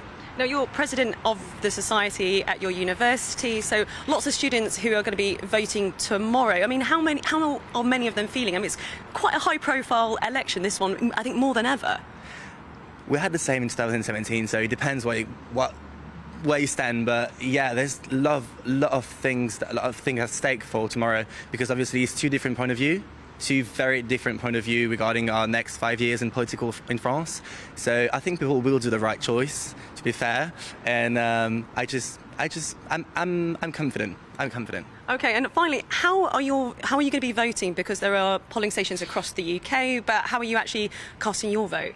I'll do by proxy with my mother in France, but there are 2 polls in London, I think, French Embassy or Lycée Français, I think, so people can go in London to vote. Well, I hope you trust your mum to make the decision that you want. Yeah. Thank you so much for meeting me here today. So there'll be many people across the UK who'll be casting the votes tomorrow in a presidential election that will have enormous consequences for not just people who are living in France, but many people who are living and working here in the UK. OK, Alice, thank you. What a wonderfully French name he had. Gaspard. Absolutely. Almost as French as Gaston. Oh, it's fabulous, isn't it? I love all of that sort of thing. I don't know why. I don't know why. Why is it? It just sounds so exotic and lovely, doesn't it? Yeah. Gaspard. We're not quite so exotic in England, are we? St George's Day, it sort of sounds a bit dull, but he isn't dull, No. St George. No. I mean, it's obviously it's a day where we celebrate being English and everything St George stood for, but most of us don't know what St George stood for because we don't really know very much about him. No, it's just not a day that we celebrate enough. So what is St George's Day? Who was he? What does it mean for us in 2022? Let's talk to historian and commentator David Alroyd-Bolt. Good to see you this morning. Hello. Thanks, Stephen. Why should we celebrate St George's Day? Well, I think the first reason is that St George was an historically quite important figure.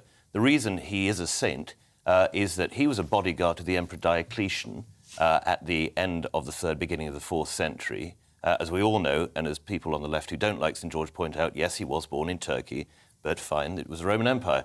And he was a Christian at a time when Diocletian was persecuting Christians extremely severely. He refused to give up his religion. He refused to become an apostate, and so he was beheaded for it. And what most people forget is that his wife was also executed for her religion. And it was quite quick that St George became a saint, became a martyr. He's one of what the 14 mega martyrs, as they're known in the church, one of the 14 really important early martyrs to the church. And his cult of sainthood quickly expanded. He's important for this country because in the 14th century, one of our great kings, Edward III, decided that he would take St George and use the badge as the emblem of the new Order of the Garter in 1348, which is where he gets that sort of sword and that, I don't know, the sort of medieval knight look. Exactly, and it quickly became the premier order of chivalry throughout Europe. I mean, at the very time, this was an order of chivalry that knights and princes all around Europe wanted to belong to because it was recognised as being the most exclusive and the most chivalrous. And, you know, St George's Day was celebrated really on a par with Christmas at this period and right through pretty much until the Act of Union in 1707. And I think one of the reasons it's fallen off in practice over the past 300 years is because it was felt after the Act of Union that, well, look, we're all a united kingdom now, this is Great Britain, and to elevate England above Scotland would not be politically sensible. But look, we've had now 25 years of devolution and of encouraging St Andrew's Day, of encouraging St Patrick's Day, St David's Day. Well, I was going to say, they never dropped off, did they, in popularity? And it seems a bit odd that one part of the constituents, the 4 constituents of the United Kingdom, should feel some kind of embarrassment about celebrating its patron saint's day, its national day. I think there's perhaps a rather residual idea that it's somehow xenophobic or racist because of a few idiotic football fans in the 90s who used to go around and try and beat up foreign football fans while wrapped in the flag. But you don't allow one deviation to ruin an entire symbol. No, that's right. I don't know why we gave in to that at all. Well, it was politically expedient at the time for Tony Blair because he was devolving everything and wanted to say, look, you know, we're all good people here. And I think it's about time we reclaimed that. You've still got people like Emily Thornberry, of course, who will go campaigning and point at it and sneer on Twitter, but they've got to be a minority now. Yeah, well, you would hope so, wouldn't you? Because it seems strange that we don't take pride in something which is quintessentially English. Well, I think, pride perhaps, but why aren't we just comfortable with saying, this is our patron saint's day. We are English, let's celebrate it. It doesn't have to be some kind of grand nationalistic gesture. It's just a lovely day that we could all come together and feel some enjoyment in celebrating Englishness. And it should be, I think, that all parts of the United Kingdom celebrate each other's days as a way of feeling more united. We've had loads of views from people, I mean, particularly Wales and Scotland. We celebrate St Patrick's Day in our household. Yeah, of course. I mean, come on, try and walk through London on St Patrick's Day without seeing a shamrock, without seeing pints of Guinness, and without seeing the rivers flowing green, as it were. What would be our emblems then? I mean, obviously there's the flag, but you just mentioned the shamrock and things like that from St Patrick's. Is there anything else that we would have emblazoned on our mugs or hold or putting in our buttonholes? Well, I think you take the badge of the Order of the Garter with its motto, Honi soit qui mal y pense, shame on him who thinks evil of it, which I think is a rather good way of looking at St George's Day. Because how can you think evil of something so great as his sacrifice for his faith on the one hand, and of what he has meant throughout English history? I mean, St George's Day became what they call a double major. That is a feast day on which all work stopped and you had to go to church and then had to feast. That happened after the Battle of Agincourt in 1415. It was. I mean, look at the history of that. Then. That's brilliant. And you know, Shakespeare has Henry V going to battle, cry God for Harry, England, and St George. Yes. It's a historically very important thing. And I think, you know, come on. So we need a bank holiday, basically. We need a bank holiday. Yeah. I think so. And it was perhaps the only decent policy of Jeremy Corbyn's in 2017 and 2019, that in his manifesto he said he was going to make St George's Day a bank holiday. Did he? Well, we mustn't quite shy of it for that reason, must we? Well, exactly. No, lovely. Well, that's really interesting. David Alroyd-Bolt, really good to talk to you. It's amazing. Thank you very much indeed. Those are things you absolutely forget. Yes, Henry V went into battle crying for England and St George and everything. And Olwyn, who's got a St George's Chapel, Windsor, and everything like that. Oh, yeah, absolutely. Olwyn, that's got a very sort of Welsh name. I'm celebrating my 70th birthday today. Happy birthday to you. The George Cross is flying in our garden. We are proud to be English first and British second. You can do both. You don't even have to put them in order, really, do you? Yeah, I quite like that, though. And Alan said, my father was born in Poland, came here after the war, married my English mum, fully embraced this country despite encountering some prejudice. He recognised what a wonderful country this is. He passed away last year at the age of 93 after being looked after by the wonderful NHS. Oh, nice. Patricia says, it is so lovely to see you flying the George Cross flag. This year I sent several Happy St George's Day cards to family and friends. I remember a time when if St George's Day fell on a weekday, most people working in the City of London would wear a red rose and many of the florists would donate a portion of their sales revenue to charities. Yeah, that'd be a good idea. Yeah, great idea. Keep your thoughts coming through, gbviews at gbnews.uk. So I'll take you to East Lothian, where there is a Sopwith half-stutter. David Donaldson's got more details. It's a plane. This replica is one of only 6 left in the world and has taken 22 years of painstaking work to build. But the Sopwith strutter is fuelled and is nearly ready to take to the skies. Mike Harper is chairman of the Aviation Preservation Society Scotland and feels it will be an emotional day. We're not far away from getting her in the air. COVID, the pandemic, has been a big problem for us, as it has for everybody. It's knocked us back a couple of years, but we're still here, we're still getting on with the job, and we're not far away from finishing it. And there'll be a number of guys who are no longer with us, but will be with us in spirit. There's been a lot of people who have given a lot to this project, and it will be a real achievement to see her take off for the first time. Evan Pole is the strutter team leader and says the aircraft will need certain conditions in order for it to fly. For the test flying, it'll need quite a large airfield. It'll not only need a large airfield, it'll need one with a grass strip in it, because these aircraft flew from grass strips. They didn't land on hard runways. They didn't have brakes. So you need grass and a tail skid to give it some sort of brake traction when you land on the grass. All the people involved in the project are volunteers with a variety of different skills, and they have really been put to the test during a steep learning curve. You're learning, in other words, as you go along, because while the drawings tell you what you have to make, one thing they don't do is tell you how to make it. And that has been the learning process, is how to. And it's been how to make it, how to make ferrules, how to stress it, and so on. So really, it's been an absolutely wonderful, enjoyable learning exercise. The amount of time and effort to get the strutter flying has clearly been challenging, but the plane is of great historical importance. One of the main reasons that we decided to build her was that this type of aircraft was involved in the very first successful takeoffs and landings from a flat top, and it was done just outside, just up offshore here on the Firth of Forth. It was done by a chap called Richard Bell Davis, and he flew from RAF Turnhouse, and he found the HMS Argus in the middle of the Forth, and he landed successfully. He took off successfully, and he did that several times. It had been done before, but it hadn't been done successfully. This was the first time. No date has been set for the test run for the Strutter, but it won't be long before this plane is airborne. David Donaldson, GB News. Oh, isn't it a beaut? It is a beaut. The sop with half stutter. Oh, I love it. It's a great name. I've learned something about planes today. OK, let's find out what's going on in the world of sport and in showbiz. Stephanie Tetchy and Aidan McGee are here. Welcome. Welcome. Welcome.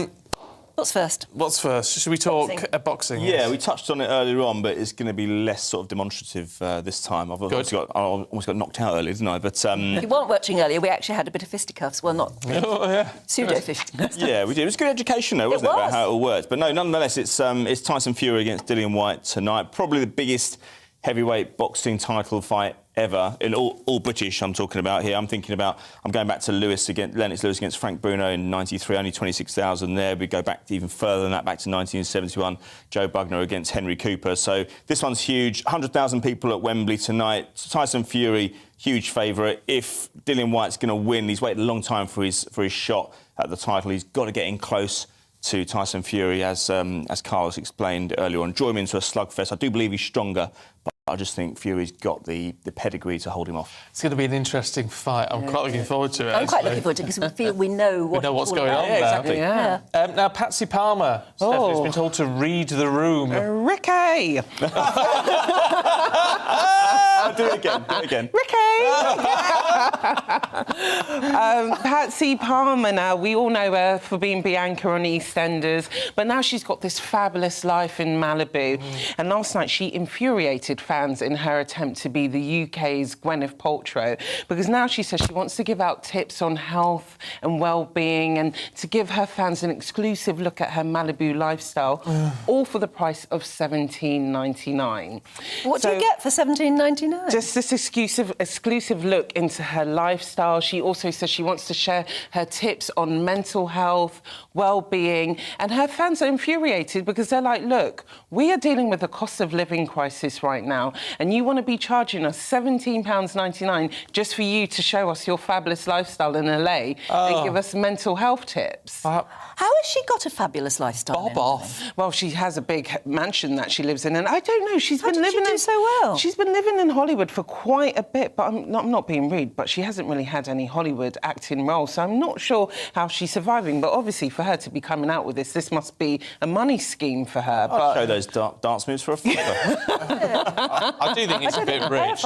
No. Pay me your money and I'll show you how well off I'm doing. It's just weird, isn't it? Yeah, and I don't think I haven't seen her on TV for years. No. She made a slight comeback to EastEnders a couple of years ago, but other than that, I haven't seen her in anything but most else. EastEnders actors, and even if they've been there years, don't have immediately a Hollywood lifestyle. And yet I know. So she's done something. I don't know what the connection is, but I don't think people should have to pay for mental health tips at all, not especially in this day and age. No. So let's hope she doesn't get cancelled, guys. And you've got more on the Bill Murray movie being suspended because of his inappropriate behaviour. Yes, so at the moment he's been the most talked about actor at the moment because he is suspended from his production for being mortal. So there was the production company for it have come out with a letter saying that they have received a complaint of inappropriate behaviour. But Bill Murray, as much as he's a lovable character in the past, there has been comments against him, like Lucy Liu, who he starred with, and Charlie's Angel said that he used to hurl insults at her. And while his fellow Ghostbuster star Dan Aykroyd has also said, nicknamed him Murray Kane. Oh. Yeah, so he has form, as they say. Yeah. Oh, it's not nice.